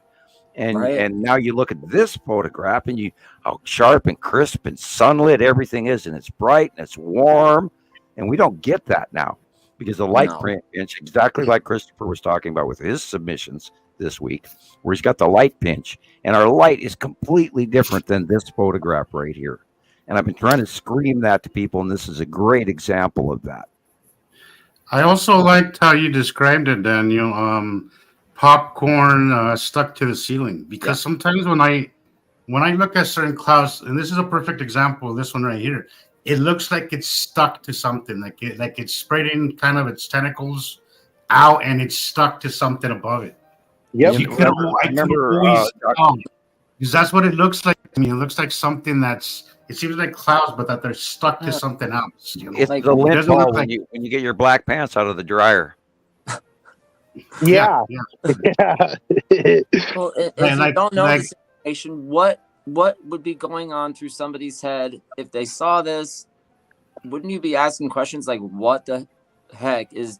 I was pacing around in the parking lot. People thought I was nuts. I had a couple of associates like, "Hey, sir, are you okay?" Yeah, my F550. You guys are taking forever, so I'm finding something to do. And wait, what are you taking pictures of? Are you guys sure you want to know? Right. Yeah. Well, that's my favorite. I was outside in front of my house doing that today when I came home taking pictures, and people slowed down their cars and looked at me this time. They're like, and then they look back up at the sky, and then they look at me again, and they're like, but they're looking at the sky. Now, this couple has driven past about 4 times in the last week, and obviously they come and go to their job at the same time as me. So I'm standing looking at it tonight going, wow, and I'm taking pictures and stuff, and pushed my bike in and came back out again and looked at it again, and they're all going back out looking at it. And that's when you get out your glow in the dark green construction outfit, when you're standing on the road, those ones with the white strip tape, and on the back it says Internet Press. Right? That's the lead asteroid. Yep. Oh, that's gorgeous. It looks like an electric puffball, but it's gorgeous. Yep, and that's exactly what it was. It passed right overhead, and I just sat there watching it, and I just take a picture every so often. Was it warm, or did you feel the wind when it went past? Oh, it was really, really warm and still. Absolutely no wind at all. And then as soon as that thing passed by, I want to say like 30 minutes later, all of a sudden the wind started kicking up. Yeah. And that's how I know that it's sometimes you even hear sounds like booms and shit. It's like it's like it's talking to Earth, and you can hear. Oh, nice. Yeah, that other day that moon stuff that moon picture, that moon video that we just saw, it was really windy, and as soon as it disappeared out into the distance, calm, completely calm, no wind, no nothing. A few minutes after I it was still gone, don't know what nothing. woke the dog the other night there, but when I went outside, you could feel the air was still and electric. Like you can feel it here. There's a change in the electricity, and it's supposed to be wetter here, but it's not. It's not. Okay, it rains, it'll just go doof, and it comes out, and that's rain bomb, and then it's gone. And then it suddenly goes back to that weird, dry feeling. It's just different. The air feels different, and I can't explain it. I can explain it to you guys, but if I went and explained it to somebody else, they go, "Oh, shut up, nutball," you know. I see a long box cube. Go back, please. Yeah. Look at that thing. Okay. Long box cube in front of is Saturn. And the Saturn's yellow Whoa. moon. That's where the dark area is. Yeah, The dark area. It's just above our atmosphere and creating a punch cloud below it. Yeah, you can see its whole belly. It's like flatness. And there's even NASA footage and airplane footage of people flying over at the top of the clouds at 40 and 50,000 feet, where you actually see the Star Destroyers and the other things semi-parked top layer of our cloud cover. That's Earth's cloud cover as well. And so they definitely use the cloud cover. But, I'm going to say they've been absolutely out of hiding since 2019. Prior to that, they were hiding in front of the sun. And we have hundreds of pictures of that even as well. And there's even airplanes that just don't fly. Like they'll suddenly cancel flights. Yeah. Well, that has less to do with up there than you would imagine. I mean, there's a lot of distance between 3,000 miles of Earth atmosphere versus 75,000 feet, which we don't send too much above that. Everything, commercial, military, goes in the 50s and 60,000. Your average commercial is like 30, 35, 40. If they're doing a transatlantic flight, they'll go higher to save fuel. That way they let the Earth move underneath them. But yeah, there's a lot of space between up there that it's just unfathomable. And we've seen the planets where they're so close that you'd think you could reach out and touch them. Yes. And yet this massive distance between us and them, because otherwise we'd crash, and we don't. And we see the discharging going on. And you're exactly right, Daniel, about the October thing. And that's the end of the 180-day cycle per se, generally, averagely. And we do see an increase in behavior as well at the end of it and the beginning of it. And then in the middle, it's sort of just a general nightmare in between. And one week of the one side of the planet gets it, and then like a week to 2 weeks. Now, that was before. It might be just now every week. Because, there's no telling in this placement because it's changed. And so literally one side of the Earth gets it 1 week, and then the other side of the Earth gets another week. And of course, this is a pattern that may change and probably speed up. And we've noticed the speeding up. So it's all moving and changing. Well, and this, of course, is Nepesi's edge. Yeah. I feel like I can see this one rotating. I'm looking at it, and I feel like I can see it moving, even though it's a still shot. I don't know. And Nepesi was doing a lot of the dance, what we refer to as the dance, because Nepesi, being as small as it was, and going over the top of us as many years as it has, with the close passes and the water bombs and the bomb cyclones and the raindrops and all of that, discharging as well. Nepesi has a really immense, very wide single discharge on Earth, and it's many, many miles wide, and off in the distance, of course. But they repel each other. The planets don't crash into each other. They electrically discharge, shove each other away if they get too close. I think, frankly, and what's been going on, anyone who's watched the moon pictures that came in this week and the completely weird back and forth tip of the view of the moon means that Earth is wobbling like nuts, like slowing down top. Here we go. We're not going to flip into a pole change fully like the religious aspects are teaching. There's people screaming that we're going to be, the North Pole is going to be Brazil here come April 9th and 10th. It's a more gradual process, guys. It's not like going to be, Armageddon overnight. It's a very gradual thing, and our magnetosphere will keep us level anyway, according to, it's like the two Scotty dogs. It's a childhood toy that were magnets, and they made these little dogs out of them. And you walk them up. I tried looking up a Scotty dog the other day, Sam, because I'm just like, in my head, I have this picture of it, but I've never heard of that term before. And 1960s children toys. 1960s children toys, magnetic Scotty dogs. I don't know how many pair of them as a kid. I loved them. Yeah, sounds fun. When I hear you talk about it, I'm like, little nodding dog in the back of your Beetle. They were little magnets that were shaped as Scotty dogs. I don't remember if they were multiple. I'm gonna come out there right now. But you'd walk one up to the other, and the other one would roll over and turn away from it because of the magnetic power. Or you walk up and you put them together, and they'd stick together, or whatever. And that's a way to learn about magnetic North and South Pole repulsion or attraction. Anyway.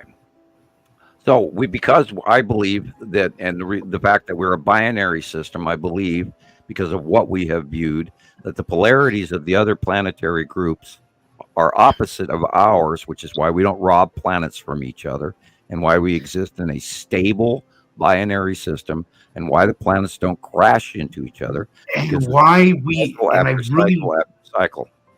I don't want to interrupt. Smoke hanging down off this. It looks like smoke hanging down off it. But also, you said, Sam, something very fascinating a while back, that most of our moons and asteroids are on the northern hemisphere, and for them, they're on the southern hemisphere. And that is, if you actually pay attention, that is very true.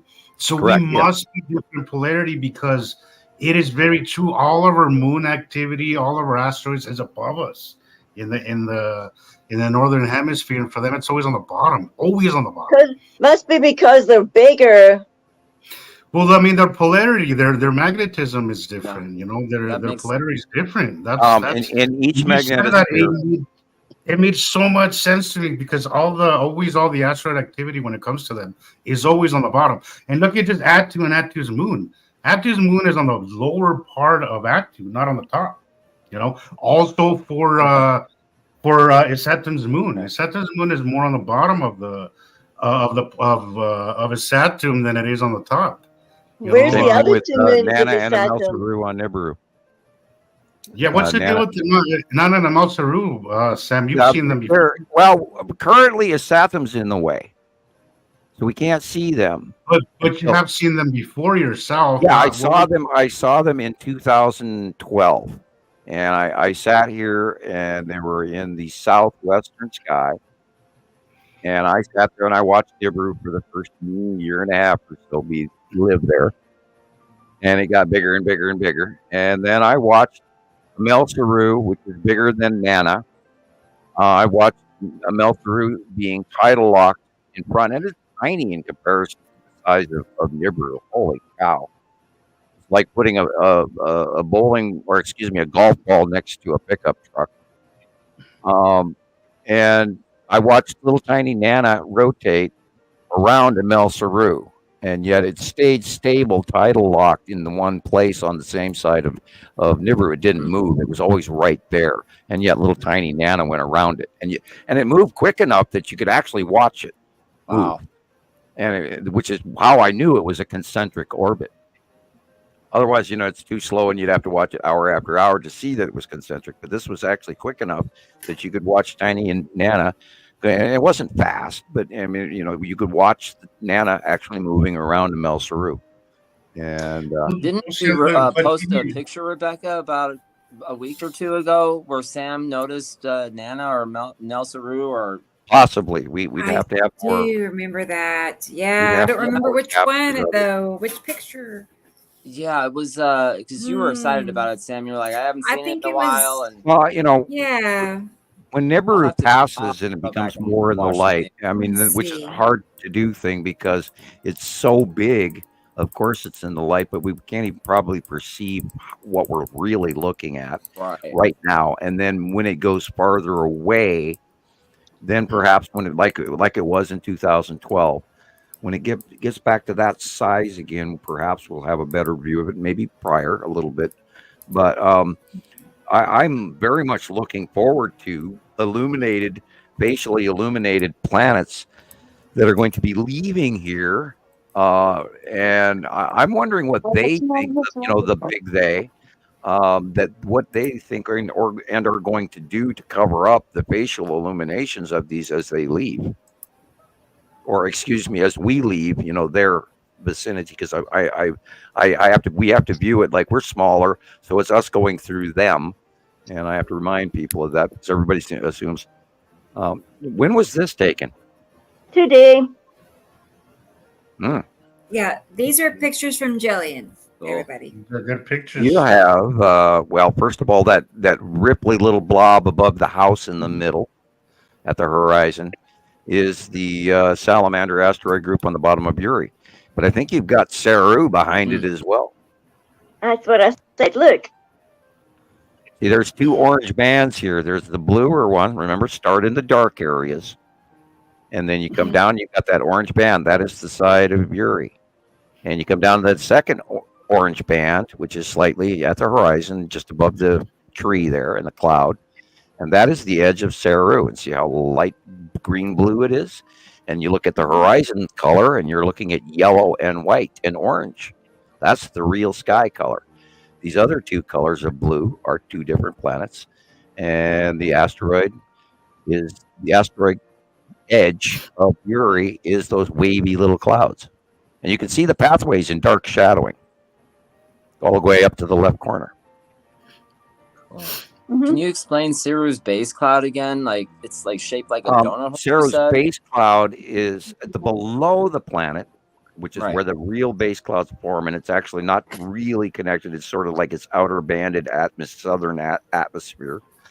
It is a very thick, very brilliantly illuminated, thick roll, and it has all sorts of small stuff underneath it. The first years we saw it, little did we know that those were the actual tiny planets underneath it when we watched it approach, 2012, 13, 14.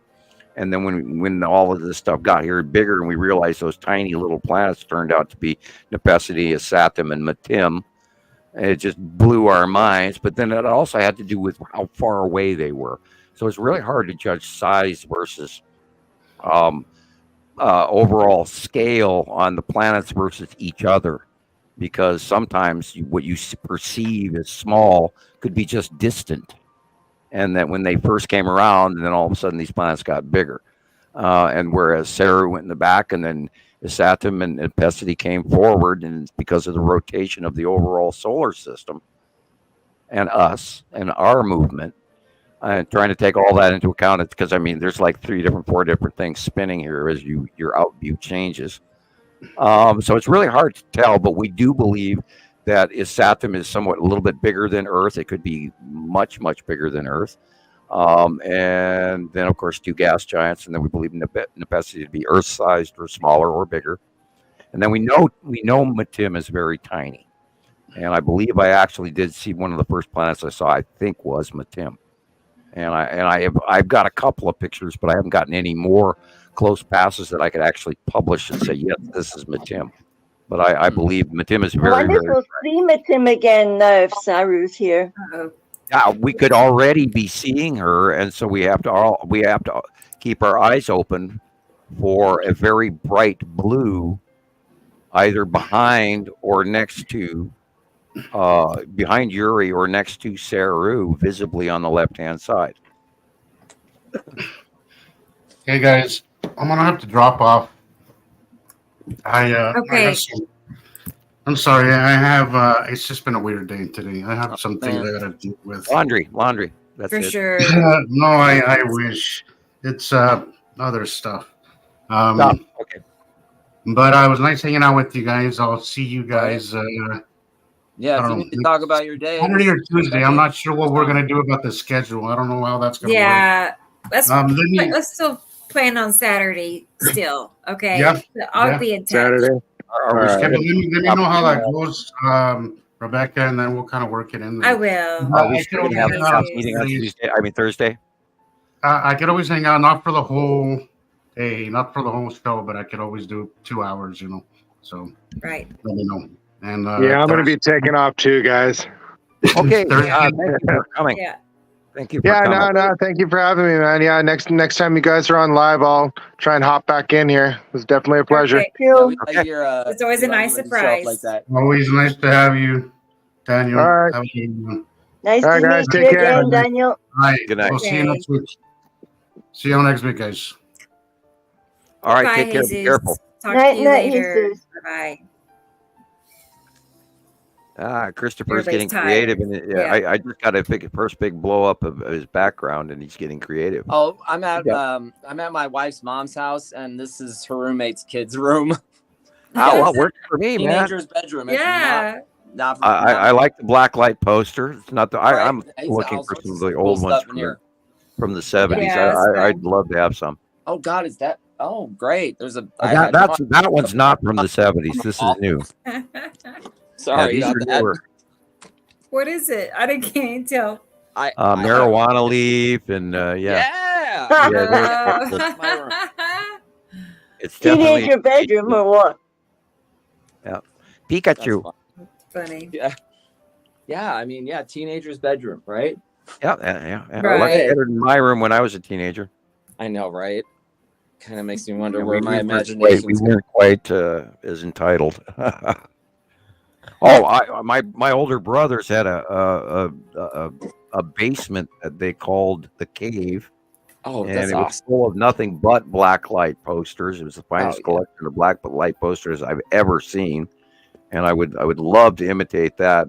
And you can't even get the good ones. You can actually type in black light posters of the 70s, and it's an unbelievable tour of the old days, and it's unbelievably nostalgic for me. I see them and go, God, I remember that one, and ooh, I loved that one, and ooh, my dad would have never let me hang that one, Right, like this one's got 2 stars. This one's got 2 stars on it. That company must know something. Who knows? I think, frankly, most humans actually do know this information. It's a question if you actually start to listen to yourself, because the one thing I can teach you is anyone that begins on this road, you'll be sitting alone in self-reflection, and it's like, there's actually a term for this in Wiccan magic. It's called the tap on the shoulder. And it's literally like somebody taps you on the shoulder, and it lets you know that there's something more going on in your world than what you are actually perceiving. For us, it's more like an upside smack to the head there. Hey. Well, there's stages for everybody, and this is where, chakra tower development, Om chanting, throat chakra development. I strongly teach people to learn about throat chakra and Om chanting. 528 is my personal favorite. And there's a lot of things you can learn that will connect you and enhance your state of awareness. There's a way to grow and change your stripes, so to speak, and change the colors of your aura as you develop your separate chakra towers, and each one of them is a stage. And it's many stages, and it's not a free and clear thing. It's something we all earn and pay for, because there's ramifications to all of this, and some of it's uncomfortable. But you have to view it like a clearing of the shelf of the old. You have to get rid of the old before you add on the new. Oh, look, we've got Cameo. Shows that. Got Mammy. What's going on? Hi, Chris. Mammy. We're walking through. We don't know where we're going, but we're walking through. Yeah, we're hanging out. I'm at my wife's mom's house, and I guess did we embarrass you? I hope. People, I'm invading the room or whatever. So now I've been banished to the garage again. Yeah. Oh, cool, man. We were really enjoying the scene, man. Yeah, I went from a nice background to garbage cans. So, ooh, cool. Yeah. Well, we can count the flies behind you then, and it'll be a secondary game. I'm joking. I know, right? Okay. Okay. I was wondering why he grabbed his backpack. Now I have the answer. Yeah, I thought we were going for a walk when I seen the backpack. I didn't even think about it. It's so dark out. I don't think my phone will pick it up when it's on video. Probably not at this hour, no. Yeah. Oh, you're Yeah, I wonder what it looks like outside my window. It's what 4:31 in the morning. Yeah. Oh my gosh. I didn't think about it being that late. Yes. Good night. How's your kitty cat? Who's that? Stella. No, Stella. Grace. No, that's a fat one. That's Grace. Stella and Grace. Stella's disappeared. Yes, ladies and gentlemen, you two could have this once in a lifetime offer. So you don't forget, mail before midnight tonight. Right? After they talk about planets, they talk about cats. Yeah, they talk about that. And like, oh my gosh, that's one thing I thought. Like when I first met you guys, I'm like, well, they all have cats. Do I stay or do I go? What do I do? You get a cat. Like, how did that happen? Yeah. Yeah. Do you still have your cat? Yeah, she's doing good. You know, I'm not like a real cat person. I mean, the last cat I had was a male, and he was cool. He would walk. I had 2 beagles, and the cat would always follow us when I took the dogs for a walk. You know, there you go. Go far. The cat would follow us. 1 in a million cat. Yeah, and then he ran away for about one time, and he finally came home, and man, that poor cat was so beat up he could barely meow. Oh my gosh! He had a party for 2 weeks. Yeah, we just shocked each other. Right, and then when I had the beagles, the cat like would open the front door and let the dog out, but he would also have like cat parties in the house. Oh yeah! Wow. But my wife was on dialysis, right? She couldn't get off the dialysis machine in the house. And the cat would have like 12 other cats in the house, and they'd be like in food and partying upstairs. And all right, jukebox would be playing. I don't know. It was funny. That's fun. Yeah. Watch that Freddy's cat. You know. Yeah. I know. I get that. I came home from working at the hospital, and then there's all these cats in the house. Like a dream come true. Hey guys, I got some really good cat chow. You guys got to come in and eat some of this. Yeah. You got to try this. It's a fresh bag, man. You're gonna love it. All the way from France, man. Yeah, love it. Yeah, well, I think people who are aware are pet aware as well, and you know, I'm not downing people who don't have pets because they're smart, you know. And when I moved out to this house, I was going, oh, thank God I don't have to have a cat box, and oh, thank God. And then at the time I was still married, and all of a sudden out of the blue, the wife shows up with this cat and drops it in my lap, and it never left. As a kitten, all the way to the point where we had to literally put him to sleep. He was a wonderful cat, but he wanted to live in my lap at all times. And no matter where I would go, he would follow me, and then he'd get in my lap. And then I'd go to the other room, and he'd follow me, get in my lap. He wanted to live in my lap, period. Slept on my legs, you know, and you name it. It was always, you know, and when I was a kid, that was rare to have a cat that would actually sleep on your legs and everything. But that's where he insisted on being. And we had to put him to sleep a few years ago, and it was a very tragic, sad thing. No. But he couldn't walk anymore, and he was howling, and he was very stuck, and he couldn't even function anymore. And I'd wake up and he'd be laying on the floor and couldn't move, and it was like, that's it, we're done. Sorry. And I hated every second of it. And this is why I say they're smart for not owning a pet, because you get emotionally attached, and there's such short-lived creatures, and you get very attached to them, and then they pass on. It's good and bad. It's a beautiful learning experience, but it's also tragic and horrible. But then one must know the effects of love. Right. I told myself I wasn't going to get any more animals because I couldn't hang right. And now there's new dog disease in California from anybody that don't bathe your dogs in the Colorado or any water tributary they're in, because it's coming in from Texas and all of that. There's a whole new microscopic bug that if you have water dogs, don't bring them to the public rivers. Dogs are getting sick and dying. There's not been a lot of cases, but it is happening. I watched that the other day. Anyway. Yeah. We'll get back to the skies. That's sad. What do you have? What do I have? Well, I have pictures. I still have a few more for Gillian. Let's go back to her for a second. And then I still have pictures from Christoper. So, and hi to Susanna in Slovenia. Hi, Susanna. Hi. Good to have you here. Hi. Thanks for checking in. Yes, and please do share with your friends and like and subscribe and all of that, and be sure to watch this on Nibiru Followers Anonymous on YouTube, and add to our views, and even on the after shows, people comment so that we can read your comments, because I go back and watch the old shows on YouTube, and I'm always reading the comments, and so far there's only been 3 or 4, so we're kind of hoping you're going to comment, and no question is stupid. It's only not to ask. Right. And the only way we're going to get this information out is with your help. So help somebody. No question is ask any question you like. Don't feel like, if you can't name something, Rebecca, don't be embarrassed if you get something wrong.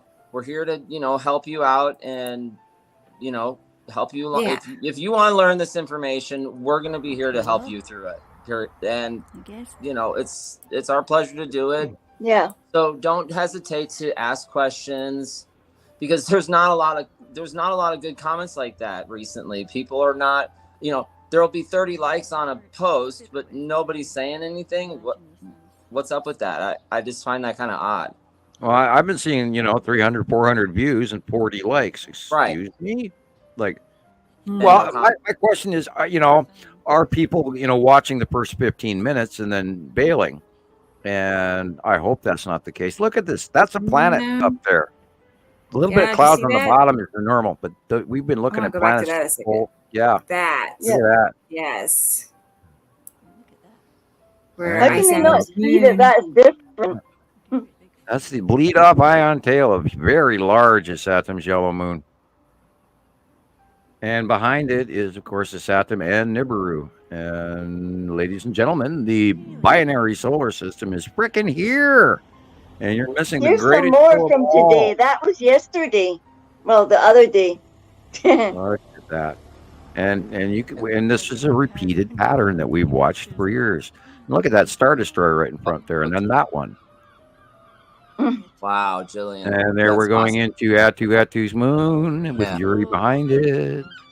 And the back, if you look up in the upper corner, but nobody got there, you can somewhere up there it's the Skull asteroid. Back to Saturn's yellow moon. It's repetitive. You'll see it next week. You'll see it the week after. And you'll know it's real. And look, they're flame-like little microclouds that are way up above our normal clouds. And there's the round of the back of his Saturn. Very large, very red. Winged planet. And we've documented the winged planet since 2014-15. We've seen that a lot lately. Mm-hmm. Those striped. Here, these ones. I was so amazed after 2019 when I realized that the Saturn was coming back towards us, and I went, "Oh, cool!" And that's when my drawings, because earlier I would, in some of the older drawings, I didn't actually include the ion tail in the drawing on the early site drawings because there was enough crud in the way already, and I've gotten better over the years and worse at the same time. But now in 2019 and everything, and we talk about this just about every show, it's the Dr. Phil era of pictures in 2019. And he first captured one of the best and some of the best pictures we've got, and we still use some of them today, of a Saturn's yellow moon and the ion tail, and tiny, much smaller is Saturn sitting in front of very, very large Nibiru. And that's still some of my favorite pictures. And then we started watching them come in, and I started drawing it because I saw it. And then my favorite part about this has pretty much been since 2019 forward, knowing how Saturn's yellow moon are so unbelievably visible that you cannot argue with the site drawing. And it's been a really great way for new folks to learn. And currently, one of the largest ones that they tap into right away again is the Saturn's yellow moon, and then Atu and Atu's moon. Yuri's been a little hard for some people to figure out, and they miss Nibiru as well, and there's different variations of learning, but usually what people are picking up the fastest have been the ion tail of the Saturn, and it is very visible.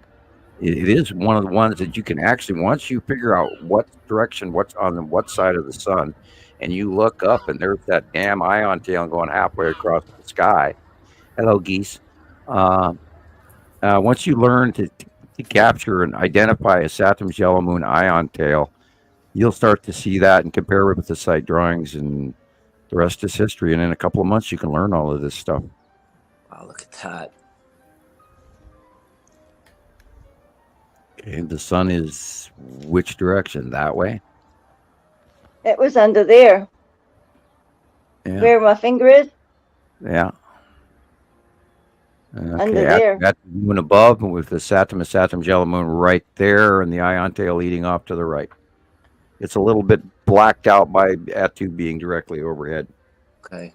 It's just so exciting when you see this site drawing and what's in the sky is matching on that. It's just.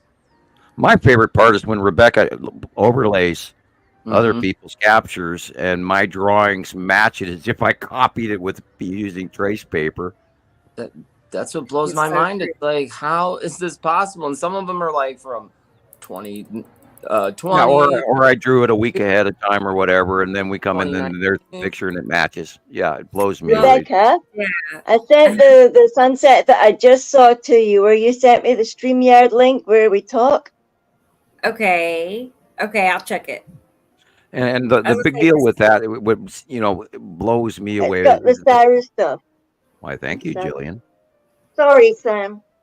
Okay. What blows me away about that is the fact that I do draw them ahead of time, and then I see it come in fruition through somebody's, submission from around the world, and that moment that every one of those grabs me, and I'm realizing that I actually somehow managed to, that little curve of the pen and the twist and the nuance of this wave of air, and then how I've got, this one placed over here, and I draw this in, and then they match anywhere from 2 hours to 2 weeks to 2 years later, Right. and you just go, how did I draw that? I don't know. And it happens to me all the time. And Rebecca, this is why I love her layovers, because she does that, and she goes, well, here it is, and I'm just going, oh crap. Like that one. and- It's so Right. perfect. And have so Yeah, many, that's so beautiful. Look at that one. pick them out so fast.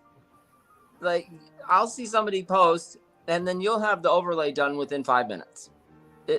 Sometimes, I know. yeah. I've done a lot of them. Yeah. Yeah. It's great. Yeah, I love the comparatives, and this is where Rebecca has earned her place with me as far as why we work together, and then when we sister sided up, and then we just kept working and working and working and producing, and I'm spending time researching and this and that, while she's spending time putting videos together, and here we've grown into where we are today. I know. We didn't have a lot of sister sites, and Rebecca's literally was the first sister site, and Nibiru Followers Anonymous, and I absolutely loved the name, and I was like, dang, she stole a good name. And you didn't steal it. You got a good name. I made it up. I mean, I I've had a really lot did. of people tell me that to drop Montana Skywatcher, but I couldn't. Because that goes back to the tradition, and it's also part of our lookup information. And if you go to Bing and you type in Montana Skywatcher Samuel Hofman, you'll probably get a whole bunch of information. I don't know. I don't look myself up very often. Not that I hardly do it at all, but I'll look at some of my older movies and see my thousands of views and stuff like that on YouTube and Radio Wasteland shows and all of that. And the fact that we've been doing what we've been doing for so long, and it just blows me away. It's already been 14 years, Wow. April. Wow. And here we are. And we've developed a base that I have yet to see anyone come even close to in any of the videos I've seen from around the world up at YouTube or TikTok or anything. And we are so unbelievably. Oh, hey, Robert's here. Robert Marshall Smith. Hi. Yeah. New Hi, New Robert. Zealand, I was everybody. looking- I've Excellent, seen a excellent video. Skywatcher. And no one out there touches what we do. Now, we've dealt with the money boys, and we've even sort of allowed them to come, I guess, back out of the woodwork. And some of their work is better. The rest of them are idiots.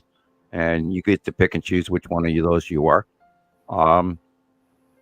And they're grifters, and all they want to do is, bait click you and show you something they thought was cool and all, but then they don't know what the hell they're talking about. And what we do is serious science. And Christoper, you have learned that we are serious. And this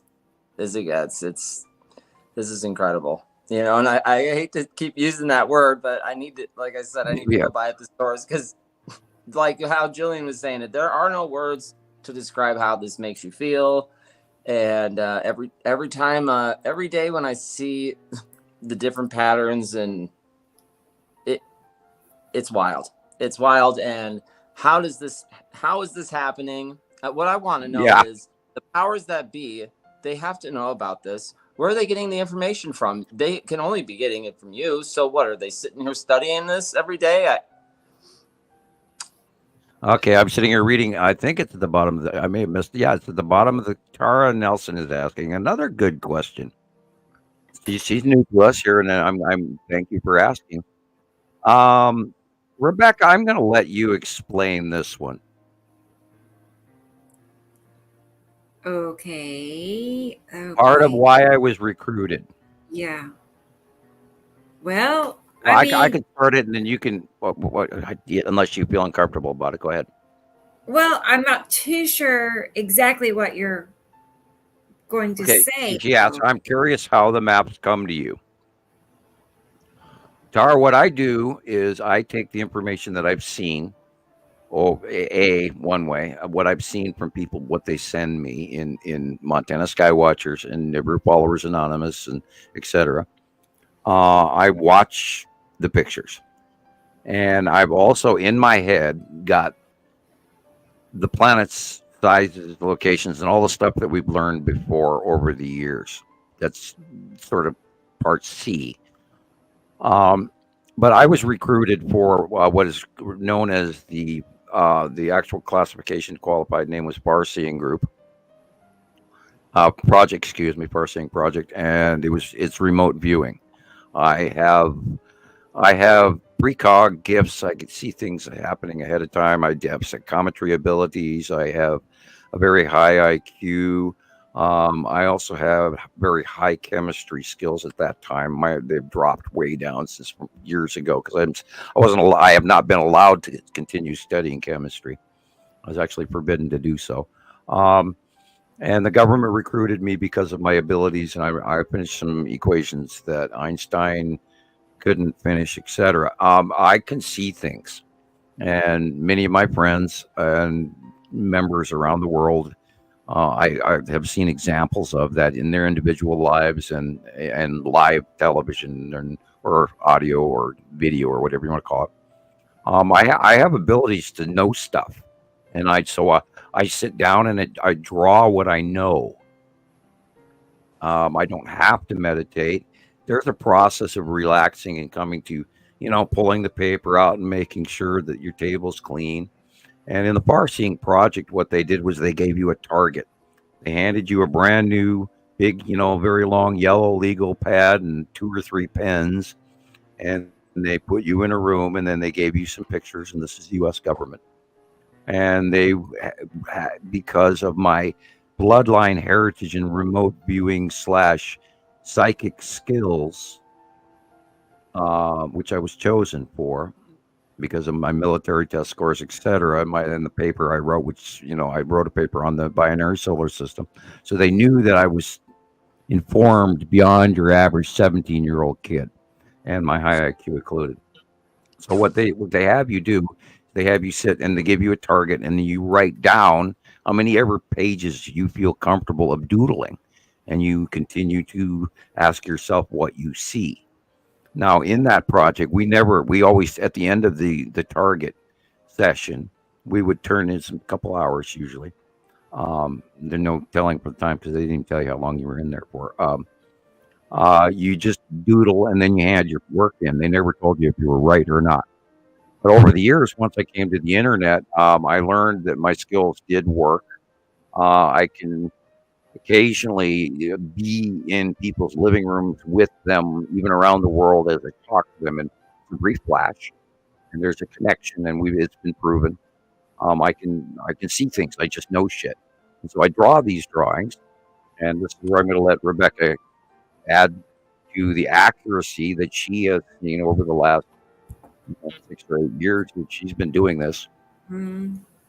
Right. Well, I've made like these comparisons here, probably around several hundred, I know, but I'd say up to 1,000 over the past 3 years.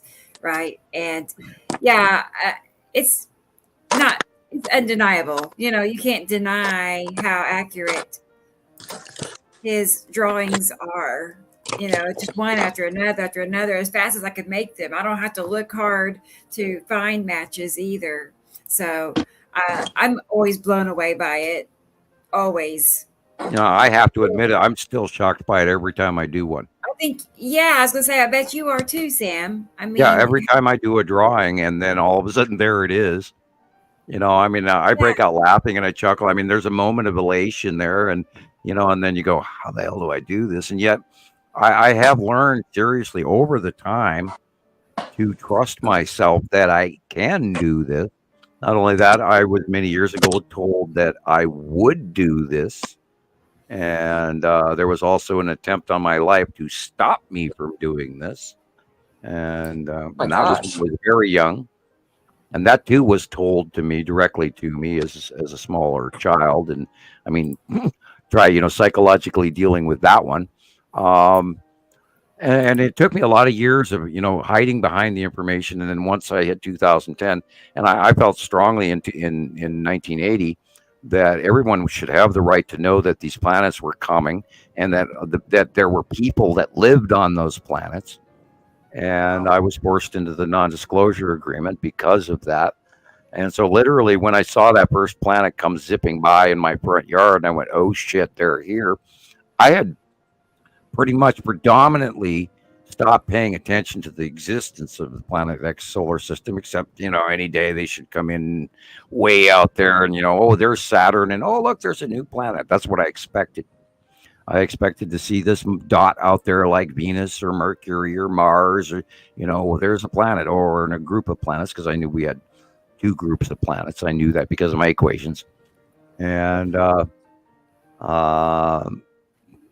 she's talking about the periodic table. And those empty spots in the periodic chart are there for a reason. We haven't found them yet. But they're all there. There's more than we, and then you have to also take into account the chemistry equations that go on at sub-zero ultimate.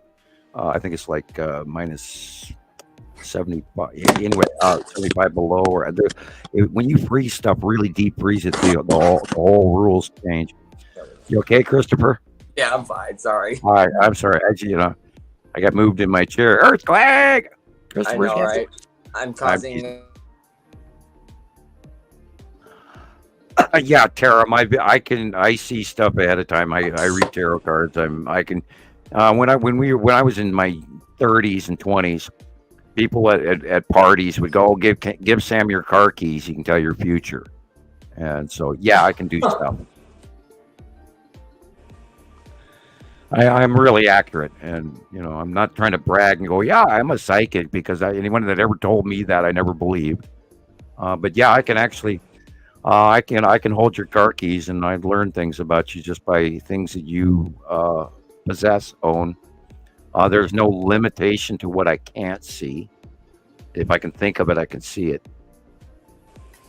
I was talking to, Afan, by the way, Afan, I hope you're listening to our show. I was talking to Afan the other day, and we were briefly talking, and I was looking at his material. And when I look at people's pictures, I get connection, even no matter where they are. Where does Afan live, Rebecca? In Maldives. And that is where? I would have to look it up to be a precise answer. Let me check real quick. Yeah, where? I want to know what isthmus or. Okay, it is a country in South Asia.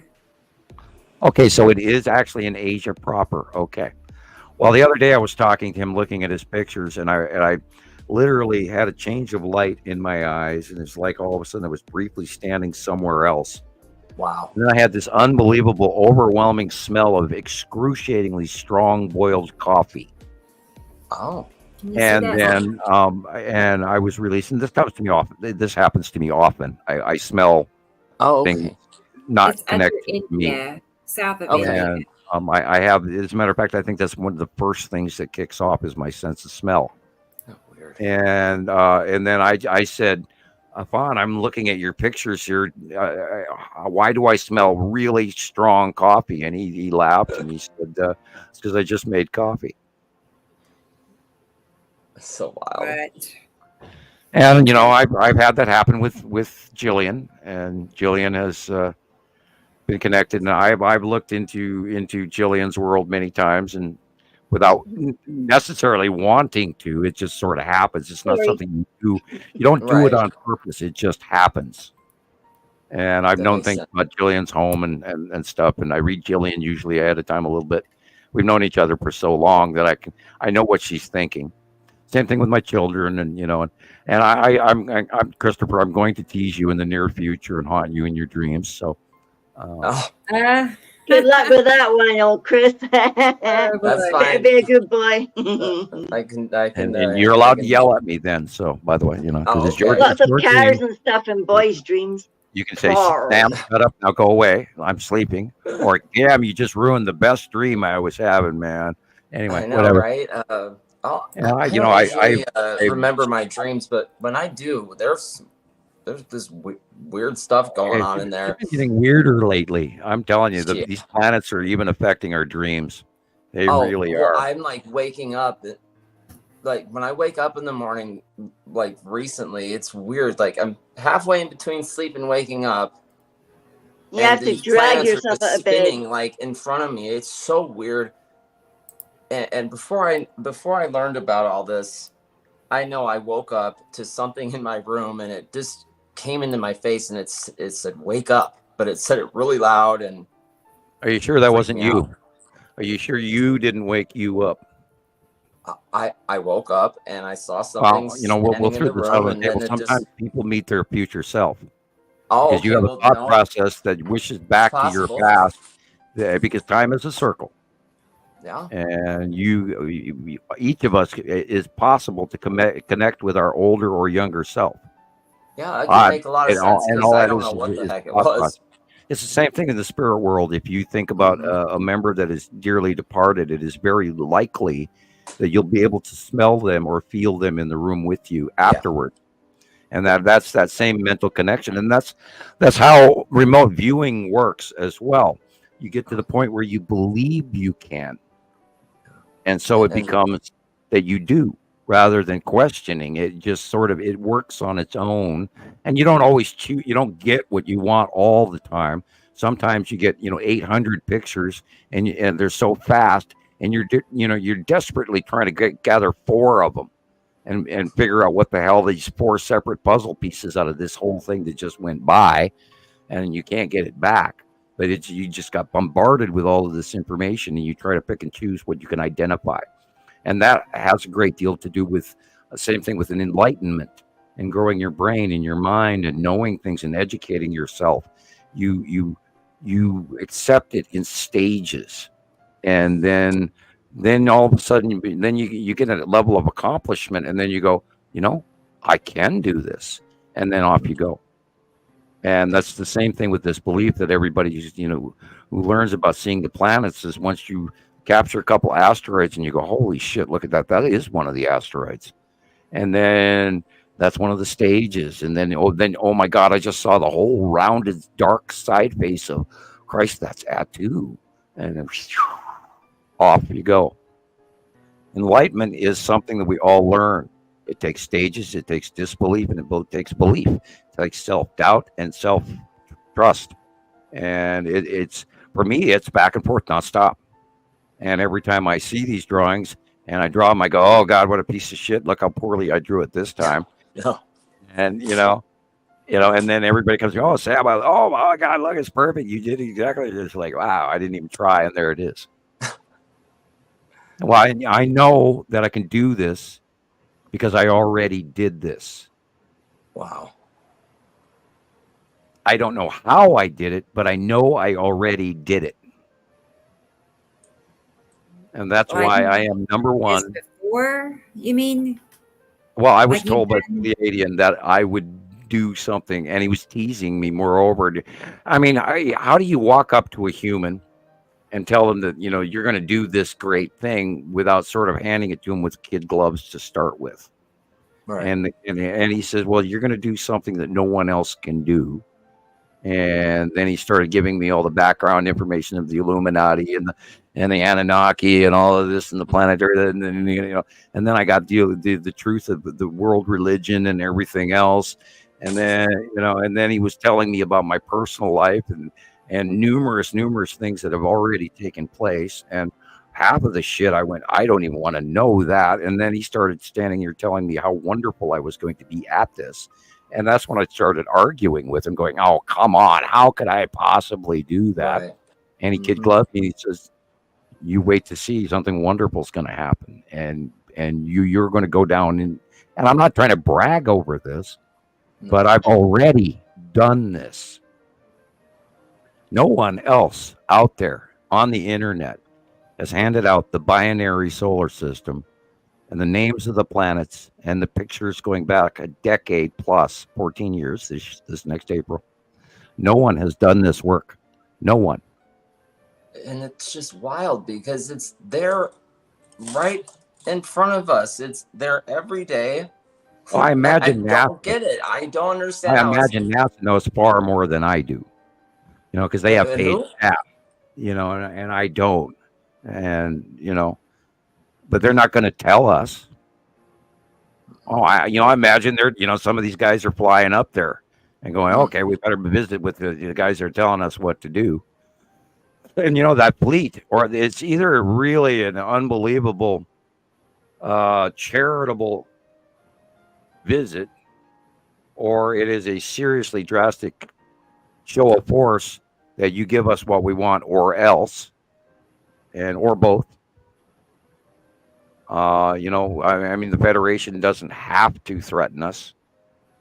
No. I don't think they would have to. They would just say, hello, ladies and gentlemen of Earth. We are here to pick up the commodities, and this is how it is. Like it or not, we can prove to you that you have no choice, or you could actually just listen to us. And here's our technological example. And that could have strongly been even the 2009 arrival of the Norway Spiral orb. Because we know that the G7 countries' main leaders were in Germany that weekend. Wow. I'm going to play Robert's video too. Go right ahead. And you should think about, playing your shorts again. Yeah, I can do that. I don't think you give your shorts enough credit. I love your shorts. Awesome. And it's going to be cough drop number 3. Mm-hmm.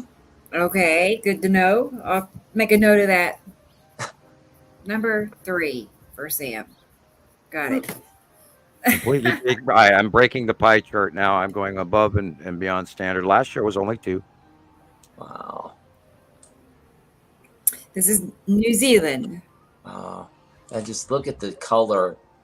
Look at that. That's another really nice, important, pertinent question. Well done. Well done. I'm glad you're here tonight. Thank you. Sam, do you see if the possibility of us Earthlings ever coming to the point of civilization interacting with an extraterrestrial civilization outside of the world's government in secret? Oh, boy, let me dissect that. Possibility of Earthlings ever coming to the point of civilization interacting with an extraterrestrial civilization outside the world's government in secret. Yes, it's happened for years already on Earth. Many years. There's been interaction from other factions. Don't remember, there is not just one faction up there. There's not just the Anunnaki. There's not just the Dracos. There's not just the Pleiadians. There is the Empire, or the Federation, excuse me. The Federation, meaning multiple races are involved in this, including some that are not sanctions, including bandits and thieves and rogues. And you name it. Go walking into the bar scene in verse number 1.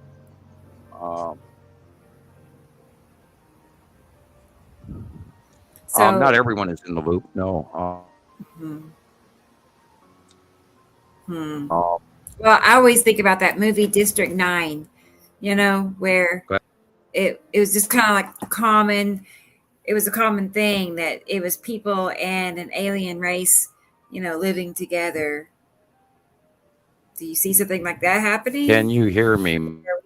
Yes. Where we have to accept them?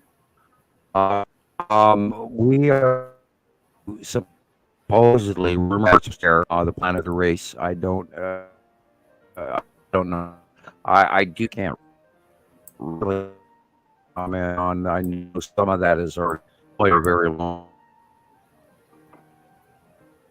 We are not. All of us are sure watch.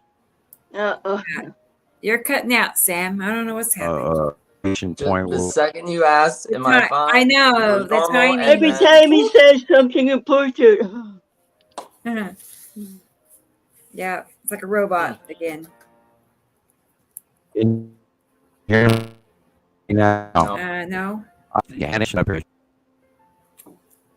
As soon as we start talking about aliens, I know they're listening. They're listening right now. I was trying to hand out information that I'm apparently not allowed to tell you. I guess so. Yeah. Now you're fine. Yeah, he's a cyborg. Well, there may be cybernetic. Yeah. I personally know of any classified cyborg information, although I'm sure that they've got the other higher races have far higher technology than we do, so I'm sure that some of that exists. Yeah, I was telling you something that I'm not really allowed to mention. And they stopped you. And there is an extreme classic example of what has been happening to us in many of our shows. Well, we are being watched. And you just saw an example of it because I was telling you something about what's going on with the other races and Earth. We're not doing anything wrong. I don't see us. We're here to talk about this. It's something that's happening on our world. We're part of this. We're part of this world. We should be able to talk about it. That's as much Terry, as you were not spamming. You were not spamming our chat. You were actually an important person here asking a very important question. So I'm sorry I can't fully answer you in public. See, guys, I do know stuff that's really dangerous, and that's a really good example of it. That I am watched.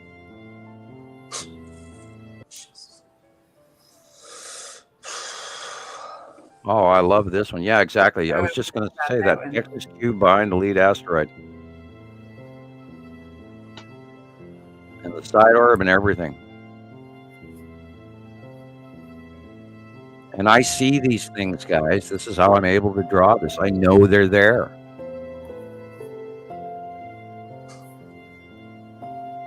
And if we go back to my childhood, this is not something that has been. Yeah, there's the longer box, and then stuff above that. Probably a big, huge, very close to Earth Star Destroyer. So big right now. This goes back to my childhood, and there's been other influences, and I'm not including the government. I've met many factions in my time. Wow. That's the one where the words were messed up. Let's stop that one now. Yeah, I don't even know what information I'm going to give out in the future. I have no clue how far this is going to go and what it's going to come to me. And I'm not trying to brag or anything. I'm just talking base facts here. I get information from not necessarily from me, but I'm gonna chuckle because the moment I started telling you guys something about what's going on with the coming times and the interaction of the races and what's kind of a secret is the moment that I started cutting out. So, and there, thank you guys. Eating the donuts, drinking coffee in your little van with the headsets. I message received. I'll shut the F up. And I didn't give a Carol Ann F-bomb, but I should have.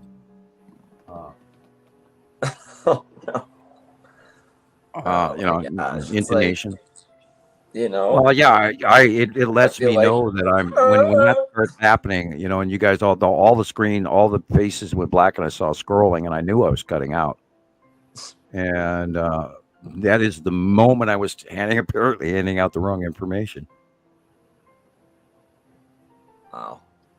Drinking my coffee. I constantly every time we do a show, I question myself and I go, "Oh shit, did I say too much?"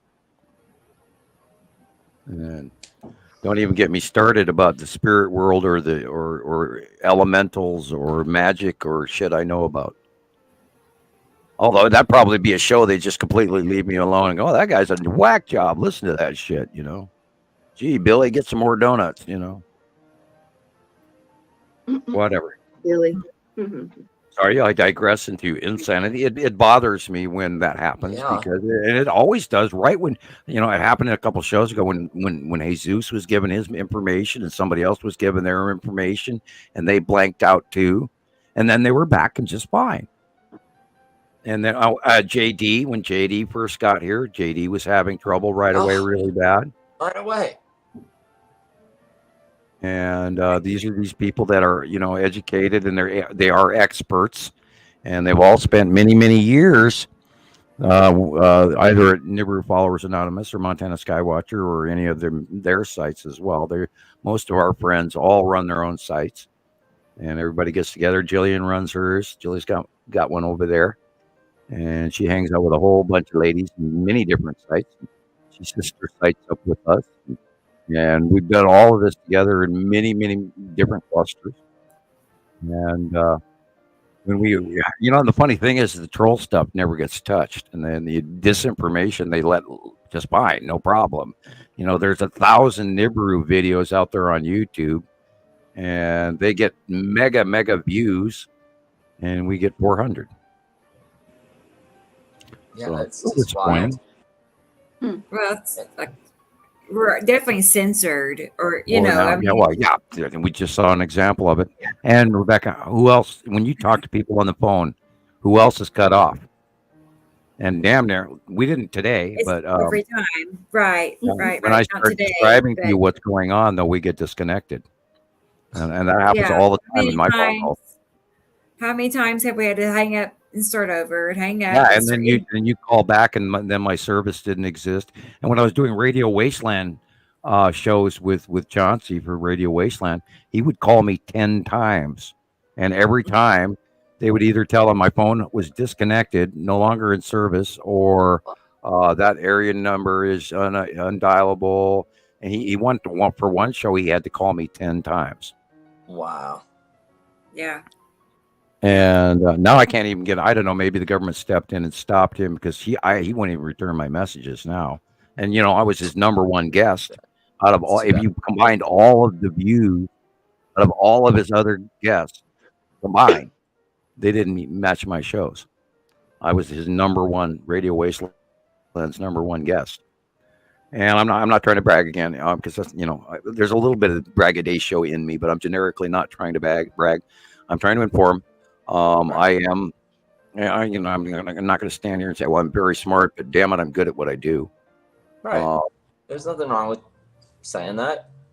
Well, I we forget. We know like what you do and what we're seeing, but new people don't understand the impact of it until one day you do it to them and show them. But we can tell people, you must see what Sam said or what he did while I was sitting there eating my lunch. He knew what my lunch was, or he knew what I'd done was something that was very personal, and nobody can touch that. No. How could he know? How could he know? You can't. That's a connection that it just it comes and it works, and it also boils down to why does the U.S. government come to some 17-year-old idiot in Montana, and then try to recruit me, and and Air Force major at the time, or he might even have been a captain. Anyway, And then I know he got promoted. I know later on he was major. I don't know how high he got to get the leader of the project. Now, you can all look that up. It's available, unless they made that disappear too. The point with there was a guy called Ed Dames, wasn't there? Right, and that was him. I wasn't going to mention his name, but since you just did, yeah, he's major. You can look his name but up. It's in the books, so it's Right, where I read all the it. videos too. And he eventually, after when Far Seeing Project became declassified, and then he started doing his book tours and all of that, and he made a great deal of money after that. And he was highly recognized. I hope he made some good money off of it, but I don't think he ever really. I don't think he gave it from our point of view. I think he gave it from his point of view. And I'm not sure he ever actually believed we could do what we can do. And I know now that I was accurate then. And especially now that we're talking about subjects that have been released over time, including base on the moon example. I hope I don't now watch if I disappear here. Or the Black Pyramid. If any of you have looked that one up. In Alaska, and these were things that I came across in my remote viewing, and that's my personal vision that I found those and more in the targets, and they were giving us targets, and we saw beyond that. And that wasn't majorly reported to the higher ups, but me and a couple of people talked about what we saw, and we saw the Russians, and that was what it was all about to start with. It was like remote viewing on what the Russians were up to. Wow. And we saw them. We saw our counterpart. You saw them? That's crazy. Yeah, because the books that I read, I see here I was probably not supposed to get them books because the books were meant for a physics professor somewhere out in the Western Cape. But he ordered books through our shelving system was such that they would phone up and say, "Oh, can you get us this book or that book?" And it's not actually allowed in this country, or it's under the counter or something like that. And eventually like 2 or 3 of the books started trickling into the library, and I would grab them first because the dudes wouldn't come for them for a while. And I started reading them. It's where I saw the face on Mars for the first time. Yes, Happy Soul Sailor and things like Happy Soul Sailor. I have seen outside the dimensions. I even did an equation on dimensions.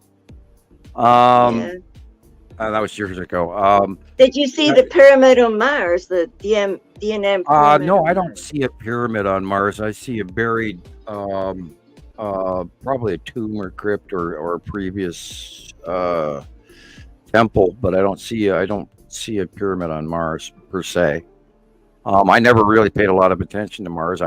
My focus on Mars is the fact that the upper half atmosphere of Mars burned off at one point in time, and I look at the electrical discharge pattern on the planet, and I believe that they were electrically devastated by some highway. And then we're running into pseudoscience and guessing of the Tiamat and all of that. And so once I start diving out, that far out into the science, I sort of give up on it. Because sometimes information can actually be more confusing than just seeing clearly. Yeah, you must get all sorts of stuff coming into your mind if you're sitting there it's hard open. To keep. Welcome to my insanity. Yeah, it's hard to keep track of what you want to see. Now, we were talking about the Far Seeing Project, and we saw the Russians. It was really, really weird, and it was actually very frightening as well. And I still have a level of fear that is absolutely tangible when I think about it. And I wonder if they're thinking about it now themselves, all the way across the country, if they're still alive. When we saw them and they saw us, and we saw them see us, and they saw us see them, that was freaky. And that must have been really scary. I've never forgotten that. And it was like, and then right after that, we saw beyond that, and that's when we figured out supposedly there's a base on the moon on the dark side, and I have to be careful there. It's stop right there. It's kind of wild. Yeah, there's don't even get me started about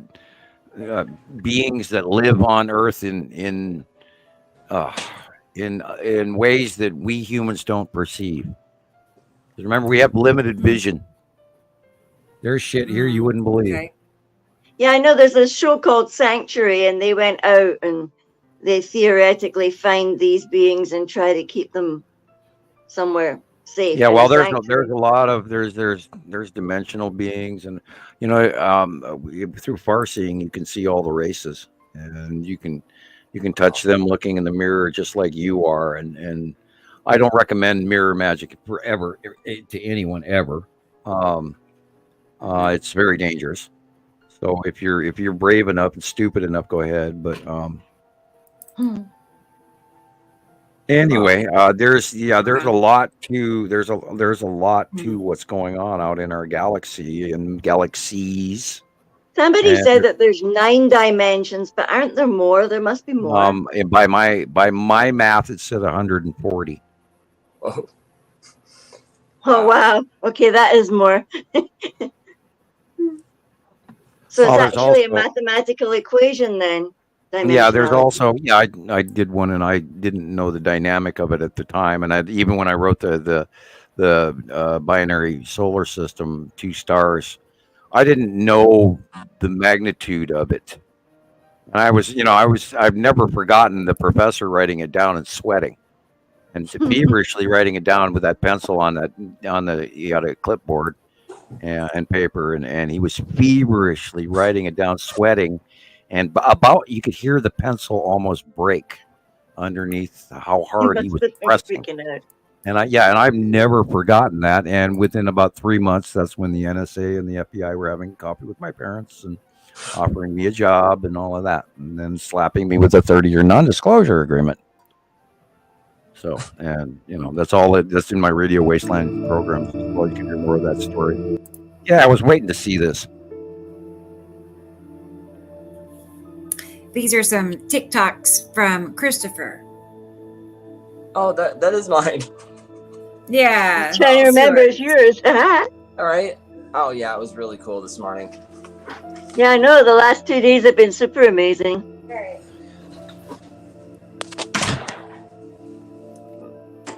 Washed lemon sun. Yeah, I'll go ahead and let you describe what you see, Christoper, if you want. Okay. They're yours. I got your pulling Hold oil. on, real quick. I got your pulling oil. Okay. No worries. I'm coming. Okay. Can you rewind it just a little bit?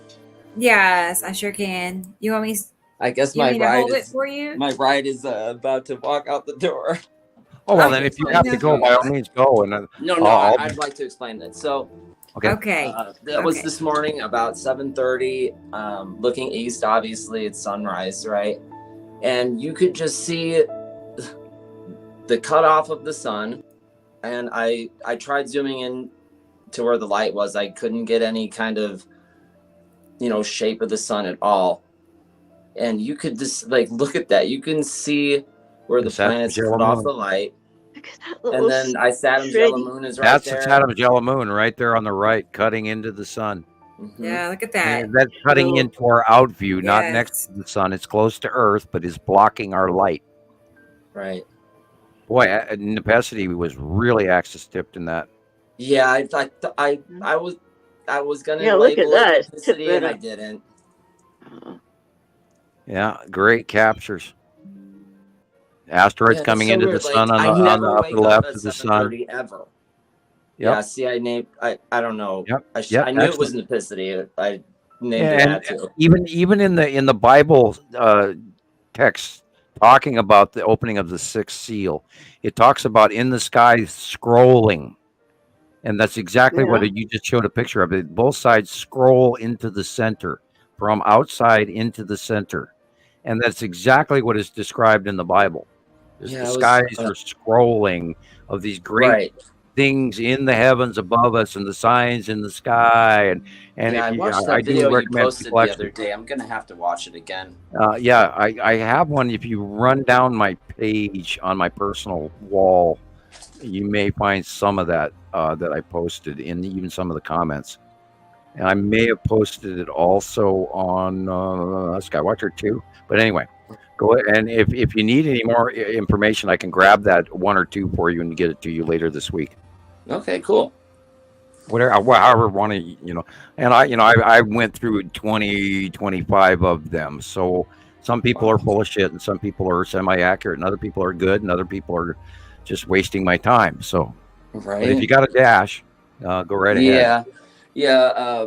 I didn't even know I thought we were staying the night here. So I guess we're going to take it home. So Is that your jammies in your tote bag there? All right, you guys. You have a good night. I'll All see you guys in a couple days. Okay. Good night, Christopher. Yeah. See you back Saturday. Okay. Thank Bye. you. Bye-bye. Bye-bye. Oh, what is the difference between Stargate and a collider at CERN? Well, a Stargate is a mechanical placed machinery on Earth, or it is a generated opening created by a ship that has the ability to do so. And the collider at CERN is an entirely different thing. They take a proton and send it somewhere faster than the speed of light, and you can create dimensional reaches from that. And I can't go into more detail than that. Look up the movie Stargate. Stargate. Okay. And it is I wonder if they can put that also onto the site, the Stargates. The Hadron Collider is still highly classified, and I dare not go into too much detail about what I think. It's merely my opinion. But I can't really go into too much detail. I can get more trouble. Or they're going to want me to go to Germany and then not give me the opportunity. Help them. Oh yeah. No, they won't listen to me. I'm a theoretical madman, and I talk about aliens, and they don't want that. I know they're real. I've known they're real all my life.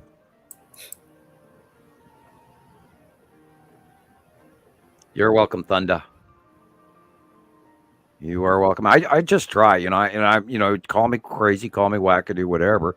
I'm in my 60s now, and I'm just trying to share what I've learned with people. And I took a long time to get here, and went through a lot of hell to get here, and I'm still going through hell.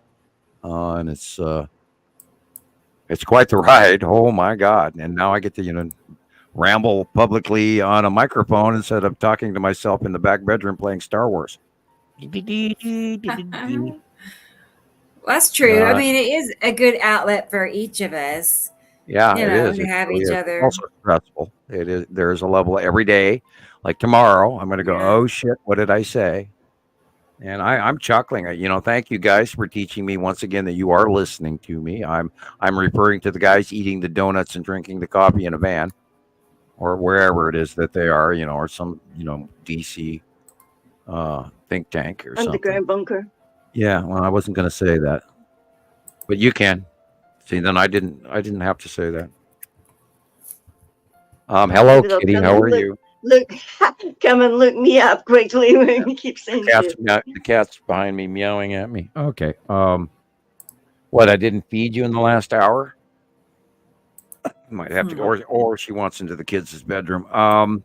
Let's change the subject. What have you got? Yeah, this is great. Would you please play some shorts? I will. I have let the cat in. Yeah, there's a video someone shared with me on TikTok, and I wanted to get your opinion on. So let me. Okay, just a sec.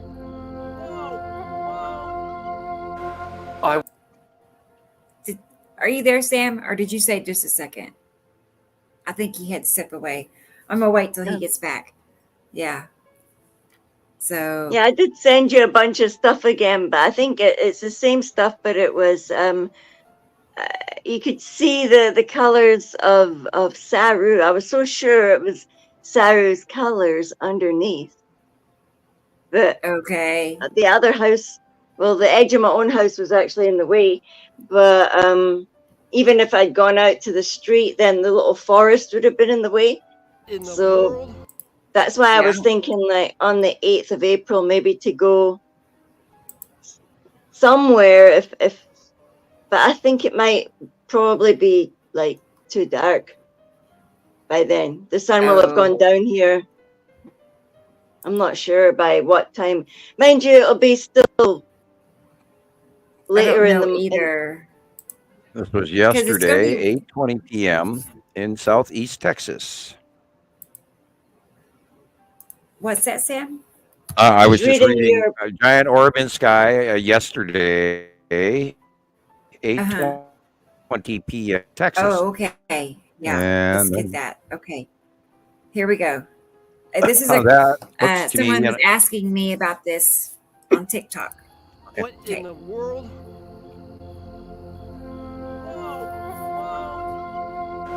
I was literally just outside with my wife. It's 8:25 p.m. March 25th, and the sun was just about gone. It was twilight, and my wife and I were messing around, and then I looked up to the sky and I saw this giant orb, which you're about to see the video of, and it had this fuzz around it, and in front of it, it blew like a smoke ring. It almost looked like it was clearing the clouds out of the way, is what it actually looked like, because I don't know, there was fuzz all around it. And I've seen 2 UFOs in my lifetime. The first one I saw gave me a horrible feeling, as if, like sick to my stomach kind of feeling. And the second one I saw, it was not negative or positive, because I think it was too far away, but those were 10 years apart.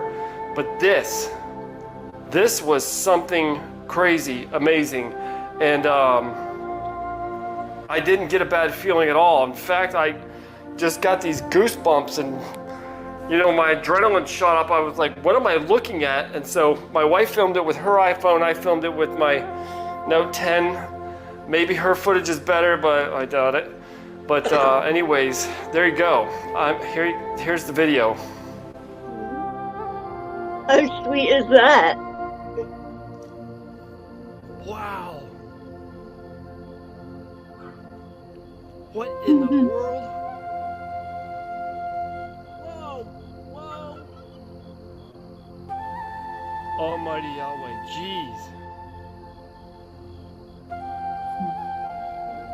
We looked at this the other day. Yeah, I think it is that same one now that you mentioned that. Yeah, okay. That is unbelievable. But it says 3:25. That was just yesterday, Sam. Yeah, you're right. So it happened again, maybe. I'm wondering. Now he says it's in the southeast sky in Texas. Very interesting. It is definitely not. I That's don't. where S2 is. I do. Yeah, I do not see a SpaceX rocket trail. So there is not a SpaceX. It could be a halting thruster coming in, and then using stationary thrusters to slow themselves down. And we know that there are ships. Pretty we weird. know there are ships above us. The fact that it was flying right over our property is kind of weird to me, because that's all I do is look at the skies, and I'm always looking. I'm taking note, just like in the days of Noah and all these strange things going on around us. I don't know what to say.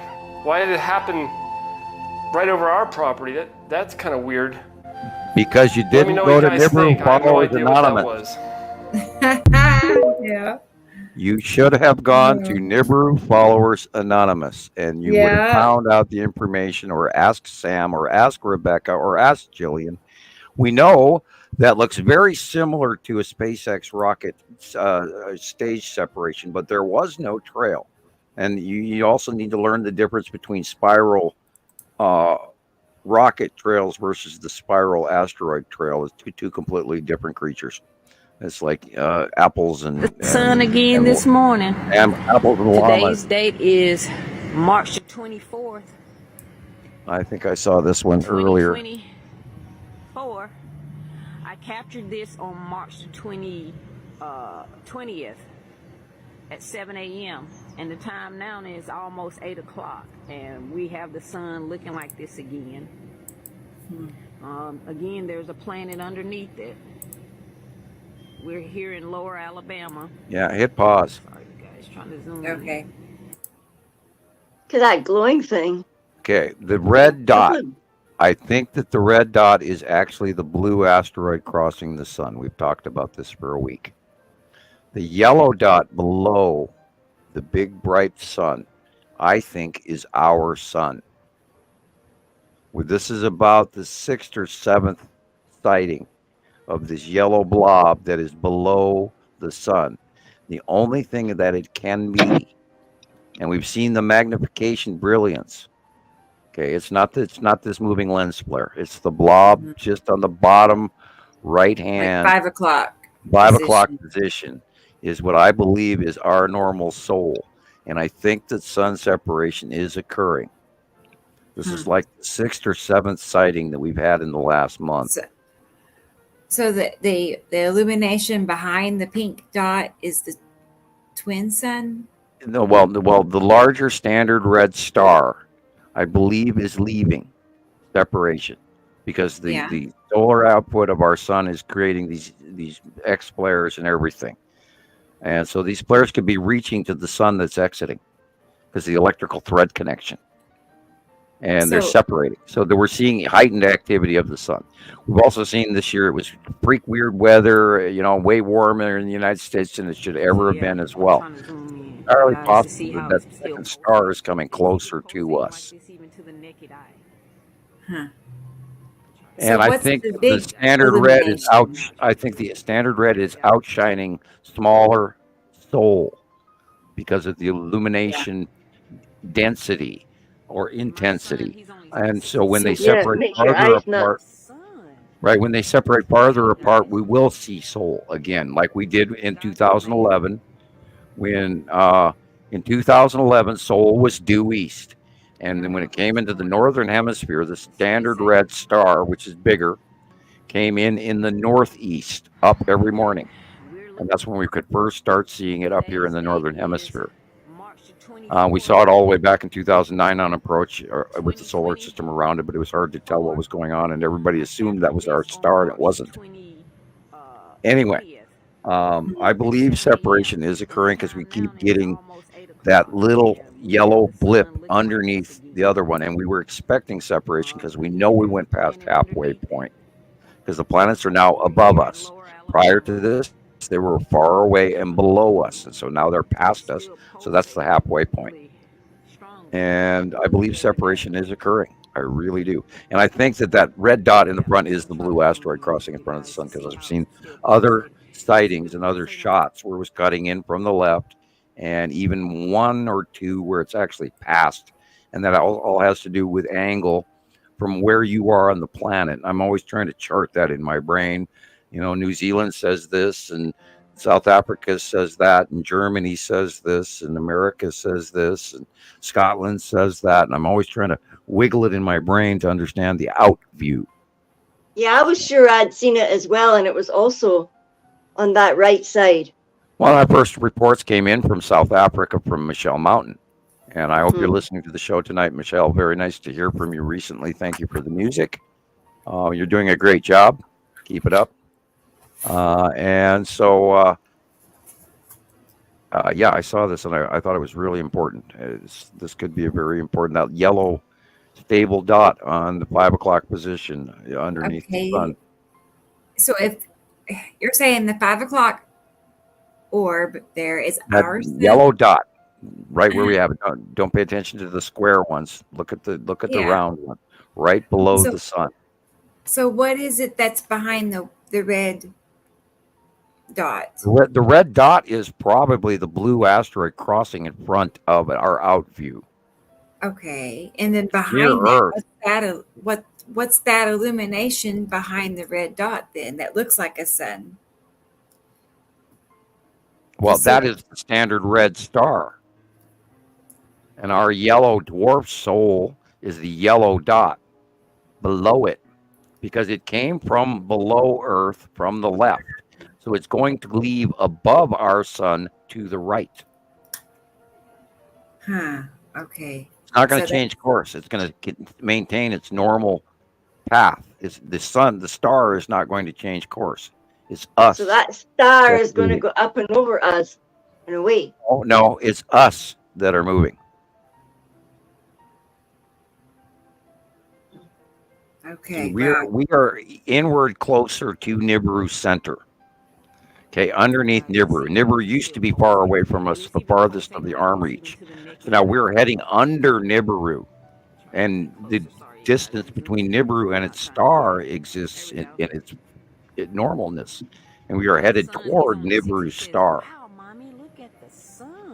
including our star separating away from. God is amazing. And that yellow blip, I guarantee you, or I shouldn't say guarantee, I believe the yellow blip below is our normal star being outshined by the larger, brighter, standard red star. And we've seen 7 or 8 examples of it now in the last month. And I've been waiting for something like this evident. And the red blob, of course, around it and back is probably Imaru way off in the distance, and yet still being slightly illuminated from how big the standard red star is. As we round around to the edge side of Imaru, we're going to round away in a connected. You have to do a 3D spiral in your head and then move this and that and all at the same time. It's insane, but my brain's telling me how it works. We're here in Lower Alabama. Right. And she's Lower Alabama, means she's closer to the equator. You're going to have to give us a class on how we're going to move away from that thing. Well, it's going to do its thing. Okay, she's in Lower Alabama, which means she's closer to the equator, which is why she has a sighting of it where we don't up here.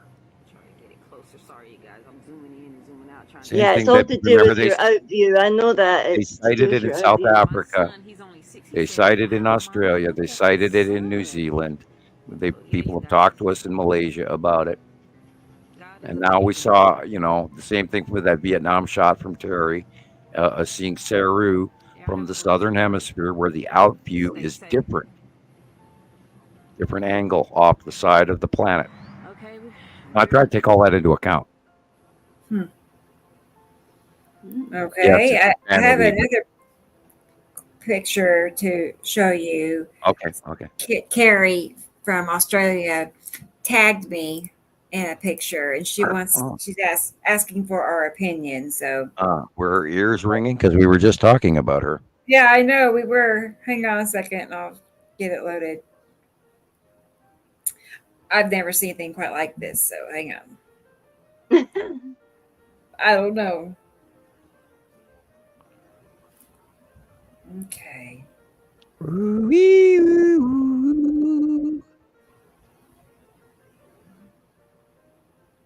It's light now. It's like the next day. You'll be hearing the birds chirping before you know it. I'll exit. Oh my gosh. I'm like Jesus. If I see the sun come up the next day, I'll never go to sleep. I can't sleep during the day. If the sun is out in the sky, I cannot fall asleep. I can't take a nap, is what I'm saying. I can't.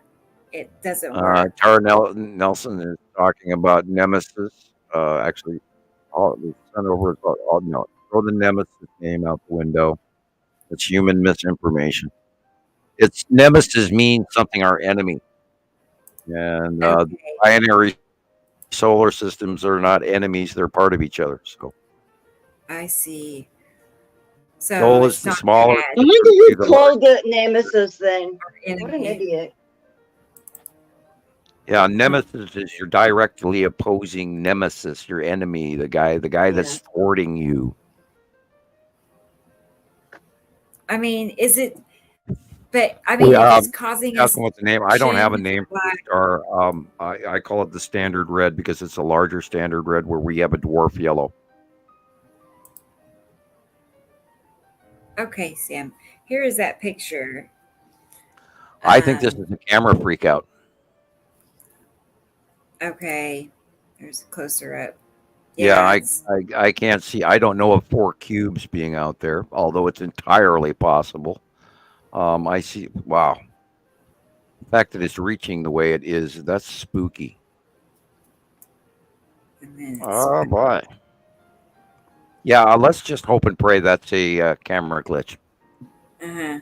And it looks to me like it's being taken through like welding glass green. I don't know. And if it's really green and that's the sky, holy crap. I'm telling you, there's ships up there, but I did not. I can't say 4 cubes. There might be smaller cubes. We've seen evidence of smaller cubes, but I've never been able to prove it.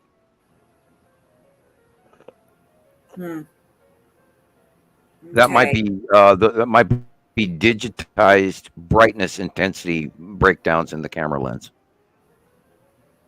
I don't know. I can't answer this one. I know we're trying. Never seen 4 squares in the sky before.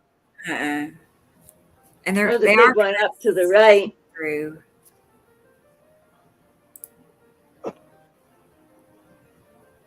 Oh, it could easily be discharge off the asteroids coming in from the left down to the right. We know that's the angle, but as far as the digitized squares, If I saw a series of these pictures and they were all the same, I'd go, holy shit, we've got four cubes, but there's not even any side dimensions to these. There's nothing turned. They're not,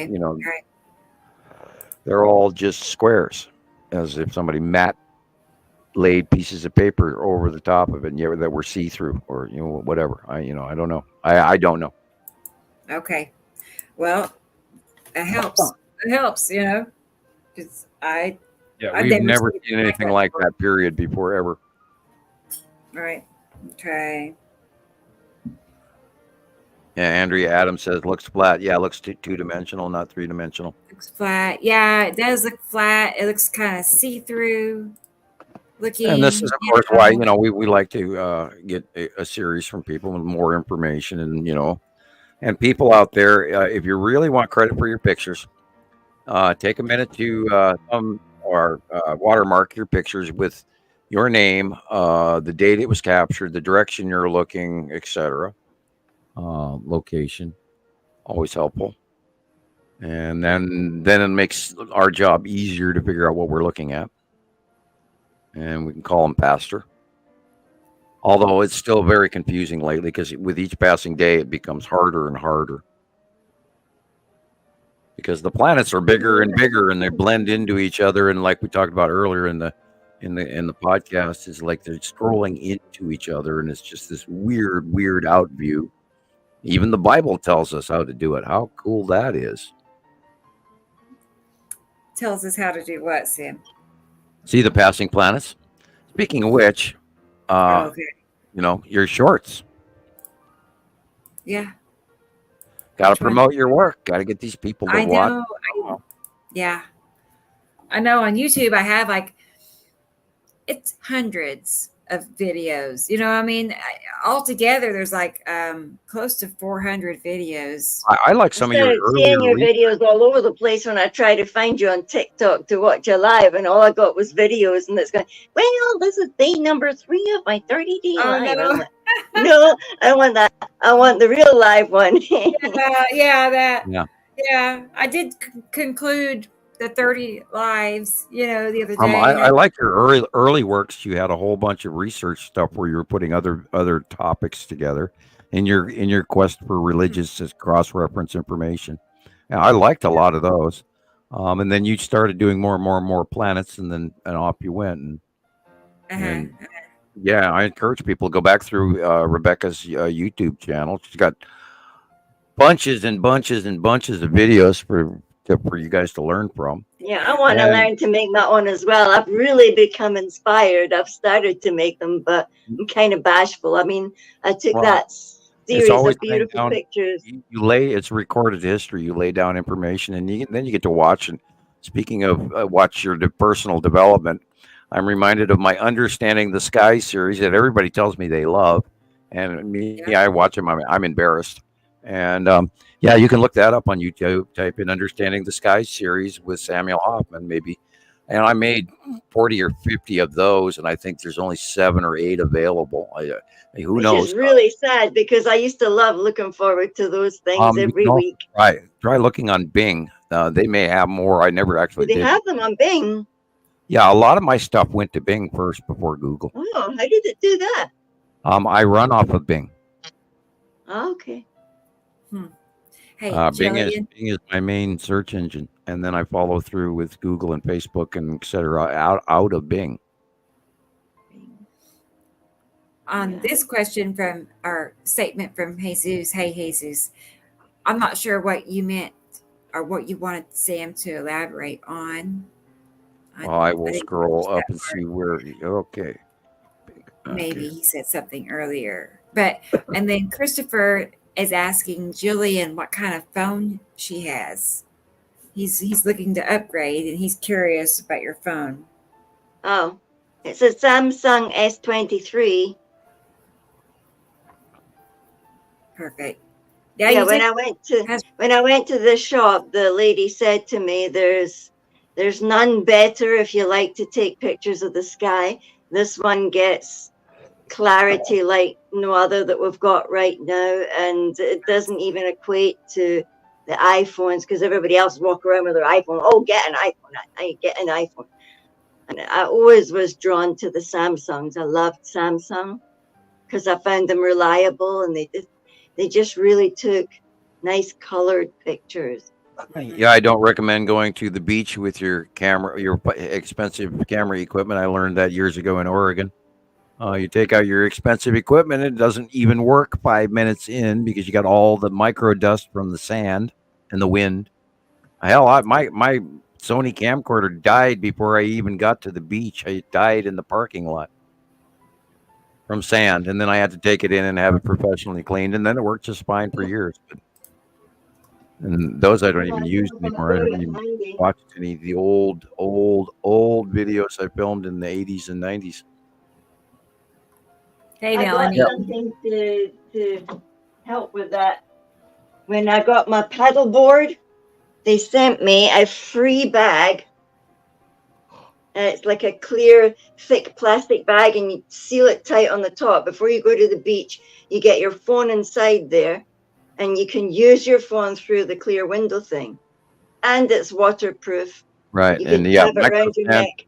and most people don't think of that. There's micro sand in the air, and it will screw up anything, including your car too. I mean, if you anybody who's ever run beach combers, you know that sand gets in everything. Anyway. Okay. Is that us all finished now? Should we? There was those last pictures. I just wondered. It's like, but it's late now. So you talk about pictures you sent me. Hang on a second. I don't know if I got all of those added or not. Hang on. Yeah, probably photobombed during my sunset now. Yeah, I'm gonna run to the kitchen real fast. I'll be right back. Okay. I do. Yeah, it's late outside now. I'm wondering what it's. I know. It's getting late for or early. It's late and early at the same time. What time is it for you? It's almost 1 a.m. 1 a.m. Yeah. Well, at least we're on the same day. We're on Wednesday, and it's 5:54 Wednesday now. That's from Robert in New Zealand. Yeah, I think we've all been seeing fairly similar shots. It just looks like somebody threw a gigantic rock down into the sky, and something caught it like an elastic band in the clouds, or like a whoosh. Like it landed in something. I'm not sure, Julie, because a lot of these look the same. This picture is, it's got the Texas cube in it for sure. Let's see. An asteroid under Atu's moon.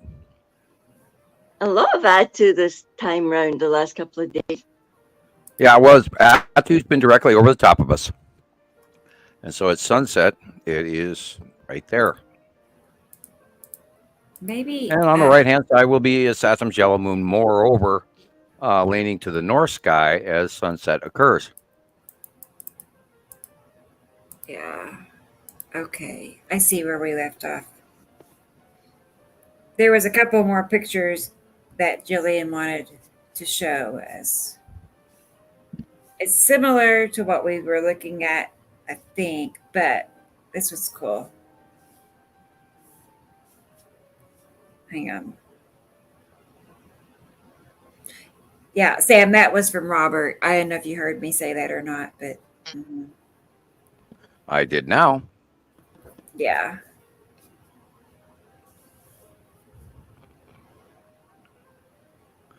How can we see Attu's moon in this?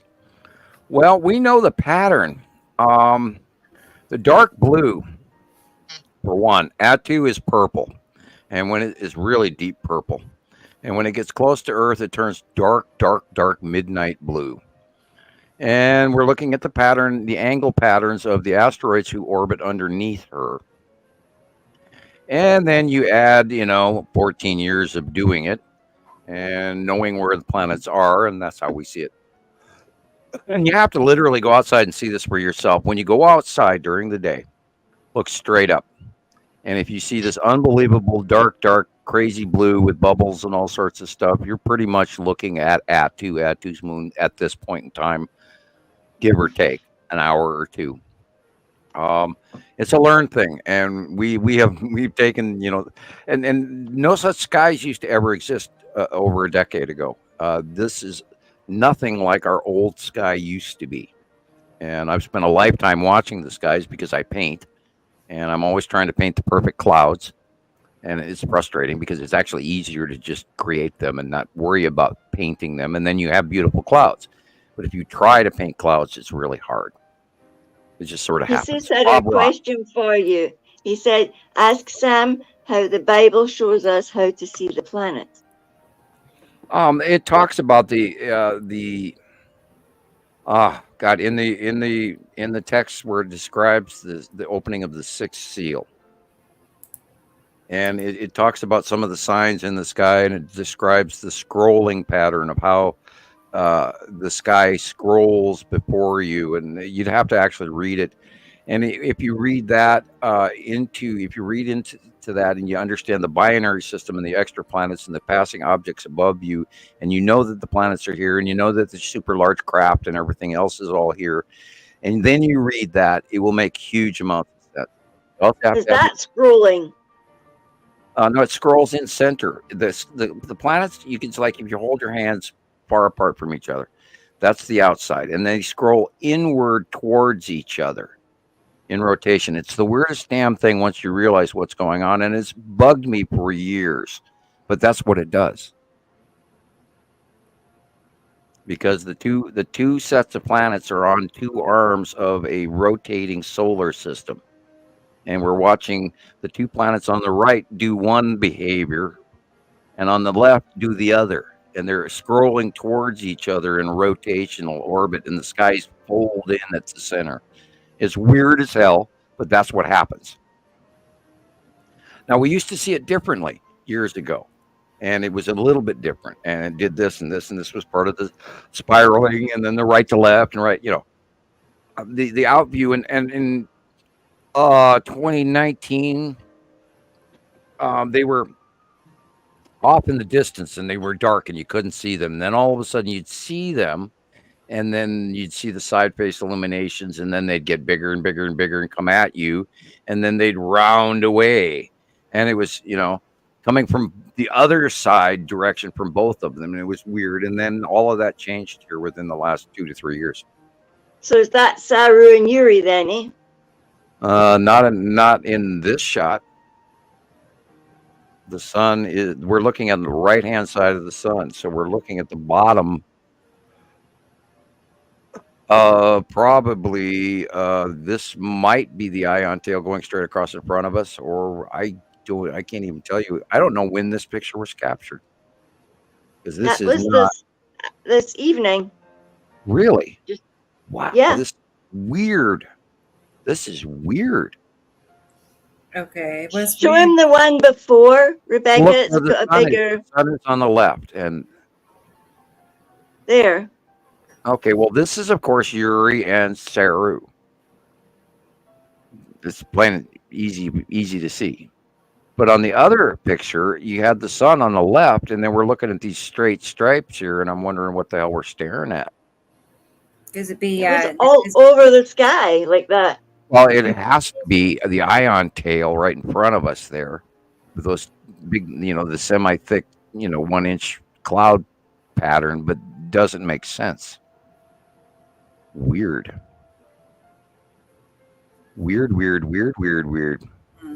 I better go outside in the at sunset and take a look at the skies again. Something's changing. Yeah. I at sunset lately, I've been in the house, so I see the planets in the middle of the day, but usually not at sunset. Today was crazy. It was super crazy. It was like we tipped or something changed. Something changed. Yeah, well, the moon changed again, just even from the full moon, and I got a bunch of pictures showing it one tip, one direction, and I got some other ones in today. I think from the UK, we're showing the other angle of tip, and it's like, wow, this is weird. And then you also have to put into account that anywhere on the other part of the world, the moon's going to look a little bit different. Not much. That was opposite, and it would look the same on the other side. Yeah, well, you're probably underneath two very large planets, and you're getting, some sort of bottom eddies. They were reaching towards each other. It looked like they were reaching for each other because they're. The problem with your shots, Gillian, is they don't pan out very well, and most of the time you got houses in the way because that's where you live. It's not your fault. It's just that I wish your pictures were wider, or bigger. Like, can you zoom back? You have an option on your phone to like zoom out. Like on my phone, I have two options. I can go like zoom out or zoom in. I have two choices. I just wondered. Your best captures are zoom outs, and then if you've got a good zoom out, and then you get one item in there, then zoom in on that one item or two items or whatever. But it's best if you take a very far away shot. I was going to show pictures real quick from Melanie. Hi, Melanie. She commented here. She had some good pictures she just posted. So here's what she caught. And I see a lot of cubes. Look at all these square shapes, Sam. Lower left of our sun. Yeah, lower. God knows what's up there. I wouldn't attribute these lower clouds to being craft, although they could be. Yeah, that is unusual that you're having the boxes there. Lower clouds are more predominantly usually normal clouds. Yeah. Although why they're square, I mean, we could have an entire fleet or a squadron of Star Destroyers go over the top of us and we wouldn't know it. Yeah. I saw a couple of questions here. And clear up the whole thing about Cheshire Grin. We're seeing the illumination at the bottom of the moon because Earth is tipped. If Earth would straighten back out, it would go back to the side because the moon doesn't move. Just our view of it does. As we tip, then the angle lighting changes. Not the star. The star's not moving. It's the light. Nobody's ever seen in modern history the bottom of our moon illuminated. And I've been screaming that for a decade as well. And Jesus is constantly saying, what happened to the 8 phases of the moon? You don't see it anymore. So it's nothing about our skies is anywhere remotely close to what we grew up with in my era. I'm the last of the baby boomers, and I was born in the 60s, and so early 60s, and this is not the sky I grew up with, and people need to realize that it's drastically, and everybody's gotten used to it, and it's weird. I don't understand how they don't see what I see. I don't know how. To me, it's so obvious. I can't believe it. I hope that answered your question. I got all kinds of Facebook notifications going off here. Yeah, Shelley wants to know, like she heard somebody say that CERN was opening the same day as was starting back up again the same day as the eclipse. But she's not sure if it's true. Wow, that would be interesting. Yeah, can you imagine? I'll have to go to bed soon before my eyeballs fall shut. I know it. I know. Hey, Rebecca, whenever you're ready to go, we're kind of running out of steam here, so we I feel it too. Our little engines have got to the top of the hill, and we're like, It's been a full day. There's no more petrol. Right. But yeah, I guess I feel like we've covered a lot tonight. Yeah, I think we've satisfied ourselves. Show. It's been a really good show. I've enjoyed it, and I appreciate all of our listeners being here with us. We had a good crowd over on TikTok. They've been you're actually getting more popular over on TikTok, Sam. So excellent. We're wondering what is actually going to cause the blockage of the sun, the solar eclipse.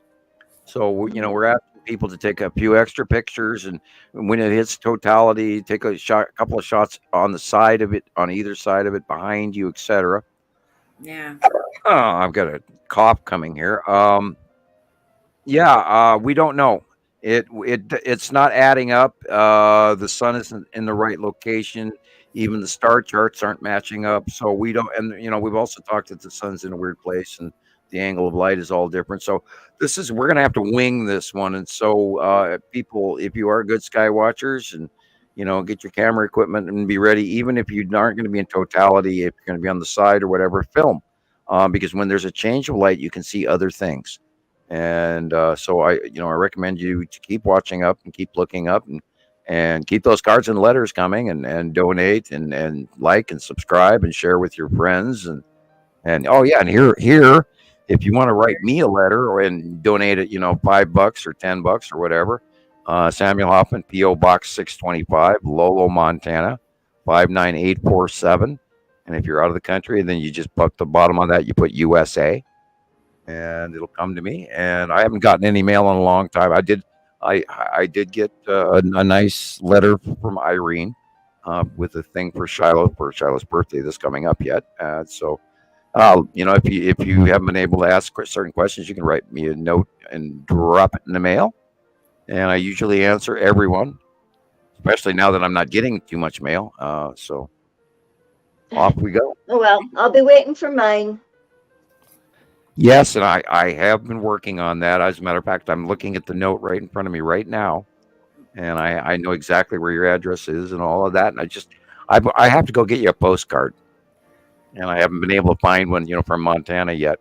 I stopped at a couple of stores already, and I went, "You guys don't sell postcards anymore?" And Get me a picture of them. Send me a picture. It's the same thing happened to me the other day. I went to Burger King and they didn't have any onion rings. I went, "What?" Sad, isn't it? Onion rings are yum. No, yeah. How come you're not doing what you're supposed to do? Anyway, I digress. Thank you, everybody, for being here and listening and being part of the show tonight. And Thank you, everybody. Our new friends, and please come back again soon. And we will be here on Saturday. Yeah, Saturday at 1:00 Central. Are we still having a staff meeting on Thursday? We are, but I need to check and see. I might have to change the time a little bit, but yes. Yeah, I was a little. Yeah, I slept through it. That was one of those days I spent all day just napping. Yeah, I have an appointment in the afternoon, but we'll figure it out. I'll double check my time. Okay, I'll try to keep it in mind. Okay. And good night, Christopher and Andrea and Dennis and everybody else out there listening. And then I get to go play Star Wars. Star Wars time. Yes, sir. Stormtroopers and robots, the cool. Separatists and the clones, and then don't forget the God, I can't even think of the stupid name. Yeah, the Rebels. There we go. Hurt the brain. I must be tired. Of course. The Rebels. How could we forget the Rebels? I know. Anyway, one of these days I'll watch Star Wars. Oh, you have to. It's a must see. I wish I could hand it to you. If I could afford it and find it, if I could find it. My problem is I can't.